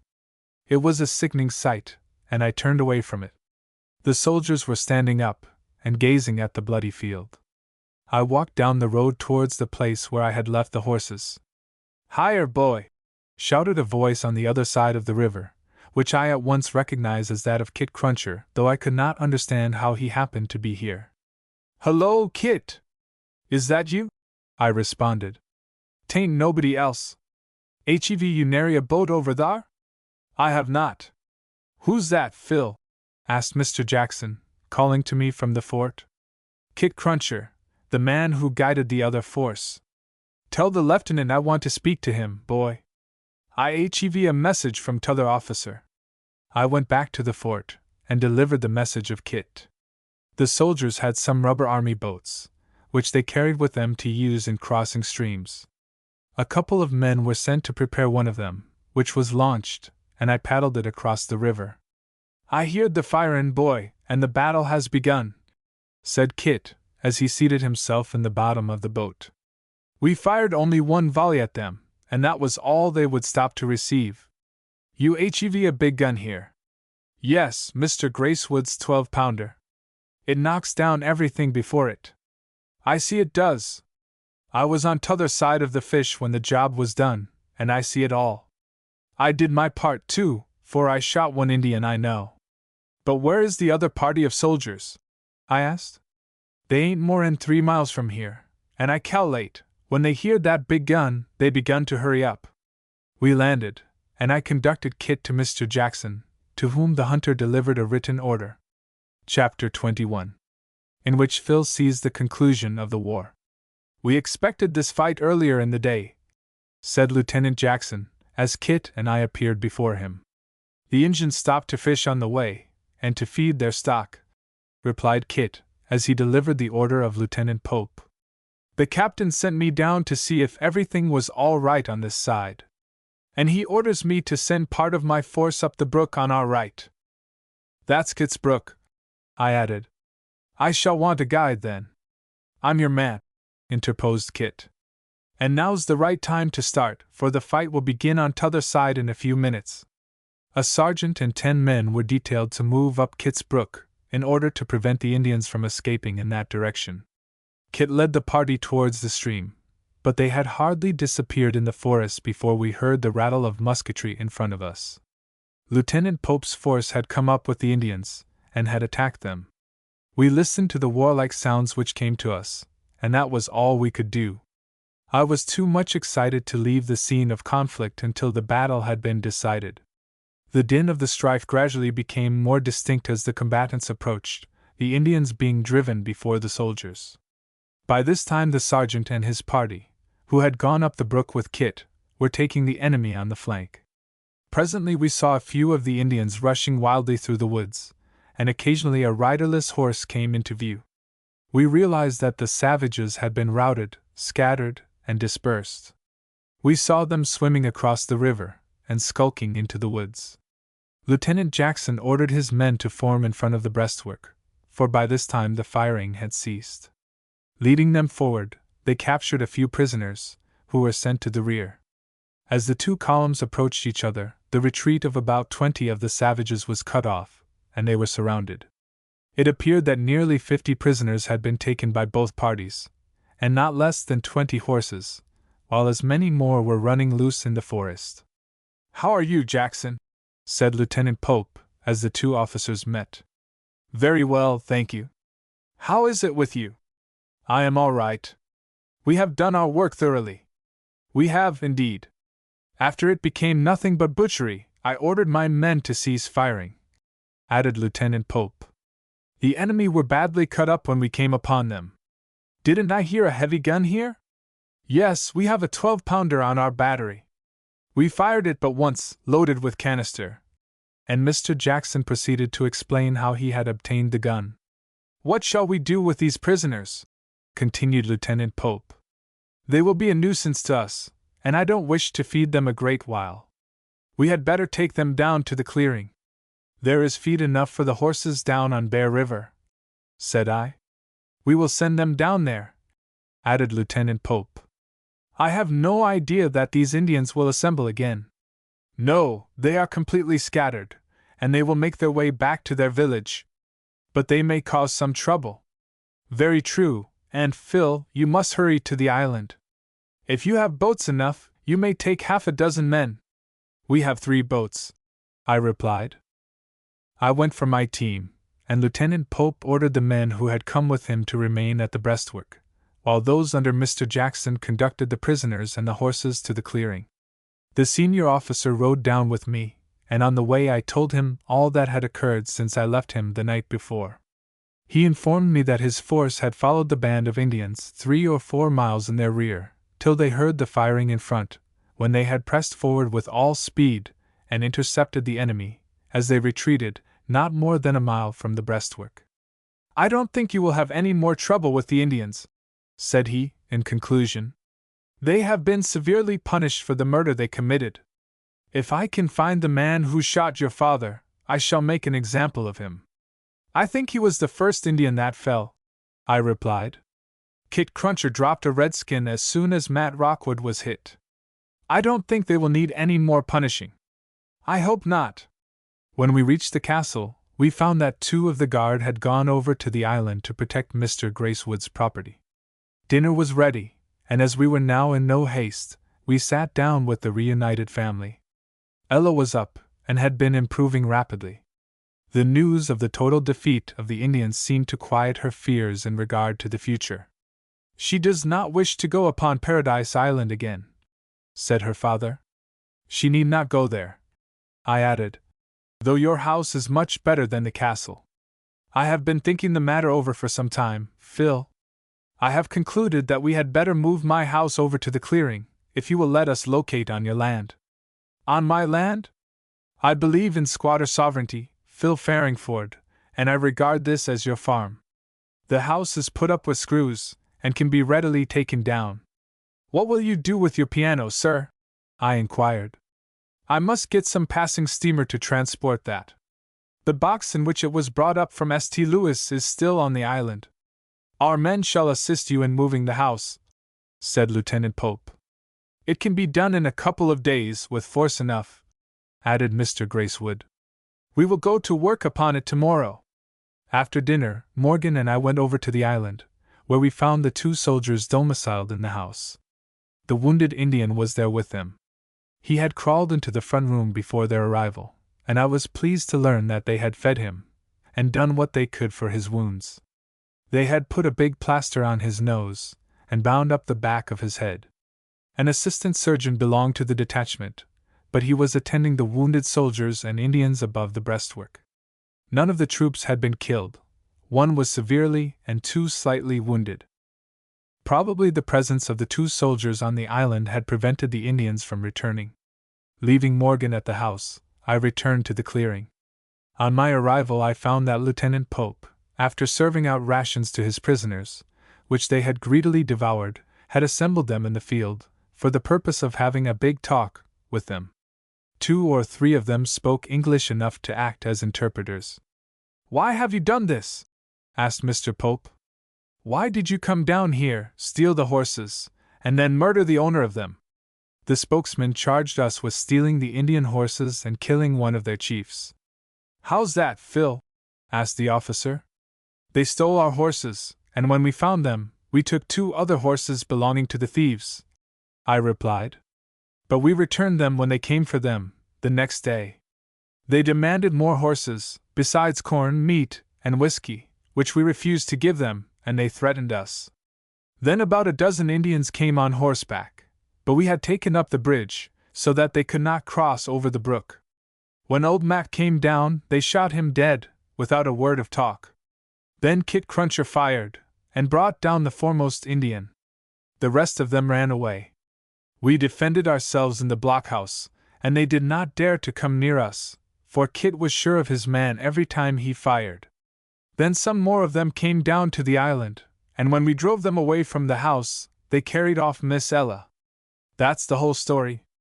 Mr. Gracewood was here all the time, and he will tell you the same thing." Lieutenant Pope repeated my statement to the Indians, and insisted that it was the whole truth. "These people have been your friends," said he. "They have often given you meat and corn when you were hungry, and have lived in peace with you for many years. Our great father the President will not permit his children in the forest to be murdered. If you kill one white man, or steal his property, you shall be punished as you have been today. We bought your lands in fair bargain, and we give you every year money, blankets, food, and all you need. If the white man wrongs you, he shall be punished." "No!" exclaimed the Indian, whose experience, perhaps, did not verify this statement. "If you complain of him, and we can find him, he shall be punished," repeated the officer. He proceeded to show that the Indians had been the aggressors in the present difficulty, that they had murdered one of the settlers without provocation. He enlarged upon the terrible consequences which would follow if the Indians persisted in waging war upon the white man. If the lieutenant had proved that he was powerful on the warpath, he also demonstrated that he was equally potent in an argument, and the savages were as completely overwhelmed by his logic as by his arms. "Will you have peace or war?" demanded he, sternly. "We make peace," replied the spokesman. "Then bring your chiefs to me, and we will smoke the pipe of peace. We wish you well, and will be friends if you are willing. If not, we will go to your country, and destroy you with fire and sword. You may go, take your horses, and all that belongs to you." The savages seemed to be astonished at this unexpected decree. Their spirit was broken by the heavy losses they had sustained. Their horses, some of which were fine animals, were driven up, and a detachment of the troops conducted them to the fort in the forest, where they were sent on their way. Probably those who had escaped were already on their way to the north. As it was no longer necessary to maintain the camp in the forest, it was removed to the clearing. A portion of the breastwork near the river was taken away to open the road, the dead Indians were buried, and the war was practically ended. From what I had heard of these Indians, I was confident that we should have no further trouble, though Lieutenant Pope intended to visit the Indian village and have a talk with the chiefs before he returned to the fort. The next morning our 3 boats conveyed 12 soldiers to the island to commence the removal of Mr. Gracewood's house. The wounded Indian was placed on a bed under a tree, and the soldiers commenced their task. After they had gone to work with knives and screwdrivers to take down the house, I returned to the clearing for Lieutenant Jackson, who was to superintend the operation. Chapter 22. In which Phil undertakes a heavy job. "How big is this house, Phil?" asked Lieutenant Jackson, as I rowed him up to Paradise Island. "It is 30 feet long and 15 wide. I haven't heard anything said about the manner of transporting it," added the officer. "We must raft it down. We have taken up all the ropes we have. Mr. Gracewood told me how to handle the grand piano. The grand piano, laughed Mr. Jackson. That's a pretty plaything to have away back here in the woods. Mr. Gracewood sets his life by that piano. He used to smoke and play upon it by the hour together. He is very fond of music. I should think he must be, to bring a grand piano out here. How heavy is it? It weighs about 800 pounds. Mr. Gracewood told me to have it put in the box, and leave it here till some steamer can be hired to bring it down, though rain and dampness will spoil it. He told me to wrap it up in the oilcloth that belongs with it, but if you are willing, Lieutenant Jackson, we will astonish him by taking it down with us. I think it would astonish me as much as him to see it done. We can do it. I hear that you are an engineer, Phil, added my passenger. Morgan says you engineered the job of transporting the gun. The grand piano is not more than 200 or 300 pounds heavier than the 12-pounder. That is adding a third, and the gun was on wheels. No matter for that, we had but 3 to do that, and now we have a dozen. How will you do it, Phil? I explained my plan, and Mr. Jackson thought it was practicable. I suppose Mr. Gracewood and his family intend to remain at the clearing after we have moved the house, continued my companion in the barge. I don't know. I don't believe his wife and daughter will be content to stay a great while in this lonely place. They may live here during the summer, but in winter we don't see anybody or anything for months. What do you do in winter? I have been studying for several years. I thought you talked very well for a boy brought up in the woods. I don't have anything to do for 6 months in the year but take care of the horses and do the housework. I read and study about 12 hours a day in winter. I took up Latin and French last season. Indeed! You will make a learned man if you keep on. Have you no desire to see more of the world? Sometimes I have. I don't think I shall stay here many years longer. I shouldn't think you would. Why do you study Latin and French? Only because I like them. It is a very great pleasure to me to puzzle out the sentences. Mr. Gracewood is a great scholar, and has plenty of books on the island. I believe I have read them all, except the dictionaries. He had given me a lot of books, which he sent to St. Louis for. I should think you would want to know something about your family, your father and mother, added the lieutenant, to whom Mr. Gracewood had related the substance of my history. I do, sometimes, but I am almost sure I should learn that one or both of them were lost in the steamer. Perhaps not. Mr. Gracewood thinks your foster father did very wrong in not causing some inquiries to be made for your parents. I think so myself, but I can excuse him when I consider how much he did for me, and the reason why he kept still, I replied, as I ran the barge upon the shore at the lower end of the island. Have you any of the clothing, or other articles, found upon you? I don't know of any. Almost every little child has a necklace, a ring, or some other ornament upon it, especially when traveling. Matt Rockwood never said anything to me about such matters. He has a chest at the castle, which he always kept locked, and I don't know what there is in it. Didn't you open it after he was killed? No, the key was buried with him, and I did not exactly like to break it open yet. Besides, I have been so driven about since we buried him that I haven't had much time to think about it. I would open it if I were you. I shall, I replied, as we walked up the slope towards the house. Perhaps there is something valuable in it. I know there is money in it, for we have sold a great deal of wood, and he always put the gold into that chest. You may be a rich man yet, Phil. I don't know that the money belongs to me. I suppose Matt had friends and relatives somewhere, though I don't know where they are. You have done as much as Matt of late years to earn this money, and it would be a hard case to have it taken from you by his relations. I think it would. Matt did most of the chopping, and I did all the hauling. But I meant to be honest, and the money shall go wherever it belongs. Have you any idea how much there is? Not the least, but I don't suppose there is a great deal, I replied, as we reached the house. If I can help you, Phil, call upon me at any time. I shall be at the fort above for a year or 2, probably. Thank you, Mr. Jackson. You have been very kind to me. I shall always remember you. The soldiers had removed most of the boards on the sides of the house, and were now taking off the roof. The lieutenant ordered some of his men to bring up the piano box, which was in a rude shanty used as a storehouse for supplies. All the force that could get hold of the piano then placed it sidewise upon 4 chairs, and we took off the legs. The instrument was then wrapped in the oilcloth, and placed in the box, where it could not be injured by a falling board or timber. Raising the case upon 3 rollers, which I had prepared for the purpose, we easily slid it out of the house on a track of boards. "Now, Mr. Jackson, if you will let Morgan help me, we will move this box down to the river," said I, when it was ready. "But you want half a dozen men," added he. "No, sir. Let all the rest of the men take down the house. We can do this alone. It is a long job, and we must have it moving at once." "Just as you say, Phil," laughed the officer. The distance to the river was about 80 rods. The forest was open enough, the greater part of the way, to permit the passage of the box, and only near the river should we be obliged to cut away the young trees. We demolished the old shanty, and taking half a dozen of the boards, laid down a track towards the river. The ground was nearly level for a short distance, and we used levers to propel the box forward.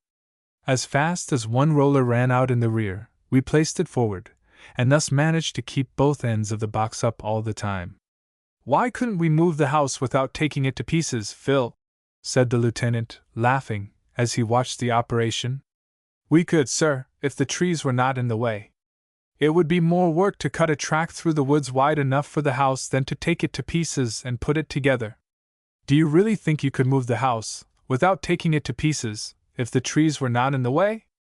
"I know I could." "You have a good deal of confidence in yourself. I was brought up in the woods, where we have to do our own thinking. How would you take it down the river? There are hundreds of cottonwood sticks, from 40 to 60 feet long, on the shore. We could make a raft of them, that would keep the building right side up." "But after your raft got started, how could you stop it, and haul it in at the mouth of Fish River? The current here is not less than 4 miles an hour. That would be the greatest difficulty about the job. I should have some sweeps on the raft, and a dozen men could crowd it over against the north shore, where we could send a couple of ropes on shore, and check it by catching a turn around the trees." "Very likely you would do it, Phil, but it's lucky we haven't the job on our hands." "I wish we had, for I should enjoy the fun, if I were boss of the job." We continued to roll the box on its way down to the river, carrying the boards forward as we passed over them, until we came to the downward slope, when the heavy weight was inclined to travel faster than was safe for it.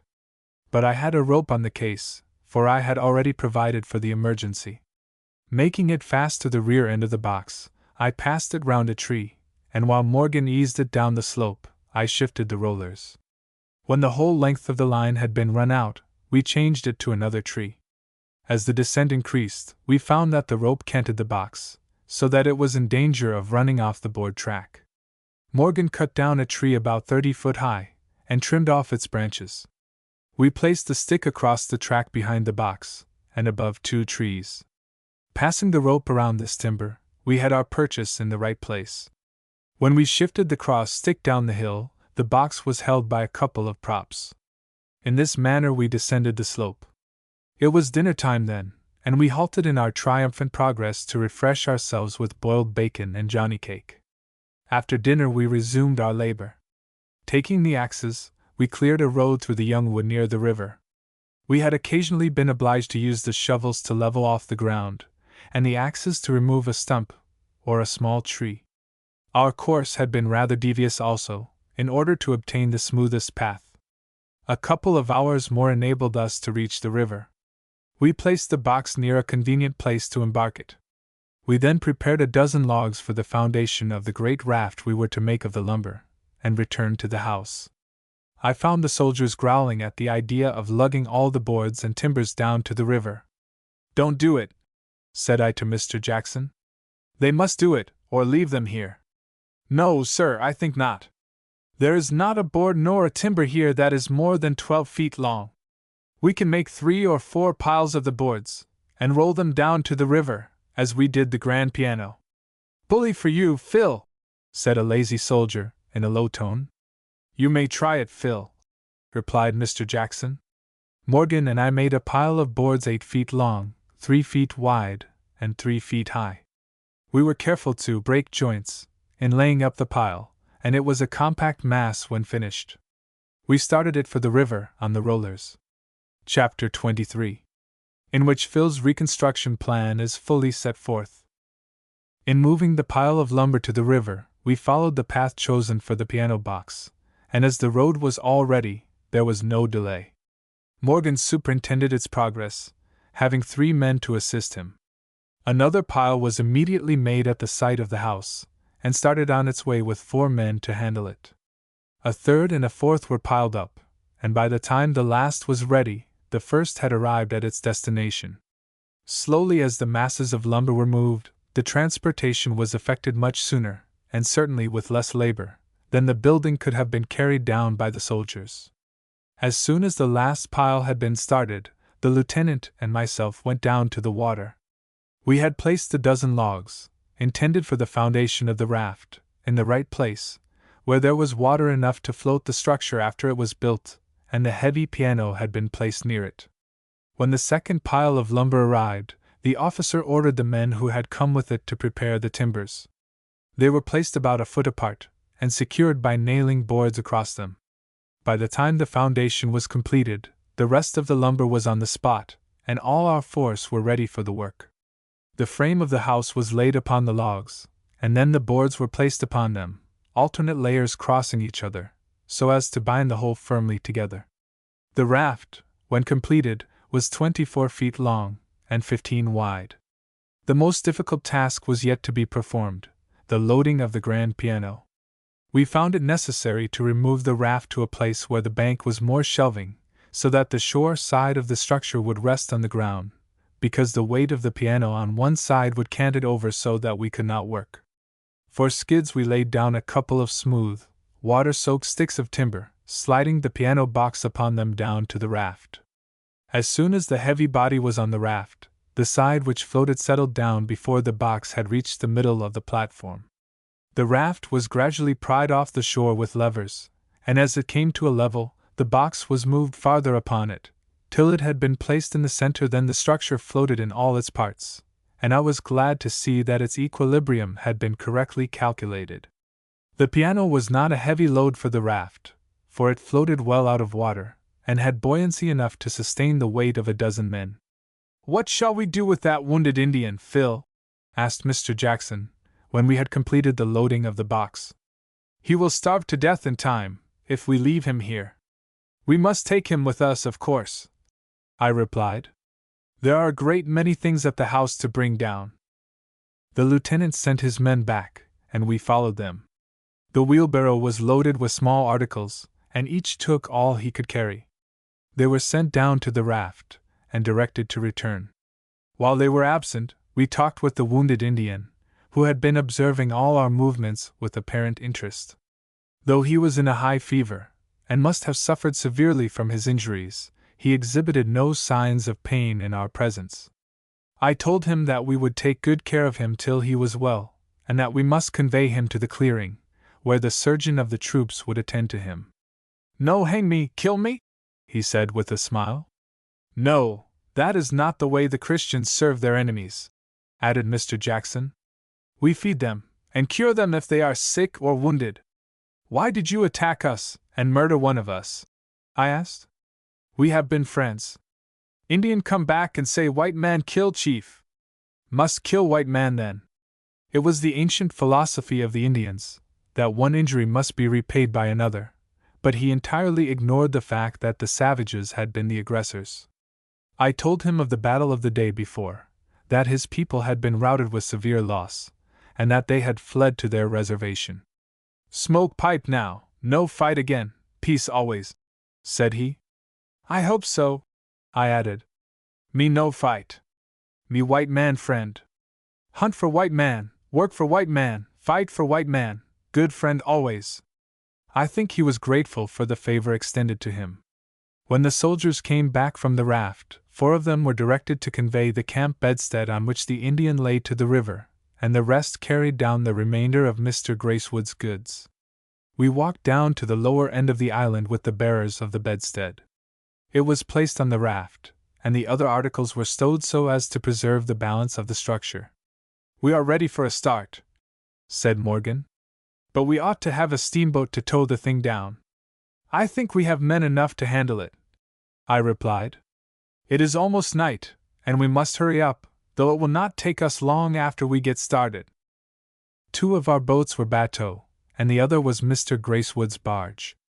2 men were placed in each, and the others upon the raft. I sat in the stern of the barge to tend the drag rope. Mr. Jackson was in one of the bateaux. The lines were cast off, and the men, with their setting poles, pushed the raft from the shore. The current soon acted upon it, carrying it over towards the north side of the river. We followed the course taken by the raft on which we had transported the 12-pounder, and profiting by the experience gained in that enterprise, we guided our huge structure safely to the landing at the mouth of Fish River. We landed our check lines in season this time, and everything worked entirely to our satisfaction. It was nearly dark now, and we moored the raft to the shore for the night. The bed of the wounded Indian was removed to the shanty, and the surgeon sent for. The lieutenant and myself went to the castle to report progress, while the soldiers sought their camp. Mr. Gracewood stayed in the house all the time. He had hardly been out during the day. He was so rejoiced at the reunion of his little family that he was not willing to leave his loved ones even for a moment. "I hope you left the piano where it will be safe on the island, Phil Farringford," said Mr. Gracewood, when I had told him we had brought over the house. "No, sir, we did not." "Did not? You know I love that instrument, and I hope, before the summer is past, to hear Ella play upon it." "We brought it with us, sir," I replied. "Impossible!" exclaimed he. "It is on the raft down at the landing. Phil is quite an engineer, and is entitled to all the credit of its removal," added the lieutenant, who explained the means by which the piano had been moved to the river and floated to the landing. "I am very glad, indeed, that you have brought it, Phil.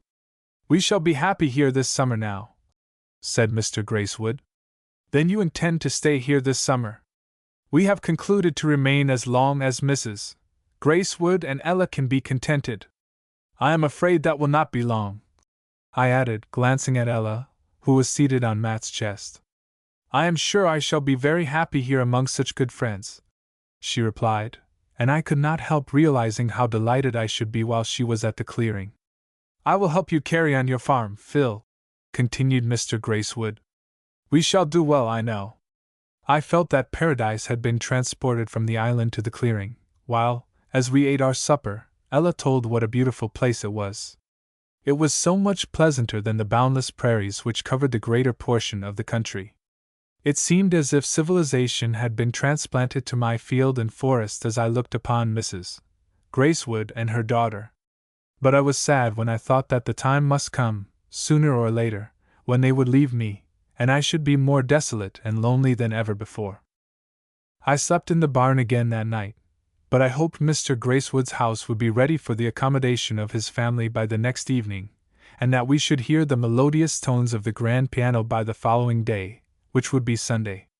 Ella was rapidly recovering from the fatigues of her forced journey with the Indians, and I pictured to myself the pleasure it would afford me to walk with her through the forest, and sail with her on the river. When I went to sleep, I dreamed that I went a-fishing with her, and that a big gray trout pulled her into the water, from which, of course, I had the satisfaction of rescuing her. The next morning Lieutenant Pope directed all his men to assist in the erection of the house. We landed the big box, loaded it upon the wagon, and hauled it up to the site which had been chosen for the new home of the Gracewoods, not 100 feet from the castle. While a portion of the troops carted the lumber, the others prepared the foundation of the house. A series of posts were set in the ground, and sawed off on a level about a foot above the sod, so as to make the lower floor dry and comfortable. On those were laid the sills, and before noon the building was up and half covered. All the boards and timbers were numbered, and so many men made quick work of it. In the middle of the afternoon the last board had been screwed on, the sides of the house had been banked and sodded, and the structure was ready to receive the furniture. Mr. Gracewood had used a ladder to reach the attic where he slept, but Mr. Jackson thought he ought to have stairs for his wife and daughter. I had a decided taste for carpenter's work, and promised to build them as soon as possible. However, Mrs. Gracewood and Ella thought they should like the latter better, as it could be drawn up after them, which would add to their safety in case the Indians should be troublesome again. The grand piano was taken from the box, and put in the front room. While its owner was tuning it, I put up a couple of rude box bedsteads in the attic, and filled them with clean hay. The cooking stove was put up in the rear apartment, and the whole building looked as though it had never been disturbed, for everything had been placed as it was on the island. I had the pleasure of conducting Ella to her new home, where we passed a very pleasant evening. Chapter 24, in which Phil and his friends examined the contents of the chest. Lieutenants Pope and Jackson were of the pleasant party in the reconstructed house. Both of them were good singers, and I experienced a new sensation. Ella was able to sit up all day now, and she and her mother sang. To the accompaniment of the grand piano, the party sang what they called old and familiar tunes. I had never heard anything which could be called singing before, and I was more delighted than I can express. The instrument, highly as I had appreciated it before, seemed to have a double power and a double melody. The tunes were Old Hundred, Peterborough, Hamburg, and others like them, which have since become familiar to me. They raised my soul from earth to heaven, and inspired me with new love and new hope. I had read some of the hymns they sang, but their musical interpretation gave them a purer and loftier sentiment than their words could convey. Ella sang a little song alone, and, as I listened to her sweet voice, I could hardly restrain my tears. The melody was so new and strange, and withal so heavenly. What would earth be if men and women could not sing? It was a gloomy moment to me when the party separated. It was like coming down from heaven to earth when the music ceased, and I heard only the commonplace sounds which were familiar to me. I left the house with the two officers, but it was still early in the evening, and I invited Mr. Jackson, to whom I had become much attached, to go into the castle with me. He had taken an interest in me and in my affairs, and I wanted to talk with him about the great world I had never seen. After the raptures of the evening, I could not help shuddering as I thought of the time when the Gracewoods would return to their old home in St. Louis. The thought of a separation was intolerable, and I resolved to abandon field and forest when they decided to go. "Is that the chest of which you spoke, Phil?" said Mr. Jackson, as we entered the castle, where a bright fire of pitchwood was burning. "Yes, sir. It has not been opened since Matt Rockwood was buried," I replied. "Why don't you open it?" added the officer. "It may afford you some information in regard to yourself." "I will do it now, if you please, for I don't like to open it alone." "Very well, but are you sure there is no key to the chest?" "I only know that Matt carried the key in his pocket, and I suppose it was buried with him." "No, it wa'n't," said Kit Cruncher, walking in at the open door. "Not if you mean the key to that box." "That is what we were speaking of, Kit," I replied. "I thought you had gone up to your cabin." "I've been, and got back. 'Pears like them Injuns is comin' down agin. They've stole all my bacon." "Probably they did that on their retreat," suggested the lieutenant. "They are short of food, and the wounded one told me they were going down to the buffalo country, after they had revenged themselves for the death of the chief. I cal'late some on 'em is in the woods above higher now." "Very likely. It mought be, but I hain't seen none. I want some supper, boy." "You shall have it, Kit," I replied. "We have plenty of bacon, and Mrs. Gracewood made some bread today, which will be a treat to you." I went to the storeroom, and cut off a large slice of bacon, and put it in the pan on the fire. The white bread, which had been baked in the stove, was a new thing at the castle, and I put the loaf on the table. "What was you talking about when I kim in?" asked Kit, while he was waiting for his supper. "We were talking about opening this chest," replied Mr. Jackson. "Perhaps it contains something which will help Phil to find who his parents were." "I know it do," added Kit. "Leastwise, there used to be, for I've seen the traps myself. Matt Rockwood didn't want to hev me say nothin' to the boy about 'em, for the old man sort o' doted on that boy, and was afeard o' losin' on him." "I understood you to say that the key of the chest was not buried with the owner," said the lieutenant. "No, it wa'n't. I took it off on him myself. Hire it is, replied the hunter, handing the key to the officer. I don't reckon you'll stop hire a great while now, boy. I shall stay through the summer, at any rate. I see the house from the island has been fotched over hire. I cal'late Mr. Greasewood's folks mean to stop hire a spell, from that. They will spend the summer here, and when they go, I think I shall go too, I answered. I reckon, boy, from what I know on't, that you belong to a good family. If you do, your bringin' up won't be no disgrace to you. I don't reckon there's many boys in the towns that know any more'n you do. What makes you think he belongs to a good family, Kit? Asked Mr. Jackson. From the traps he had on when Matt picked him up. There was something else, too.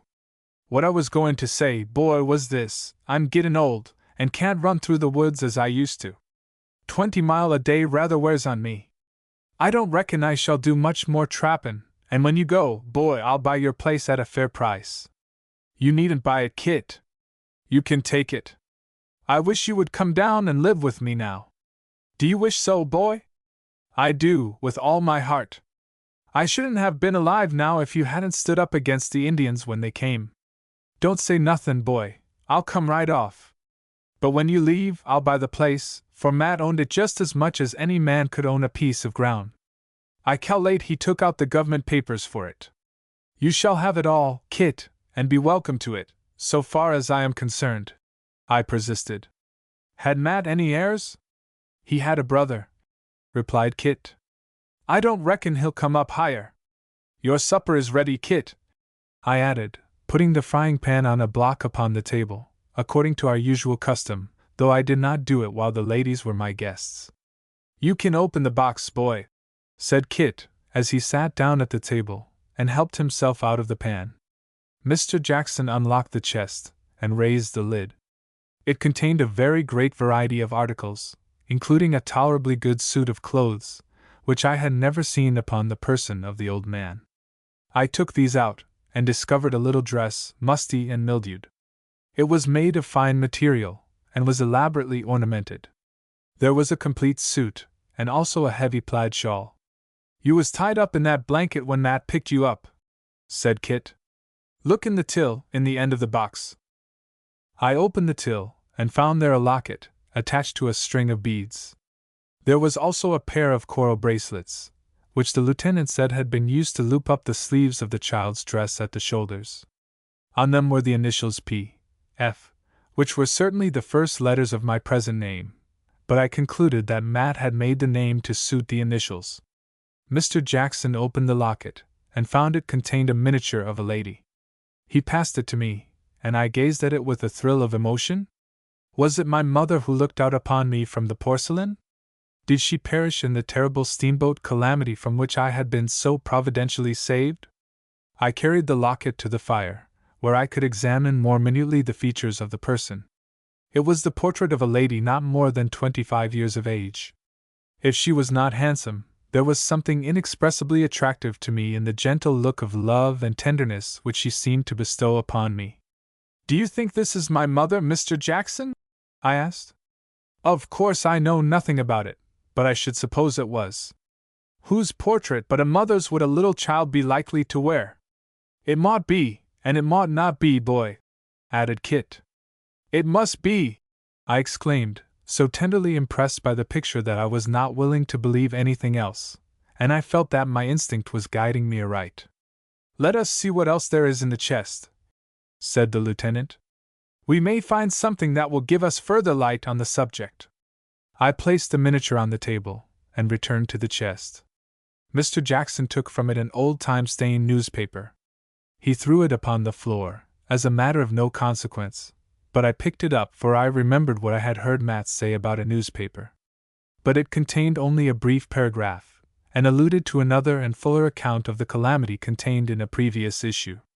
There was nothing else in the chest that related to me, but I felt that I had enough. Mr. Jackson said that, if I ever went to St. Louis, I could find a file of the newspaper of which we had a single copy, and could find the number containing the names of the saved and the lost at the burning of the Farringford. The portrait would enable me to identify my mother, if she were still living, and also to establish my own identity. "Here is Matt Rockwood's money," said the lieutenant, as he took from the bottom of the chest several shot bags. "I have some money to add to it," I answered, taking from the storeroom the amount I had received for wood since the death of my foster father. "The old man did a good business here, I should say," added Mr. Jackson, as he held up the bags in order to estimate their weight. "We had better count the gold." Counting the money seemed to have a greater fascination to my friend the officer than to me. He placed the coins upon the table in piles of $100 each. When he had nearly finished, I counted 8 of them. There was not enough, even with the silver, to make another, and the whole amount was $891. "What will you do with this money, Phil?" asked Mr. Jackson. "I don't know, keep it, I suppose. It is a pity to let it lie idle here. If you invest it, you will have double this amount when you are of age." "I can only invest it in a mud bank up here," I replied. "But we have nearly 100 cords of wood at the landing, which ought to bring about $400 more, as it sells this year. A great many steamers come up here now, and I think we shall sell it all this season. Then you will have $1,200 or $1,300. If Mr. Gracewood goes to St. Louis this fall, I advise you to let him invest it for you." "I will, sir." "Is there anything else in the chest?" "Here are papers relating to Matt Rockwood. There are names upon them, and if you desire, you can obtain some information in regard to your foster father." I did not care to look at the papers, and returning the money and other articles to the chest, I locked it, and put the key in my pocket.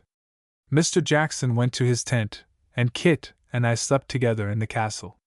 The picture of my mother, as I insisted upon believing it was, seemed to be before me, and I gazed upon it in imagination till sleep shut it out from my view. Chapter 25. In which Phil attends to the affairs of the farm. The Sabbath sun rose bright and beautiful, and shed its hallowed light upon field and forest. Sunday had always been a day of rest at the clearings since the coming of Mr. Gracewood. Matt Rockwood and I used to spend the day at the island when the weather would permit us to go there. The recluse, on these occasions, invariably read several chapters of the Bible to us, explaining the meaning of the verses as he proceeded, when necessary. After this he read a sermon, or a portion of some religious book. This had been our Sunday routine for the last 3 years, and Mr. Gracewood told Matt and me that his religious experience dated no farther back than this period. He declared that he was really worried about me, a child of 8, who had received no religious training. As my education had fallen to him, his conscience troubled him because he confined his instruction to secular branches. He did not feel competent to instruct me in sacred things, but he had devoted himself to a study of the Bible for my sake, that he might be able to teach me. His stock of religious books was very small, but he had sent to St. Louis for a new supply. The study of the Bible, which he pursued with maps, commentary, and Bible dictionary, soon became very interesting to him. It awakened in his mind a new spirit, and kindled emotions which before had been foreign to him. He was an earnest teacher, while he was an inquiring student. The course of study which he had undertaken for my sake had been even a greater blessing to himself than to me, though I am sure I profited by his instructions.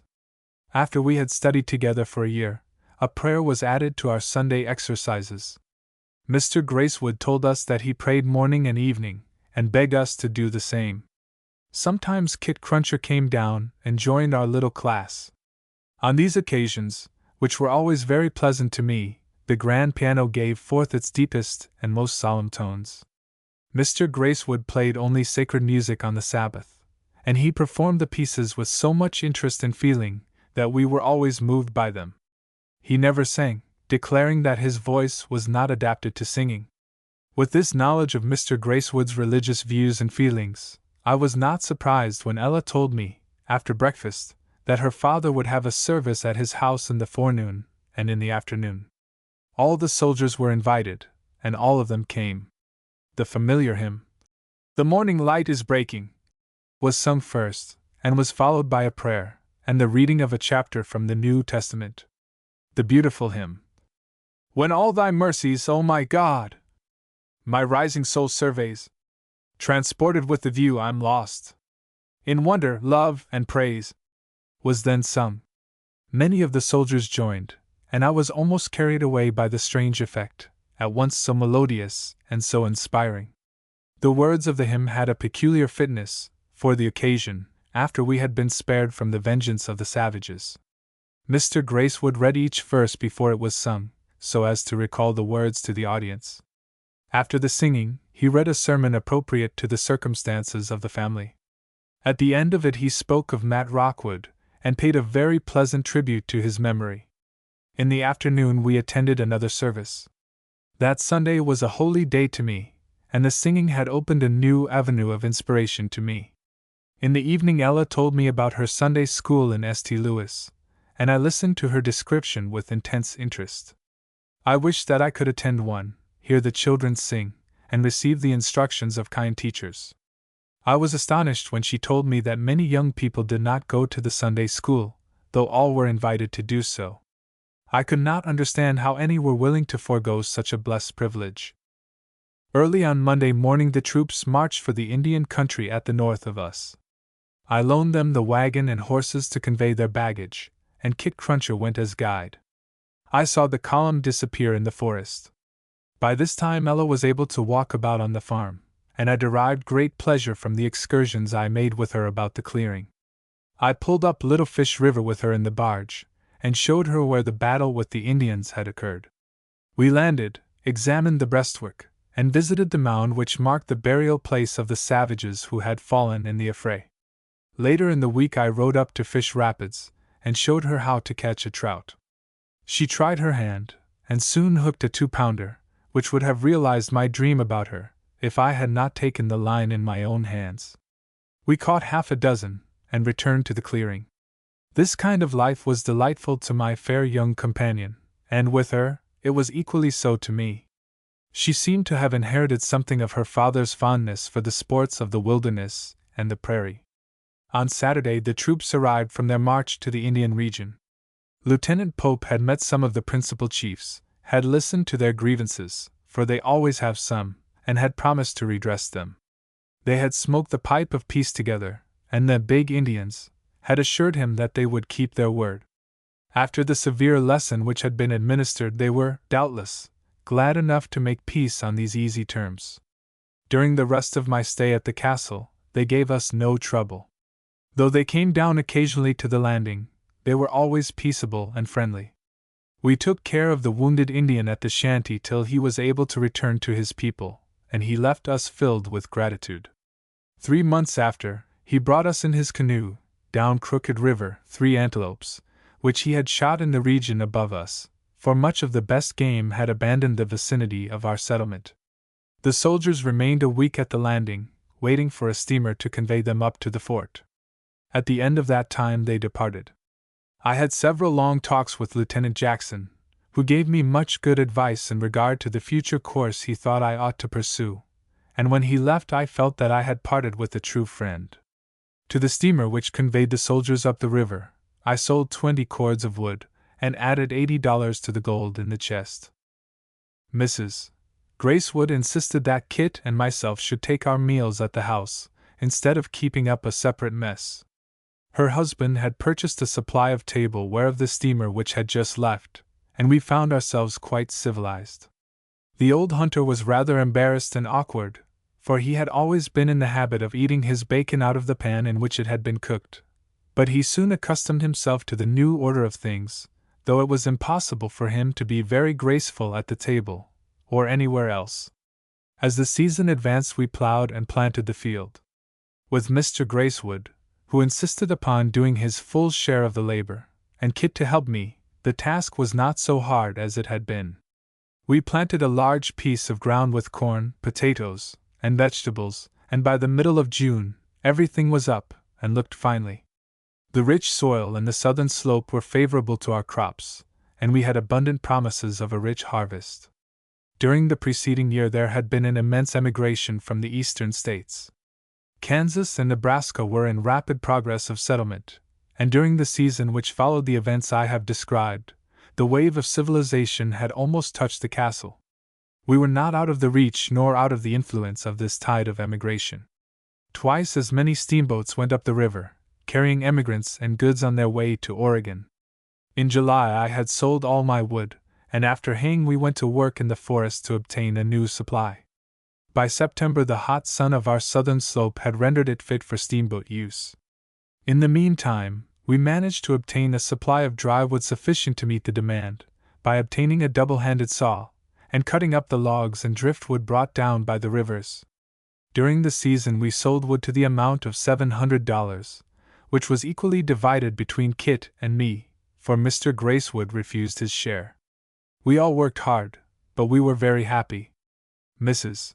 Gracewood, lady as she was in the city, was busy all the time, and even Ella declared that she found a new delight in working.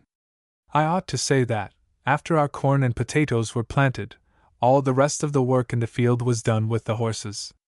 We planted in hills, and covered with the plow. The first weeding was done with the cultivator, and in the light alluvial soil of the clearing it was easy work even for a boy like me to use it alone. Firefly was well trained, and understood his business perfectly. At the second weeding, I ran the cultivator through the long rows and the cross rows, and then, with the small plow, threw the soil up against the plants. We did not use a hoe except in the vegetable garden. We got along so well that I was only sorry we had not planted twice as many acres. September and October were busy months to us, but we reveled in the joys of a plentiful harvest. 300 bushels of corn, and 400 of potatoes, rewarded our toil, besides more than we could use of garden vegetables. This was 3 times as much as we had ever raised in a season before, and we had not room for it in our barn and storehouse. We could not use a quarter of the potatoes, even if we all remained at the farm through winter. We offered them for sale to the steamers and traders, and sold 300 bushels to a speculator, who doubled his money on them at a settlement, where the people had come too late to make a crop that season. The cool weather was coming, and, after we had slaughtered our pigs, the hard work of the season was over. The Gracewoods had decided not to remain over winter, and I could not think of parting with them. I was determined to see the world. I heard so much of the country below that I could not resist the temptation to visit it. I stated my intention to Kit Cruncher and the Gracewoods. None of them offered any objections, not even the hunter, who was to be left alone. Chapter 26. In which Phil, with his fortune as a farmer, bids farewell to field and forest. "This place is with money, boy," said Kit Cruncher, when I had told him what I intended to do. "The more it is worth, the better it will be for you, Kit," I replied. "I'm willin' to pay for the place and the improvements. I've made well on it this year, more'n ever I could trappin'. Then, you see, the settlements is workin' up this way, and another year I shall hev 'em all round me. All right, hope you'll make your fortune, Kit. But I want to buy you out. I don't think I have any rights here which I can sell. You are welcome to everything that belongs to me. But I will leave the whole matter to Mr. Gracewood. I know he will do what is fair. Just as you say, Phil. This life just suits me, now I'm gettin' old, and don't want to tramp through the woods no more. It's a good sight o' ocean for me, and I shall be lucky to get it at any fair price. I shan't want it long, and when I've done with it, yon can hev it agin, for I hain't no relations to fight over what I leave behind me." "How long have you lived in the woods, Kit?" I asked, for though I had known him from my childhood, I had no knowledge of his antecedents. "Nigh on to 30 years, boy." "Where did you come from?"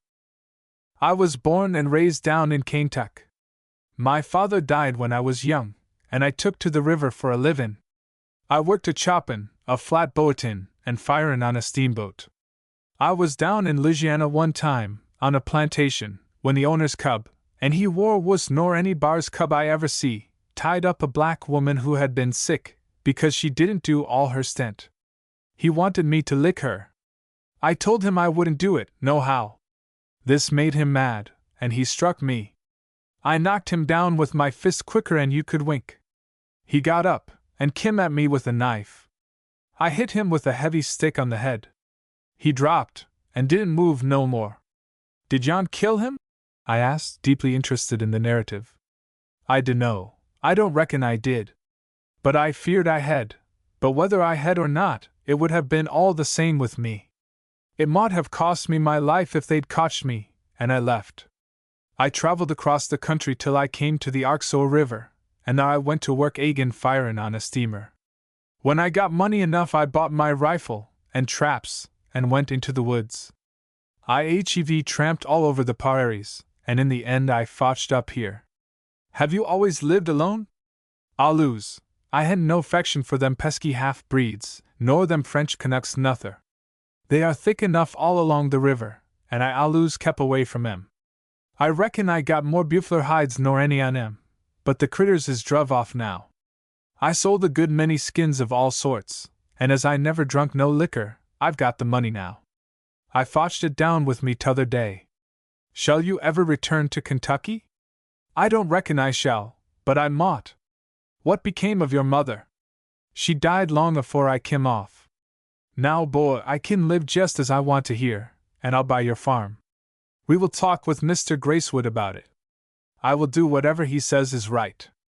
My fortunes as a farmer were certainly very satisfactory, and I had no reason to complain. I was to leave my field and forest with about $1,500 in my pocket, and I could not but ask myself whether I was not going from a certainty to an uncertainty. Farming, in connection with the wood business, had paid well. But then I wanted to see something of the great world, of which I had heard so much. I had a decided taste for some mechanical calling, and I was sure that I could make my way in life if I had fair play. Yet, if my prospects had been far less favorable, I could not have endured the separation from the Gracewoods. Leaving Kit in the castle, thinking over his future operations, I went to the house of Mr. Gracewood, in order to consult him in regard to the disposal of the farm. I found him with his pipe in his mouth, playing on the grand piano, and lost in the inspiration of the Gloria. I could not interrupt him, and I waited till he had finished, which, however, was not till his pipe was exhausted. Phil, I must take this piano with me, but we have not force enough to put it in the box. I think we have, sir, I replied. If you say it must go, it shall be at the landing when the steamer comes down. 2 men and a boy cannot put it into the box, to say nothing of loading it upon the wagon. I think we can, sir, if we have time enough, for, as you taught me, what is gained in power is lost in time. I will take the job, sir. You are very confident, Phil Farringford, added Mr. Gracewood, with a smile. I got up the plan by which we brought it over here from the island. But you had a dozen men to lift it up and put it in the box. As we haven't a dozen now, we can do it with 2 men and a boy if we have time. The next boat will not come down for a week. But I wanted to see you about another matter. Kit wants to buy the farm of me, and I don't think I own it. We left the decision to you. Legally, you have no rights here. That is what I said. If Matt Rockwood has any heirs, they can obtain whatever legal rights he had in the premises. Matt owns the quarter section as an actual settler. I found the papers signed by a land agent.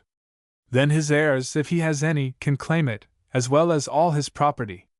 Then you think I have no right to the money found in Matt's chest? So long as no heirs appear, I think you have a moral right to keep it. Then Kit can have the place. I do not think it would be right for you to sell it. You cannot give him a legal title to it. But it is right for him to pay you for your share of the produce now on the place. This seemed to me to be a fair and just decision, and I repeated it to Kit, who was, of course, entirely satisfied. It was agreed that he should pay me $100 for my share, and the business was completed. Mr. Gracewood presented him, as a free gift, the house and all it contained, except the piano, books, and other articles which were strictly personal. The barge was included in the gift, and Kit suddenly became a rich man, in his own estimation. In a box, which Mr. Gracewood gave me, I packed up all the articles I intended to take with me, including the child's suit and some of Matt's papers. My money, except a reasonable sum for expenses, I placed in the hands of Mr. Gracewood, who gave me a note for the amount. I meant to take my rifle with me, as a memorial of my life in the woods. As Kit took care of the horses and pigs now, I had a great deal of time for idle dreaming. I went to all the familiar localities in the vicinity with Ella. While I was sad at the thought of leaving the haunts of my childhood, I was excited by the prospect of seeing new and strange sights.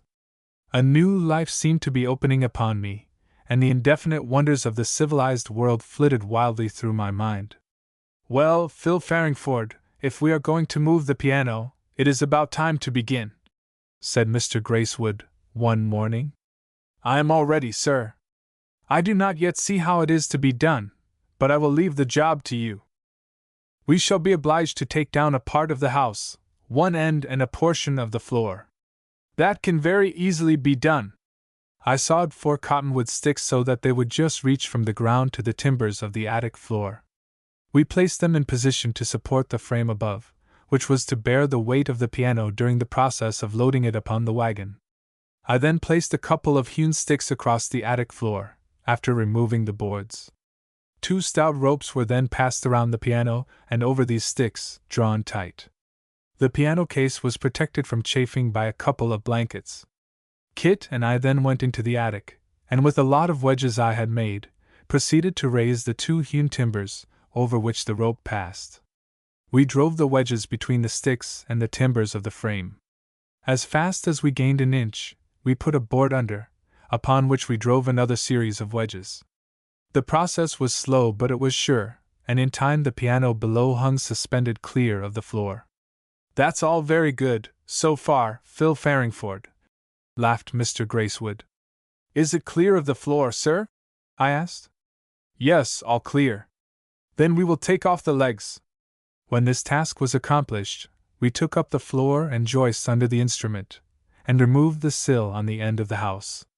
Of course we had to take out the studs below the plate, but the posts I had put in were amply sufficient to support the frame. We leveled down the banking so as to form a smooth road to the ground beneath the piano. I then carefully measured the distance from the bottom of the piano to the earth. It was 4 feet and 1 inch, while the body of the wagon, which I intended to back under the instrument, was only 2 feet and a half high. We laid down some logs crosswise, upon which we placed a track of boards for the wheels of the wagon. The vehicle was then backed beneath the piano, with the box upon the platform. The oilcloth was placed in the case, so that we could cover the instrument after it had been deposited in the box. Kit and I had hewn 4 timbers of the length of the wagon, on opposite sides, like a railroad sleeper. Raising the vehicle with levers, we placed these sticks under the wheels. As we lifted up the wagon, the box was elevated so as to enclose the instrument. The timbers under the wheels were each about 6 inches thick, and when we had them in position, the bottom of the piano was not an inch from the bottom of the case. We then drove our wedges between the 2 timbers, on each of which rested 2 of the wheels, securely blocked. The wagon rose till the ropes which supported the piano were slackened, and we untied and removed them. The instrument rested on heavy pads in the bottom of the box, so that we had no trouble in pulling out the ropes. Covering the piano with the oilcloth, we screwed on the lid of the case. By this time it was dark, though we had begun early in the morning. The next day we made an inclined plane of cottonwood sticks, upon which to run the wagon down upon level ground. This we did by hand, and then we were ready to hitch on the horses. We did not intend to haul it down to the landing till we heard the whistle of the steamer, for the boat would wait a whole day for half a ton of freight on her down trip. But it was 3 days more before we heard any whistle. After we had restored the house to its former condition, Ella and I wandered in the woods and along the banks of the river, waiting impatiently for the expected signal. I had dressed myself in my best clothes, discarding forever my hunting frock and skin cap. I thought I was a pretty good-looking fellow, and Ella said as much as this to me. At last we heard the whistle, and Kit and I hastened to hitch on the horses. We placed all the baggage on the wagon with the piano case, and for the last time I drove old Firefly and Cracker down to the landing. A dozen men lifted the piano from the wagon, and placed it on the deck of the steamer. The trunks and other baggage were carried on board, and, after the deck hands had taken in 20 cords of wood, the whistle sounded again. "Goodbye, Kit," said I, as I grasped his rough hand. "May God bless and keep you. I hope I shall see you again. It mought be, and it mought not, leastwise I don't reckon you will, if you don't come here. But goodbye, boy. I hope everything will always go well with you, and if you kin, just come up here and see me. Goodbye, boy." Kit displayed more emotion than I had ever seen him exhibit before, and I found it difficult to suppress a rising tear. Mr. Gracewood and his family shook hands with him, and left their best wishes for his future prosperity and happiness. "Goodbye, Mr. Gracewood. You are a good man, and you will always be happy. Don't forget old Kit." "I never shall," protested Mr. Gracewood, as the old hunter stepped on shore, and that was the sentiment in all our hearts. The bell rang, the boat started, and we waved our adieus to the old man on shore, who stood gazing solemnly and sadly at us. The wheels of the steamer were turning, and as I gazed upon the familiar shore, I realized that I was departing, perhaps forever, from my field and forest. Field and forest.